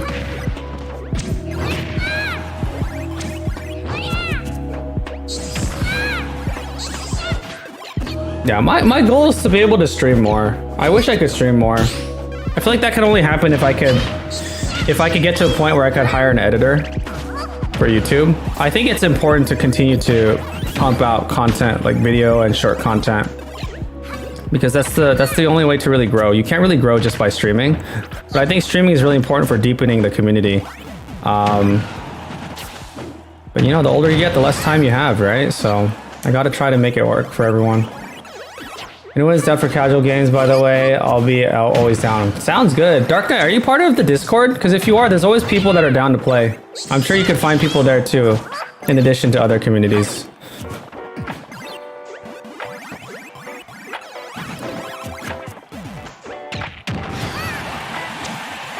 You think you are? All right, sounds good, man.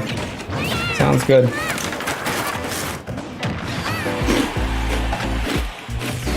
Oh, the fruit snipe.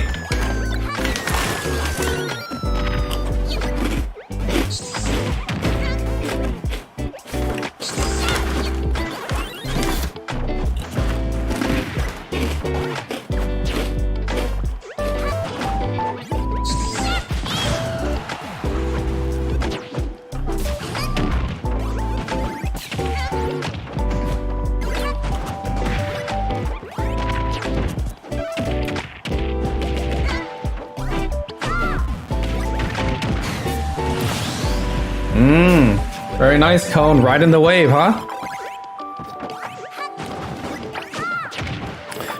What would be the worst matchup for Pac-Man? Aegis, Cloud, or Byleth? Ooh. Not Cloud. I feel like Cloud would not be the worst matchup. I want to say Byleth, honestly. I don't know. Byleth's range, I feel like, helps a lot. Byleth arrow and Byleth range probably helps a lot.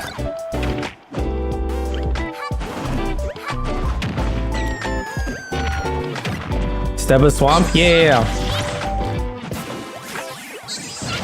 There is the link right there, in case you were wondering. I think Joker might be the best, but I haven't played him in a minute. Joker would probably be the best, but I think Joker just doesn't really have any bad matchups. Am I wrong? What is Joker's bad matchup? Like, I feel like he goes even with everyone or is better. Oh no! Bouncing off the side, rip, dude. Now he definitely does Pikachu. Is that not 50-50 though? Pikachu Joker? Cause like Pikachu explodes, right? Pikachu just explodes to Arsene. Like expired. Oh really? Frick. That's annoying.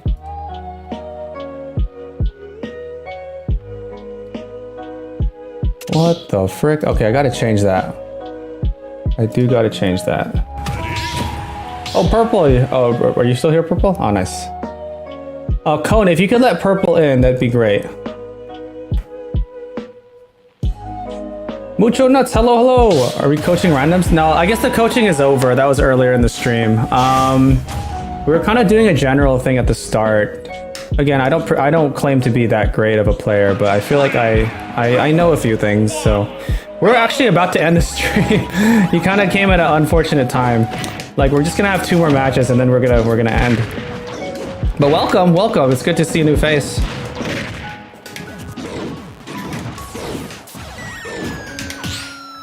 Oh my gosh. I want to get off this ride.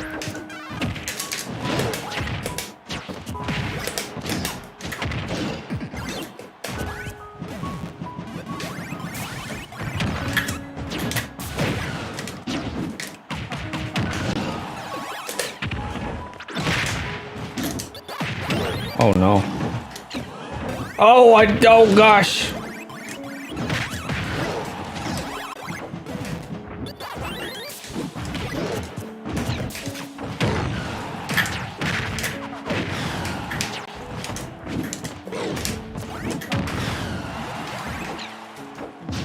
I seem hella chill. Oh, thank you.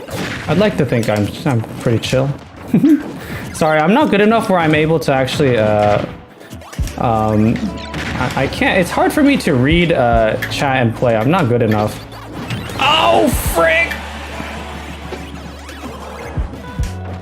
Oh my gosh. I should have seen that coming. Nice job.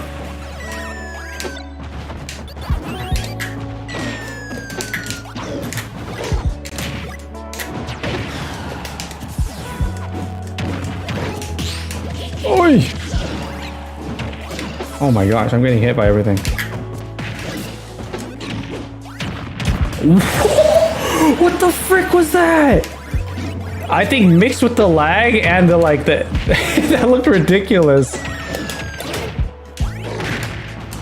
That was so funny actually. No. Wow, that almost killed me.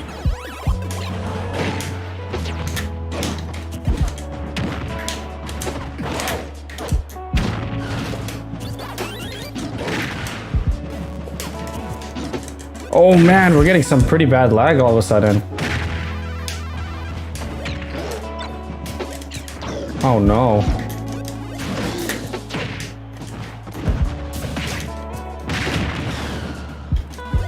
Oh no, it's suddenly very Oh, I'm dead! Slow motion DK. Slow motion Harambe footage.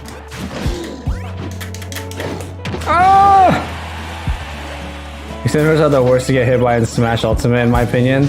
It's satisfying for me, because that happens a lot with my Kong Punch.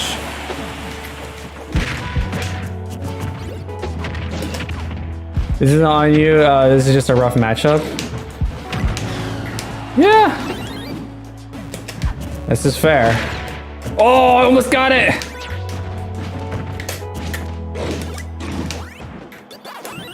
Whee! Alright, keeping it even though.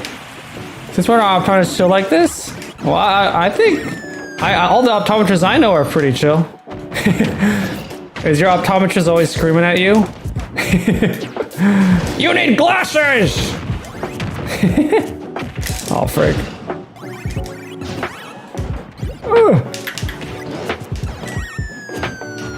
Oh no.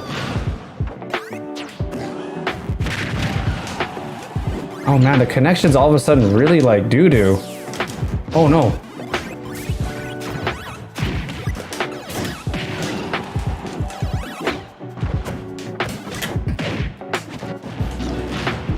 Oh man. I have too much rage, I couldn't get the nair off. Should've just gone for up air.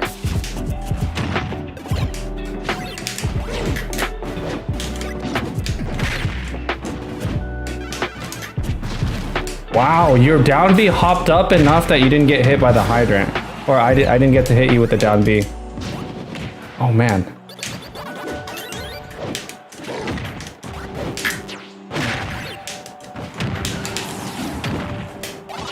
Ooh, I ate it! That's funny.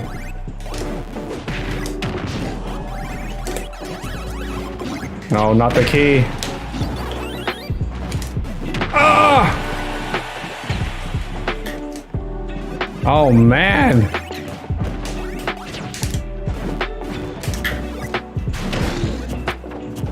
Oh! I'm dead, I'm dead, I'm dead. No, we fat boys.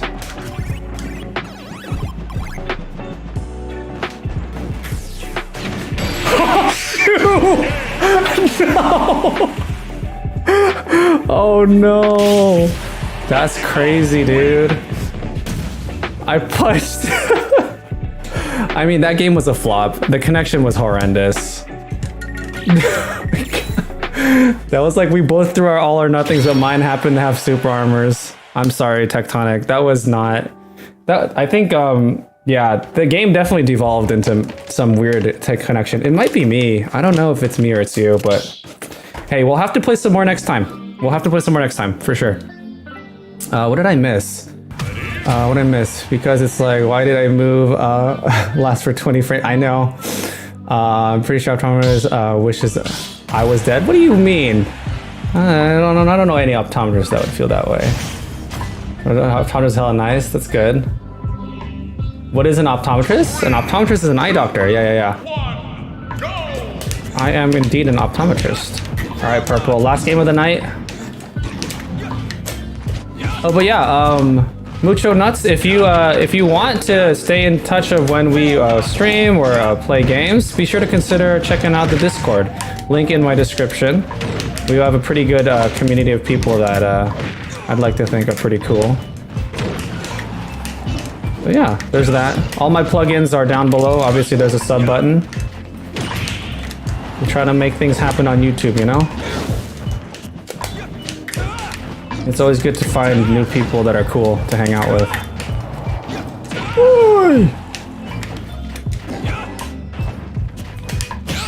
Oi, oi, oi. What the heck?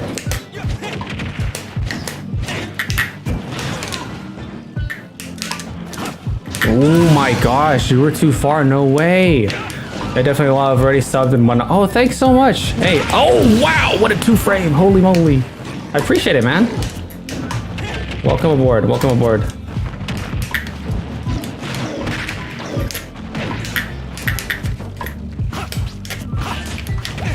Why do I keep popping out that way? Oh, got it.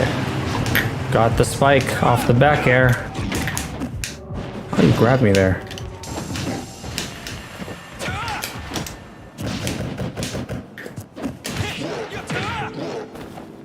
Ay. I did not. Why? No, I did not do that. I did not. First of all, I didn't up B, and why would I B reverse that up B? Keeping it close, huh, Purple? No. I messed up. I'm dead. Okay, we're good. Frick. I messed up my SDI for a second. I'm dead. No way, dude. I think if you upbeat right away, you could have survived that. Rip, dude. You love to fight me sometime? For sure, man. I would love that as well. You're likely half my age, so I'd love to see a match. What does age have to do with the matchup? I'm still a spry young fella. Wait, Purple. Run that back. I'm not happy with how that ended. One last game.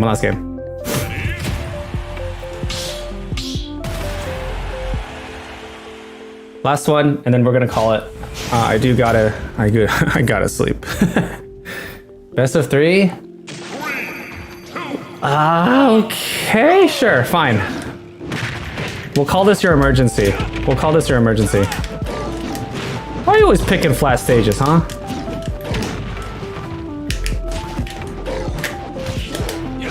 You're 15. Well, you're not wrong. I will be twice your age, I guess, in a couple years. I'm 28 years old. So close enough, I suppose.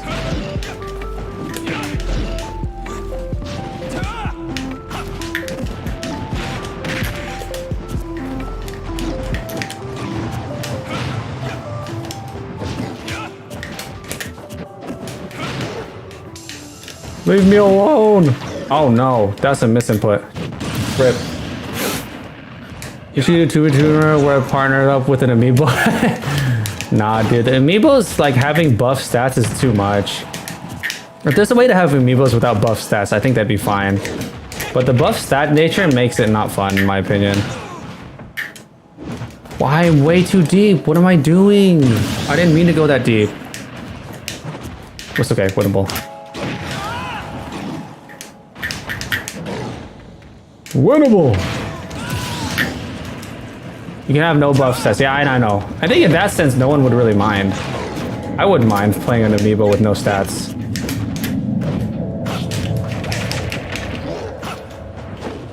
Yeah, as long as you SDI the first hit, you can't get it.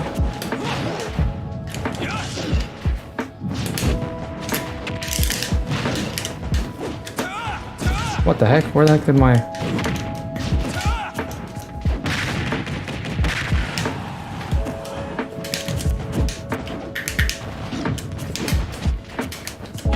Oh no.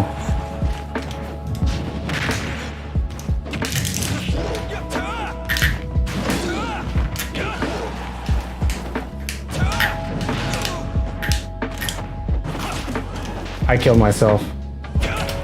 I could have teched it. Alright, well, I guess it's 1-1. Dude, I basically triple SD, didn't I? Rip, dude, what's going on? Well, I'm not happy with how that game ended either. Okay. So in a way, I 3-stocked myself. I'm the winner. I got 3 stocks, you got 0. I never understood the joy of buffing up amiibos. It takes their eye dumber and less. Yeah, it's a little different. How often do I stream Smash? I like to stream Smash like once a week. Ancient even? Oh goodness. Sorry, I'm just catching up on the messages for Mucho Nuts. Yeah, I try to stream at least once a week. We usually do Wednesday nights, but since I only stream once a week currently, I'm gonna try to change it up eventually. I'm hoping eventually to do like more than that. But next week, for example, Street Fighter 6 is coming out, so I will be playing that. Also, how are we getting FD every single time? This is specifically my worst stage, which I guess is good training, but come on, what the heck? I'm definitely always like, I always ban FD.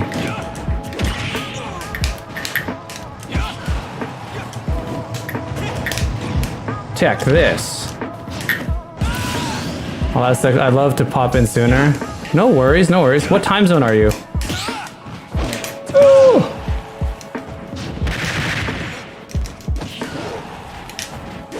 Oh my gosh, I finangled it.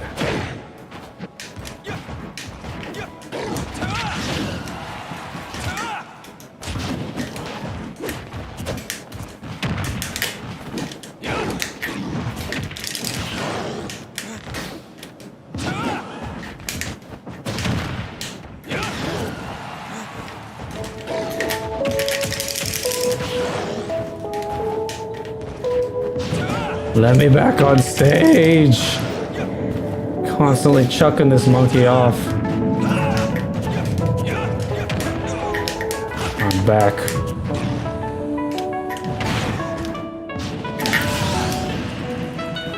I like how you guys just flexes his muscles after landing back on stage. Yeah, it's a built-in, you know. This is how he functions.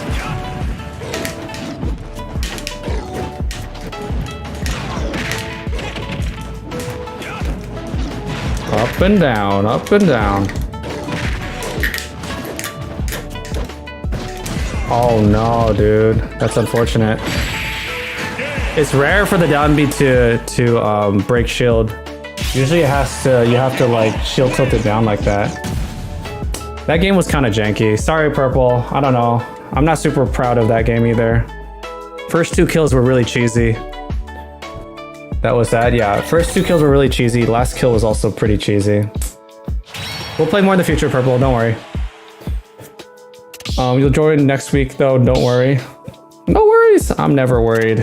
I appreciate your positive attitude. It's very rare we come across people. A lot of you're all like super chill guys, super cool guys and girls. I really appreciate you guys' comfort. It's freaking EST 2:30, bro. You gotta go sleep, brother. Or sister. Not gonna assume. No, I meant it sucks that you don't stream more often because I love to join when you're online more. Yeah, I know. I wish I could stream more. So quick plug-in, I do a lot of daily content. We're currently trying to up our view time so that we can hit partner. I'm really close to hitting partner actually, which is pretty cool. But I also believe that the only way to grow on this platform is to upload video and short content. So that's what I'm trying to do a lot. I want to stream more than I want to make videos, but unfortunately you can't grow if you're just streaming. So for the sake of growing the audience, I am doing that route. But hopefully one day, once I could hire an editor and do all that stuff to front load a lot of the videos, then I don't need to focus so much on that time aspect and I could stream more. But yeah, until that happens, we'll be streaming like once or twice a week. Yeah. But anyways, it's pretty late. This is a pretty fun stream. Thank you guys for tuning in, and I'll see you guys next time, okay? Take care, everyone. Peace, peace, peace. Have a good night. Have a blessed evening. Or morning. Good night, good night, good night. Nice meeting you all.